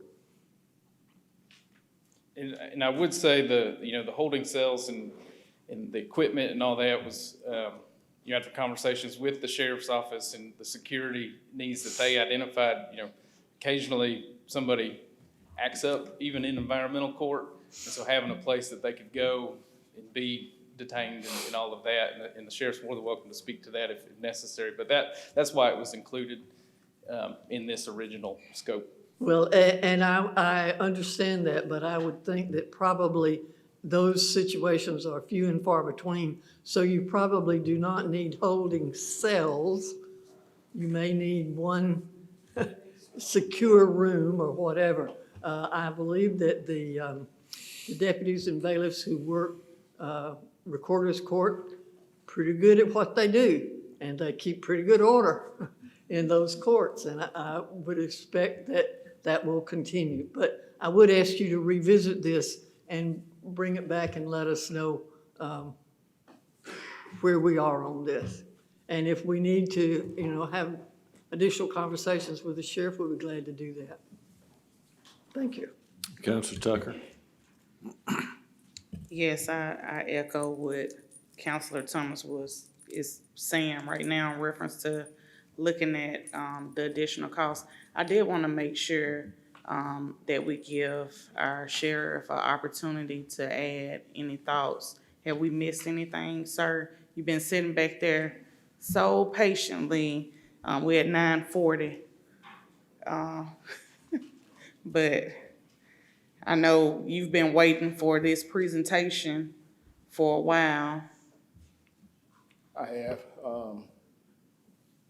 Good evening to everyone here, Mayor, Council, City Manager, City Attorney. I would probably have to see the list, but to go back to the concern that you had regarding the holding cells, no matter what court they're in, individuals do come to court and they have warrants, outstanding warrants.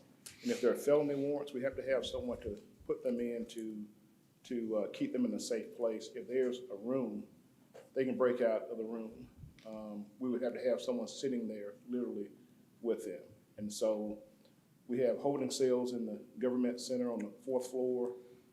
That is like a tiny jail cell. We have one for males and females. We have individuals that come into the courtroom and may not know that they have warrants. We have a registered sex offender office that is right there behind the courtroom. And a lot of those individuals, they have felony warrants on them. And so we can't just sit them in an office somewhere. They have to have a holding cell, and that's sort of the disadvantage of having a courtroom there, if you will, because we would have to either take them up to the government center or either take them over to the county jail, which is gonna really, which will really cut out the purpose of even having the courtroom there, if you will. But I could go back over the list if you wanted me to go over some of the other recommendations. I did want to go over the, well, if you have time.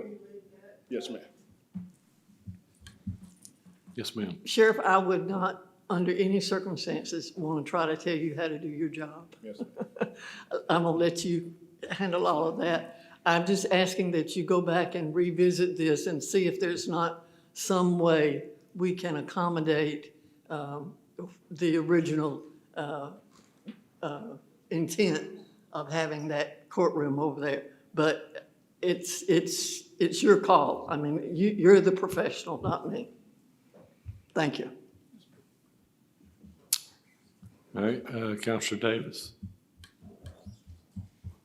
Well, I mean, at the end of the day, it's the new sheriff's office, and I think certainly the sheriff's input is gonna be important. I will tell you, we did have the discussion when we purchased the building that the investment there was, part of that was the very conversation that we had, that we felt like that would be probably the most cost-efficient way to have another court. You won't ever get another court anywhere for that cost. I mean, you can just look at some of the current costs that are out there, but if that's a possibility, you know, that would be, you know, it would certainly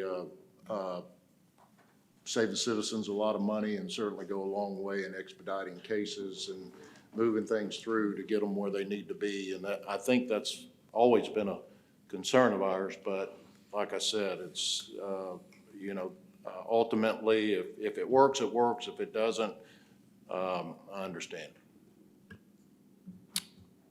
All right, that's all the questions. All right, Mr. Mayor, and thank you, Sheriff. The next two updates will be done by Deputy City Manager Pam Hodge, ARP update and infrastructure update. While we're on the table, can we revisit the one item I skipped before, we have people missing? Sorry, while we're all at the table, can we revisit the Clean Communities Investment Partnership application funding opportunity, now that everyone's at the table? I mean, I guess we can, we don't, all right, I'm trying to go back to restate the motion. The motion was to approve the resolution with modification of the letter. Correct. And even if we need to approve the letter, I'm not adamant, like if we want to approve the letter, I'm fine with that as well, as long as we go ahead and get the resolution passed. All right, well, there was a motion and a second. So we can call that question. All right, all those in favor? Yep. I think, okay. So Lindsay, do you want to restate it, or?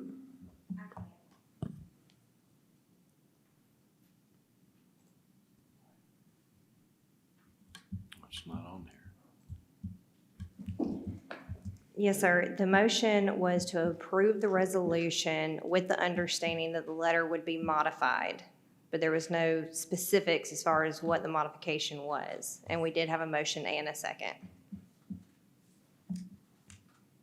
All right, To approve the resolution as is. all right, all in favor, say aye. Aye. Any opposed? All in favor, raise your right hand. 1, 2, 3, 4, 5, 6.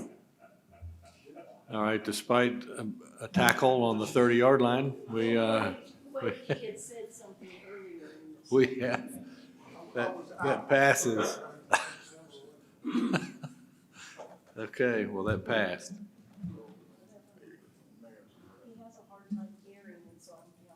Yeah, she just explained it to me. Gotcha. Not a bit. Councilor Davis. No, I was just gonna say that actually a resolution is official letter from council. I mean, the resolution is a resolution. I don't know why you'd have an accompanying letter with official letter from council. Well, they asked for a letter. I'll sign the letter. Thank you for your input. All right. That handles that, so that was approved. So Mayor, I've got Deputy City Manager Pam Hodge with the ARP update and infrastructure update. So good evening, Mayor and Council. This is an ARP update. I will go through it rather quickly. Most of the information is the same as presented, but wanted to provide you an update on a few of the categories as we're moving forward with expenditures of the ARP funds. Again, this is something that was passed several years ago as a result of the pandemic to provide funding to local governments to address some of the needs. These are the areas of the funding, how it can be used. They have added a few more over time.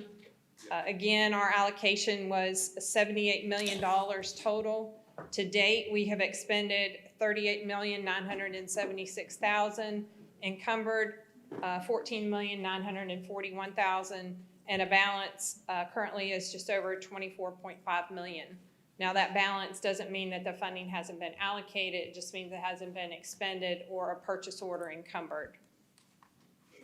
And so again, eligible costs have to be incurred between March 3rd of 21 and December 31 of 24 and expended by the end of the year in 2026. So phase one, again, we had a lot of discussion tonight about the automated garbage trucks that was paid through ARP funding, and they're, as they noted today, continuing to receive those trucks in. The carts is complete. Ambulance in phase one is complete. Expended out of the summer youth program was $240,000. To date, we have expended $200,000 to cure violence. Phase one of the camera program is complete. The broadband cybersecurity upgrades are in process. Revenue recovery complete. The premium pay was complete. The small grant program in the original Phase 1 has been completed, and we have expended $139,000 of administrative dollars as part of Phase 1. Phase 2, the community assistance programs, the affordable housing, the $3 million, the responses to that ARP RFP have been received and they're under review. So that will be coming back to council once that review process is complete to award multiple vendors or a single vendor funding for affordable housing. The utility assistance program, this is an update. At the last meeting, we had signed the contract, but all appointments have been filled through September 30th. To date, we've expended $493,000, served 513 households for a total of 1,078 individuals. So that program through Enrichment Services has been very successful. We anticipate having those funds expended relatively soon. The homeowner occupied rehab program, as well as the handicap access program through the Community Reinvestment Department, that RFP is under development. We're about 70% completed with that RFP, and so that will be released soon. The job training program is $1.1 million, and they will be coming forward with their program on how to expend those funds. We've encumbered $152,000 for the mental health training. Substance abuse training at $750,000. That program has not started yet. The community, $400,000 for the poverty reduction initiative. That agreement has been executed with United Way. And the Family Connection, the 4 navigators, they've started September the 6th, so they're on board and moving forward with that program for Family Connection. The public safety allocation, 3.1. The gun buyback program will be coming back with a different program. I think that was one that council expressed some concerns and some interest in doing something a little bit different. So that will be coming back. The mobile command vehicle has been ordered. The police IBIS system has been ordered, and the ambulance have been ordered. Facility improvements, they're still working through the specifications to replace and upgrade the HVAC system at the Civic Center, the Trade Center, and the Liberty Theater. And we are looking at property options for the additional cemetery space. Revenue recovery funding for CCG TV, the upgrade to the system in this room, that quote is under review. Cybersecurity has been expended just over $1 million. The balance is encumbered. I've talked about the Family Connection, public safety capital, $7.6 million. There was an item on the agenda this evening for the CPD pursuit vehicles at $2.4 million. They're still looking at the sheriff's vehicles for $1.7 million, and then the fire department apparatus has been encumbered. The camera program is moving forward for Phase 2 and Phase 3. The state program for the small business grant program and nonprofit grant program, these numbers are updated to date. For the small business, we have provided funding to 63 small businesses for just over $2 million. We have 32 applications that are in some point of that review process. And after those 32, we'll have a balance of $840,000. For the nonprofits, we've provided funding for 4 for just under $80,000. 7 more are in the review process. And after those 7, we'll have a balance of $104,000. So I did reach out to the chamber. We had originally anticipated to have this program completed by the end of this week. The chamber is still reviewing applications.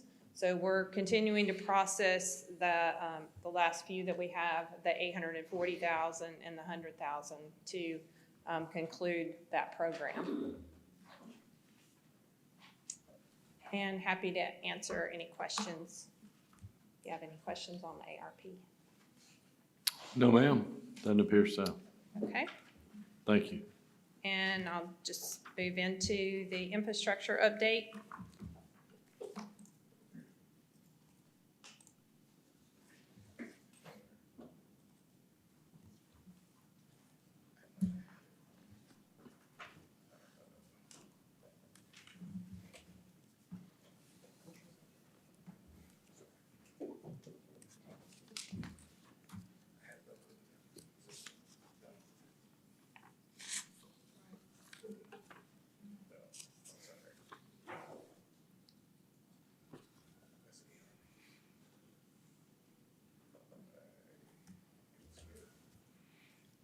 So let me just talk through the update while they're finding the actual presentation.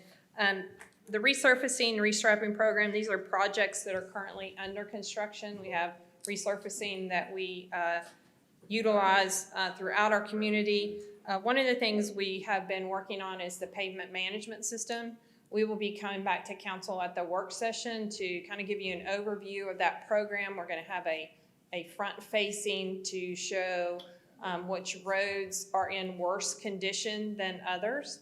And those will be done not by a scoring, but we're going to look at a color, red, yellow, and green. So you can see throughout the entire city that we do have quite a few roads that need to be resurfaced. So we're going to give you a separate presentation on the pavement management system at the end of October.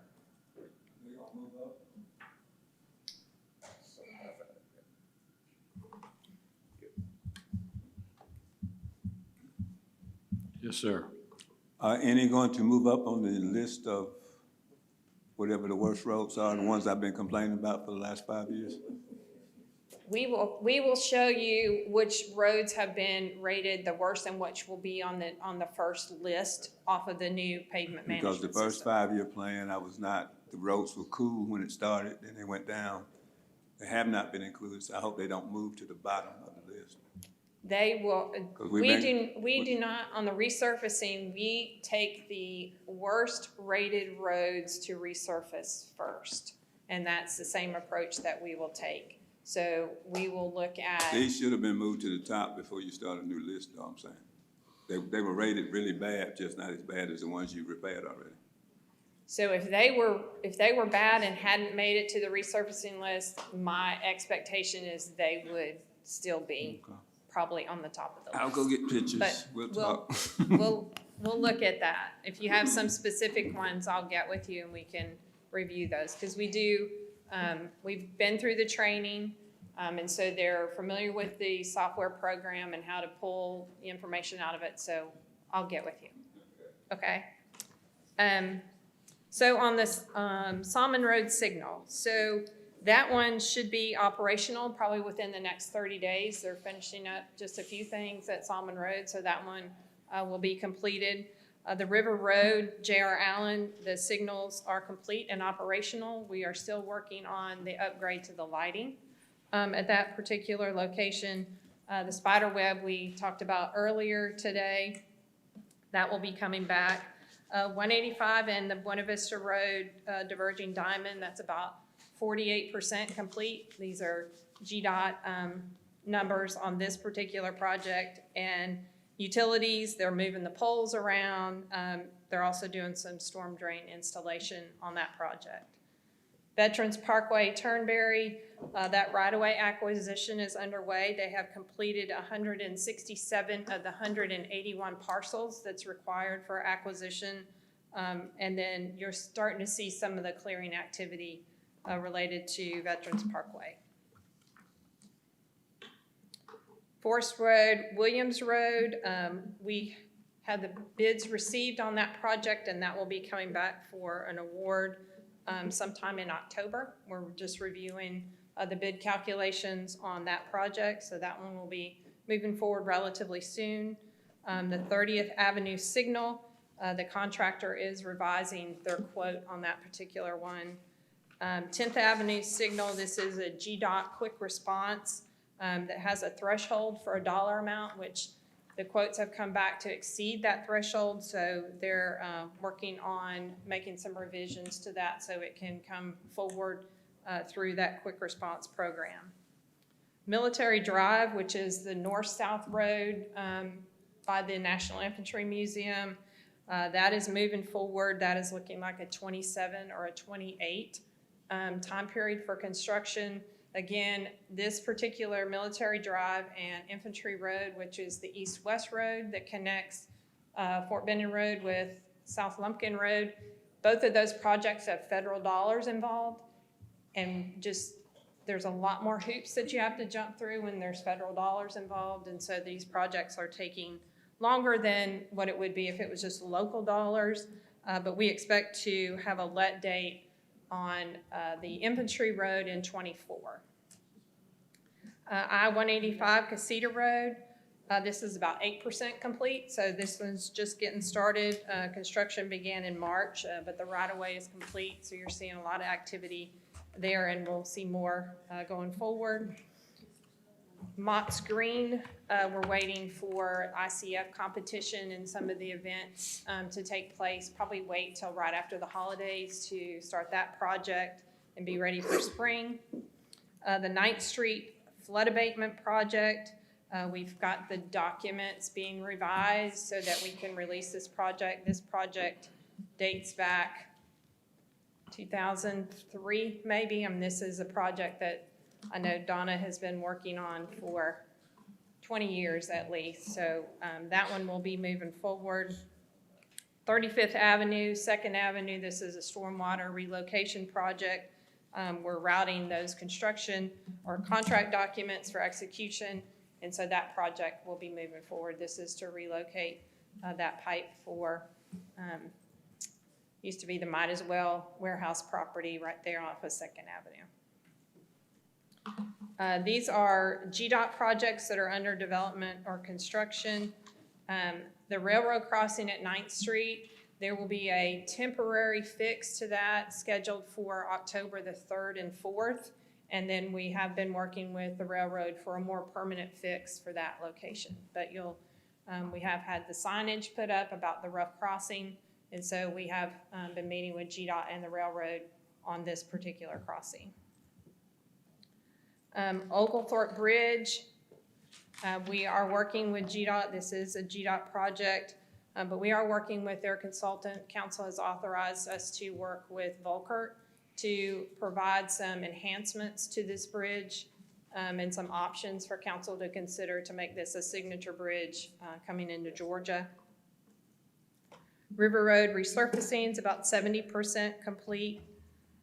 The Miller-Manchester Bridge replacement is about 20% complete. J.R. Allen, Manchester, that's about 94% complete, so they'll be wrapping that project up and hopefully the barrels will be moved relatively soon. Bradley Park DDI, they're just getting started on that project. And then Maricopa Culvert, that has got a 2024 completion date, and that will also include the restriping of 13th Street. The T-SPOS project, excuse me, so the design work is in process on Steam Mill Road. That was one of the first projects that was authorized. We do have public meetings scheduled for October the 23rd at 5:30. And this will be at the Columbus Baptist Association there on Steam Mill Road.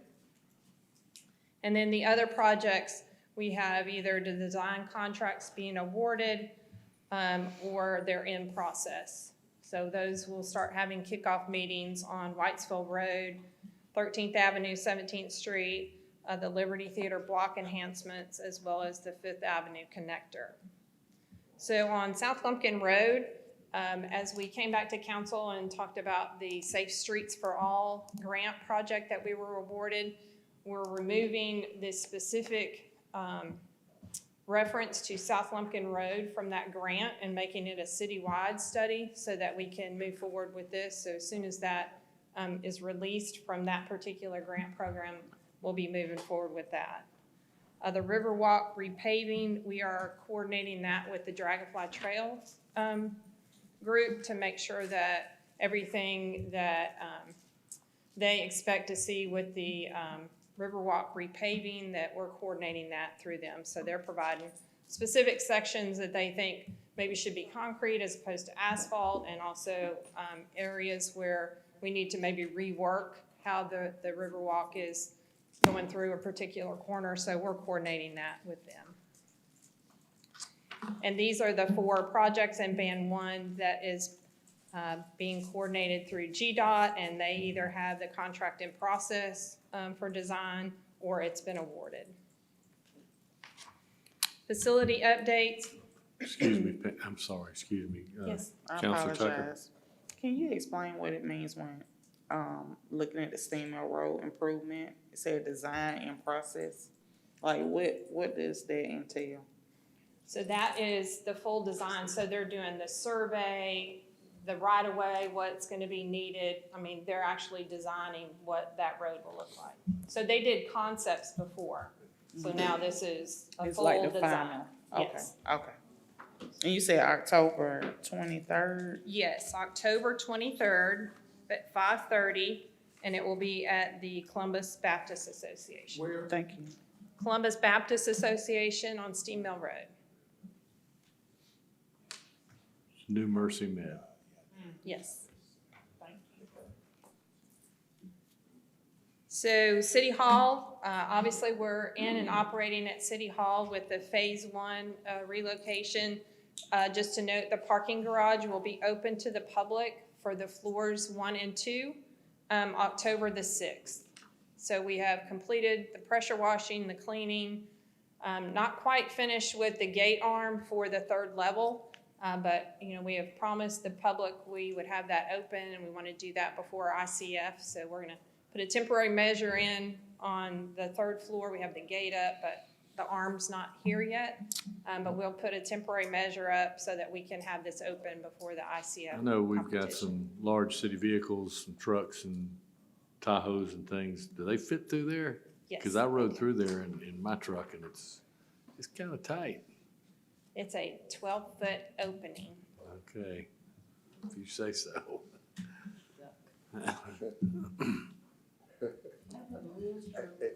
Mayor, it is tight even for me and an Explorer.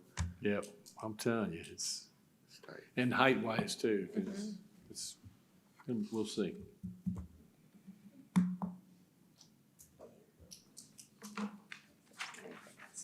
I don't think your truck will fit. So on the Judicial Center, as we had the discussion at City Council, we will be coming back each month to provide an update on the Judicial Center.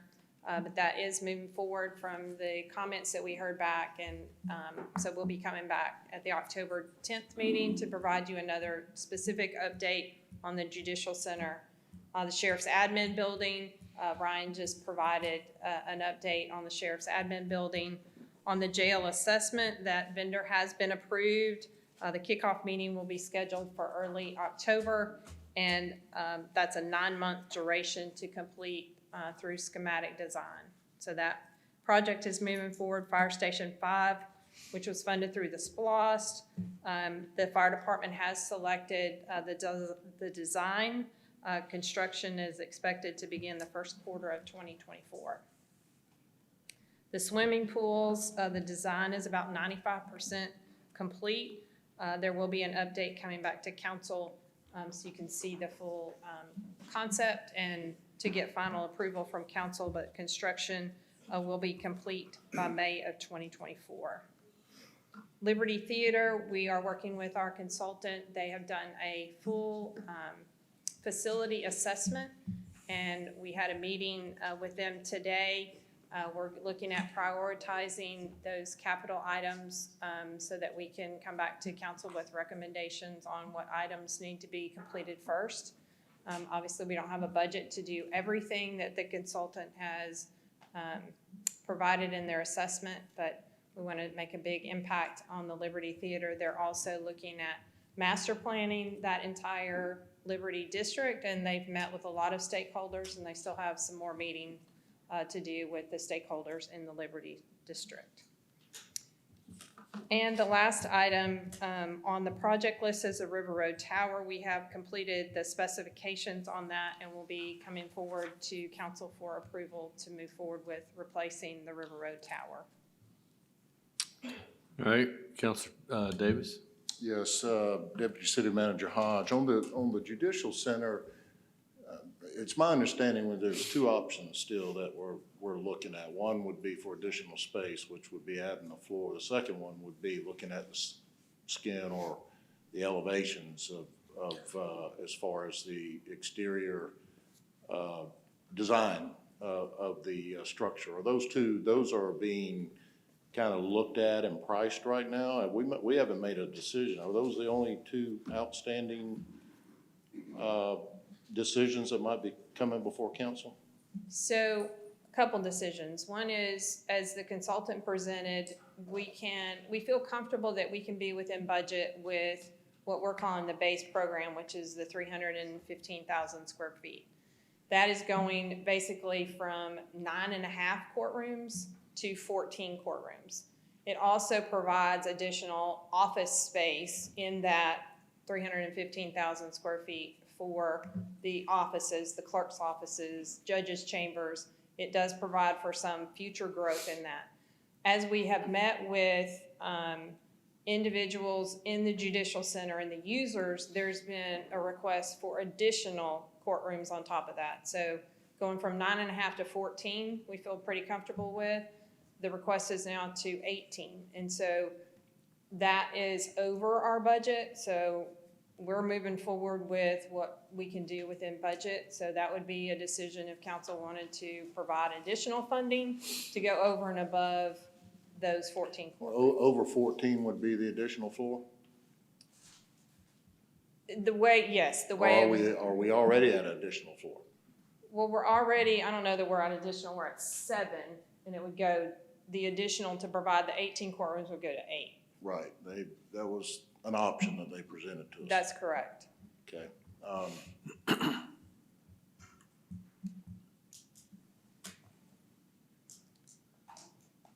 And then your question about the skin and the look, yes, council still has to approve that, what you want the building to look like. So you would be approving the final design and look of the An building. additional question, in that budget, isn't the bond, the debt service for the bond already allocated in that too as well? Isn't that part of it? The debt service on the bond is in addition to the $200 million budget, but it's Okay. included in the SPLOST total of $400 million. Okay, and what's that amount that we're putting in there? I can The tell budget you, has but I always don't been have that 200 right offhand. 200 The budget's always been 200 million and plus the debt 200 service. million for the budget for the Judicial Center and the debt service. And I'll get you that number. I don't have it off the I top of my thought it head. was in the budget, but you're saying it's in addition. Yes, sir. It's in addition. Okay, thank you. It's in the 400 million. Yes, sir. Right, okay. Counselor Huff? Question, Fire Station 5, where is that located? That is off of Lynch Road. Okay, so is 4 coming up? Is that the one So off? we also have the replacement of 4 and the replacement, or the addition of 4 and the addition of 6 and 8. Okay, 4 comes up when? Yeah, I don't know that we've determined what year. The fire department has set the priority on Fire Station 5 was the first one, and I'll have to look and see from their priority list whether Yeah, we're we had going spoken for in the beginning, yeah, that 4 would follow 5, hopefully. 4, 6, and 8, and I'll look at the schedule. Because 4 was in very sad shape, Yes, very sad shape. yes, For the they're- area that they have to cover, yeah. And we have purchased the property adjacent to 4 and also adjacent to 8. We Yeah. have not purchased the property adjacent to 6. We're in discussions with them. There's some, Yeah, the firefighters. Legal have been- issues. Yeah, firefighters have been very patient. They have really lived rough for quite a few years now. Last question, when do we get access to City Hall as far as parking and coming into the building? Do we get badges or anything? You can get that, now. your city badge. you Yeah. can Oh, the one I have access. now? Oh, I thought we had to have something different. No, your city Yeah, badge will yeah. work. They should have just automatically activated it. Okay, All city badges work to get into City Hall. okay. Yeah, I just been parking on the street and walking in. Okay, okay. Oh, now, to get in the parking garage, we'll have to give you it's a separate token, but Okay, it will be the badge as soon as we get the gate installed. all right. Thank you. Yes, sir. Mayor, So, one more. yeah, go ahead. Okay. So there's been a lot of discussion about project management related to the Judicial Center. And so we do have funding in the budget for project management out of the 200 million. And so we'll be bringing forward an ordinance for 2 full-time project managers at the next meeting, either in October or November. But I do want Director Pruitt to talk about, just briefly, some of the requirements of a facility this large and what they're required to do from a third-party standpoint. And this would be in addition to, we would have 2 full-time employees on site overseeing that work. Good evening again. As Deputy City Manager Hodge mentioned, in addition to the 2 full-time employees that the city would have on site, the building code itself requires special inspections for a facility of this size. We're a high-rise building. So Chapter 17, if you want to read it, I can get it to you. Chapter 17 of the International Building Code requires a lot of third-party inspections, specifically on the structure of a facility this size. The foundation, any fill dirt, the deep foundations, as those are put into the ground, a lot of those have continuous inspection done by a third party. So, even though the contractor is going to be there, their superintendent, their quality control people, our 2 full-time employees, if approved, would be there, doing quality assurance from our perspective. And then, like I said, the code's going to require third-party inspections to be on site pretty much every day, doing soil testing, concrete testing, looking at the rebar, all those kind of things. So there will be a lot of eyes, throughout the construction of this facility.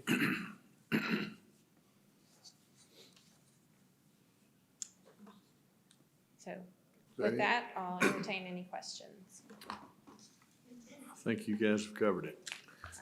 Thank you. Mayor, just one announcement, and then that concludes my agenda. The legislative agenda draft you should have. The 16th Annual Hometown Connection Legislative Agenda will be held on October 12th, 2023 at the Columbus Convention and Trade Center, Foundry Room, 11:30 until 1:30. And again, we've attached or included in your package the draft legislative agenda for your review. If you have any additional items, please get them to Tiasha Hollis as soon as possible. So on Tuesday, October 10th, the next meeting, as we have done in the past, the final legislative agenda items will be placed on the city manager's agenda. We will ask you to vote on individual items that would go on the final agenda that will be presented to state delegation on October 12th, 2023. And so they're in your packets. If you got questions, let us know. If you got different new ones, send them to Tiasha, and we will be asking you to vote on them individually at the next city council meeting. And then that Thursday following the next city council meeting, we will have a hometown connection. Pardon? Yeah, at the Foundry Room, yeah. And so let us know about the legislative agenda. And we hope that you have placed it on your schedules for October 12th, 2023, 11:30 to 1:30, Trade Center. That concludes my agenda, Mayor. All right, thank you, sir. Deputy Clerk? Good evening. On the clerk's agenda, we have minutes of various boards. Motion second, receive the minutes. Any discussion? All in favor say aye. Any opposed? All right, they're received. Then we have the Housing Authority of Columbus. Mr. Mayor is renominating Tiffany Stacy as a resident member. Motion second to confirm Ms. Stacy. All in favor say aye. Any opposed? These appointments are ready for confirmation. For the Land Bank Authority, Jackie Leonard was, Motion second to confirm Ms. Jackie Leonard. All in favor say aye. Any opposed?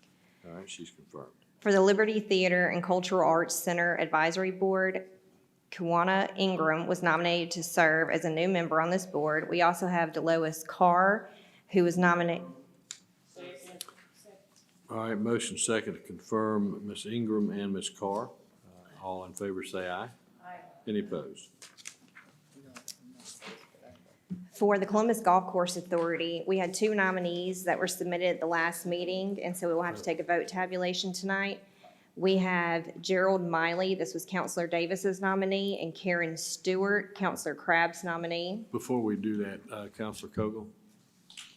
I just wanted to make I guess it's an amendment to maybe it's a resolution to the Liberty Theater Advisory Board, in that we add 2 board members to provide a little bit more diversity from the Latino and the Indian Committee. And if that's approved, then I have 2 nominations. Motion second to expand the board by 2 individuals. All in favor say aye. Any opposed? Okay.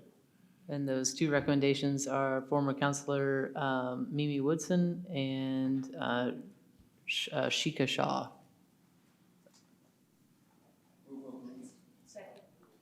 Do they have to come back? They have to come back at the next meeting. Okay. Counselor Tucker, did you have something?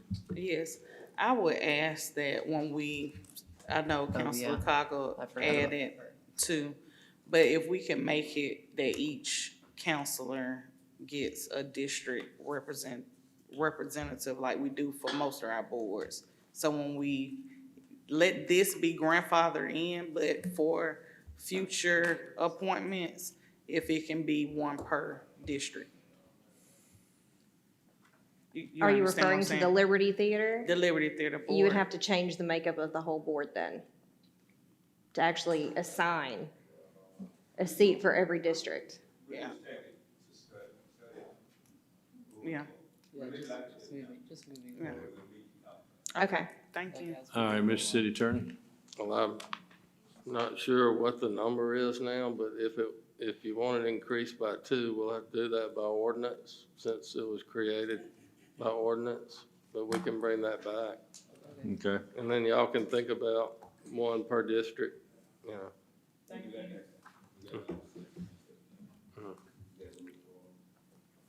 Ms. Clerk? For the Golf Course Authority, we will have a vote tabulation. We have Gerald Miley, that was Counselor Davis's nominee, and Karen Stewart, Counselor Crabb's nominee. Mayor Pro Tem Allen. Barnes.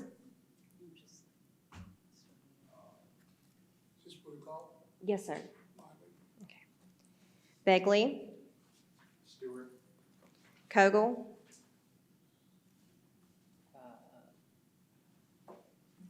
I don't have any right now. No, this is voting for either Stewart or Sorry. Miley. Sorry, the Miley. Crabb. Stewart. Davis. Lost me there for a second. Garrett. Huff. Thomas. Tucker. That's 7 for Gerald Miley. He can be confirmed. Motion second to confirm Mr. Miley. All in favor say aye. Aye. Any opposed? For the Community Development Advisory Council, the seat for District 2 is vacant right now. For District 9, Counselor Thomas has nominated Mike Welch, and he can be confirmed. Motion second. All in favor say aye. Any opposed? For the Uptown Facade Board, the Uptown Business Improvement District and Uptown Columbus, Inc. has made the following recommendations. They've recommended the reappointment of Cesar Batista, Norman Easterbrook for Robert Battle's seat, and Evelyn Velaz for Raymond Brown, and they can be confirmed. Motion and second to confirm. All in favor say aye. Any opposed? For the seat of Wayne Vaughn as the Historic Columbus Foundation representative, the foundation is recommending Frank Sully, and he can be confirmed. Motion second to confirm. All in favor say aye. Any opposed?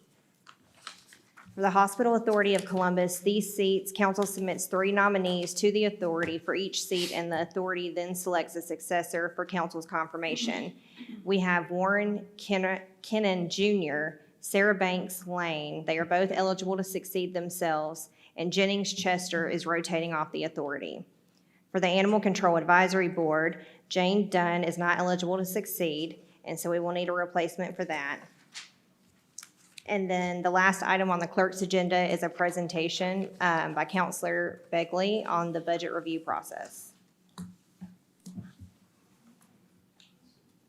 I was going to take that at the podium. Everyone's okay with that.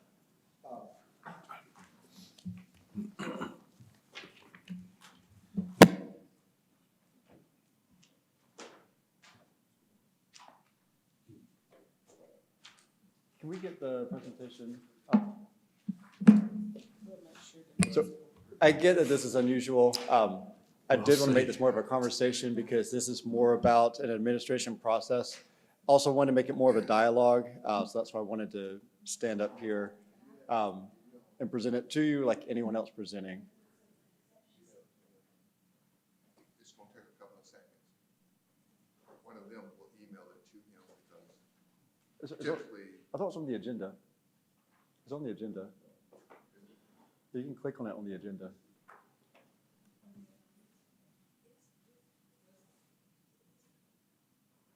Last item on the agenda.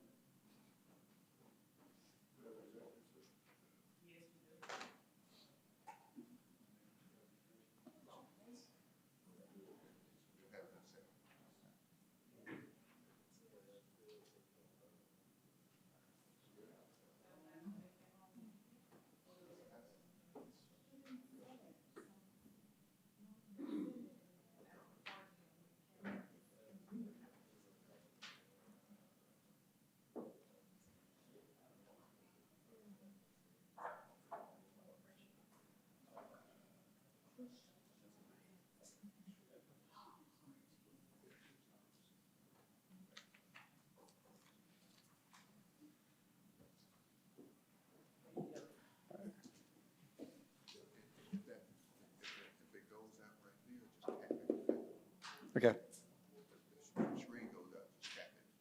got it. But use the clicker over there to your right. The right clicker over there to your right. Oh, Yes. how do you present? Is there a presentation mode or just? All right.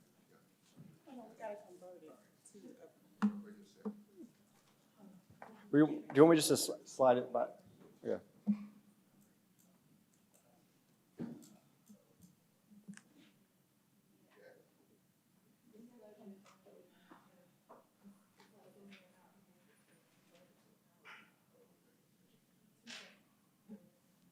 I can just scroll through this page. Just. No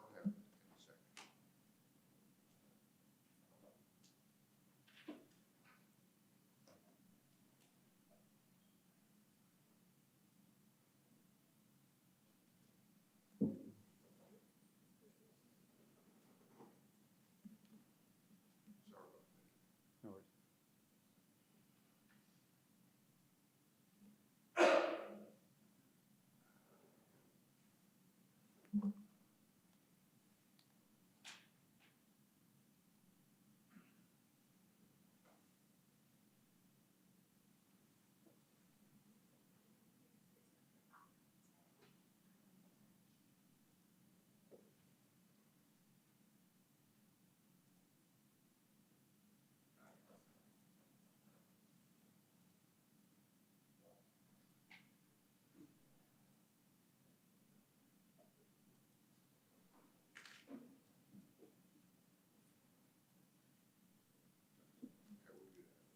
All right, so I think we lost a little bit with the,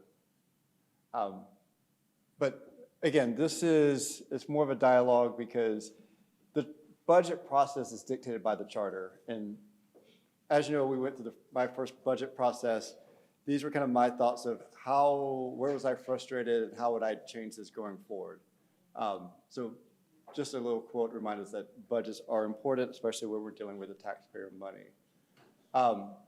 So I'll just go over the current process that we went through, the issues I felt like were problemsome, and then look at the 3 ways to improve it, and then there's benefits that I can summarize afterwards.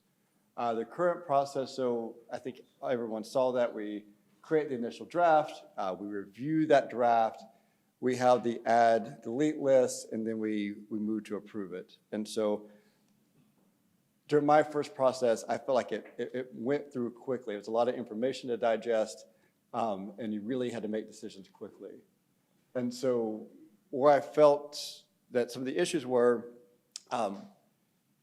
once you get that draft budget, it was hard to really pivot strategically. That draft budget was really close to the final budget. And we made a delete list, we made changes later, but there's a lot of inertia once that initial draft is created, and council has not provided input of their priorities at that point. There are also the limited discussions, right? We focus on public safety, but there were other expense categories we didn't even get to. And then finally, we also saw the add delete list. They were pretty unstructured. Everyone had their own format, and we were doing math in the middle of the session, which is not ideal. And so my suggested changes, and again, this is up for debate. I'd love some dialogue, because this is all administration of what we would do differently. Getting a priority list from council, from the budget chair, a list of expenses to review, and then a template to standardize the request. So I'll go over that in the next 3 slides. So the defined priority list, this would really take place after the mid-year budget, where the budget chair is taking the top 3 to 5 priorities from city council and emailing those to the mayor. And those would be for the mayor to consider as they're drafting the initial budget. So, again, the mayor would have to incorporate those, that is the mayor's budget, but at least council is communicating their priorities so that they're clear. I think now there's a lot of topics that happen throughout the year. We talk about animal control, we talk about Parks and Rec, and so there's a lot of different commentary, so having that clear list of 3 to 5 from council before there is a draft budget should be helpful to communicate what is a priority for us. And then obviously the priorities should not contradict each other. The next would really be a list of expenses to cover in the sessions. I felt like we did the add delete list. They were really covering public safety or the courts, but having city council be more proactive of saying, these are the expense categories I would like to see covered, whether that's administration, just providing that input ahead of time. Lastly, would be providing a template so that the add delete lists are efficient. I feel like there were one example where I came in late to the process, and I felt like we made a decision and I didn't have all the information I wanted when we made that decision. And so later I chased it down and then we revisited, but it was a very inefficient process because all that information wasn't up front. And then I ended up adding it late. And so by us providing a template of the information we deem essential for making a decision would make that more efficient so that we have all the information up front. And then furthermore, I feel like that would be helpful on the city because most of the time when people are requesting money, they don't know the format that you want it. So if you actually provide a template, most people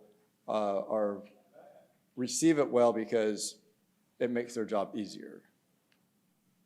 So summarize, providing clear priorities up front, communicating that 3 to 5 before the draft ever created, having sessions that we are saying, hey, here's where we want to hear from up front, and then having that template so that the add delete list is structured, we get all our information up front.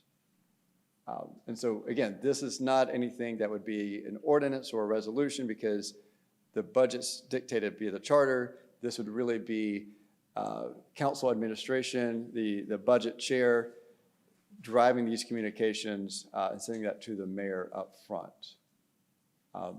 Are there any concerns, pushback, clarifications about these suggestions? I know it's late at night, sorry. It is very late at night, but if there's, I think this would be helpful, and I have presented this to the mayor and the city manager, and they didn't have any issues with it, so I think this would be more helpful to create additional communication between council and the mayor. No questions. Okay, all right. I appreciate you taking the time to listen this late at night. Nope, thank you, sir. All right, There is a motion and a second to go into executive session for personnel. Personnel and real estate acquisition disposal. To the motion, Counselor Barnes? Yes, I just have an announcement. On October the 7th, for all veterans that may have problems with their benefits and with their claims, October the 7th at 230 Airview Drive, DAV number 7 and DAV number 56, from 10 until 4, will be helping all veterans in the community. Oh, remember to bring your GD 214 and medical records. Gotcha. Thank you, Pops. All right, motion second to go into executive session, again, for personnel and real estate acquisition and or disposal. All in favor, say aye. Aye. Any opposed? All right, we are in executive session. All right, we were in executive session where we discussed personnel as well as property acquisition and disposal. No votes were taken. There was a notification given to council, and there has since been a press release mailed out as to the fact that after a very thorough process, much careful consideration, and a nationwide search, we are forwarding to council for their consideration of confirmation, the name of Stoney Mathis, who is our current interim chief, to fulfill the role of police chief going forward here in Columbus, Georgia. The Georgia law requires that there be a 14-day lapse before any recommendation can be voted on. So the vote will take place by council during the October 10th meeting. All right, with that said, we'll entertain a motion to adjourn. All right, motion second to adjourn. All in favor say aye. Aye. All right, we're adjourned. Yes.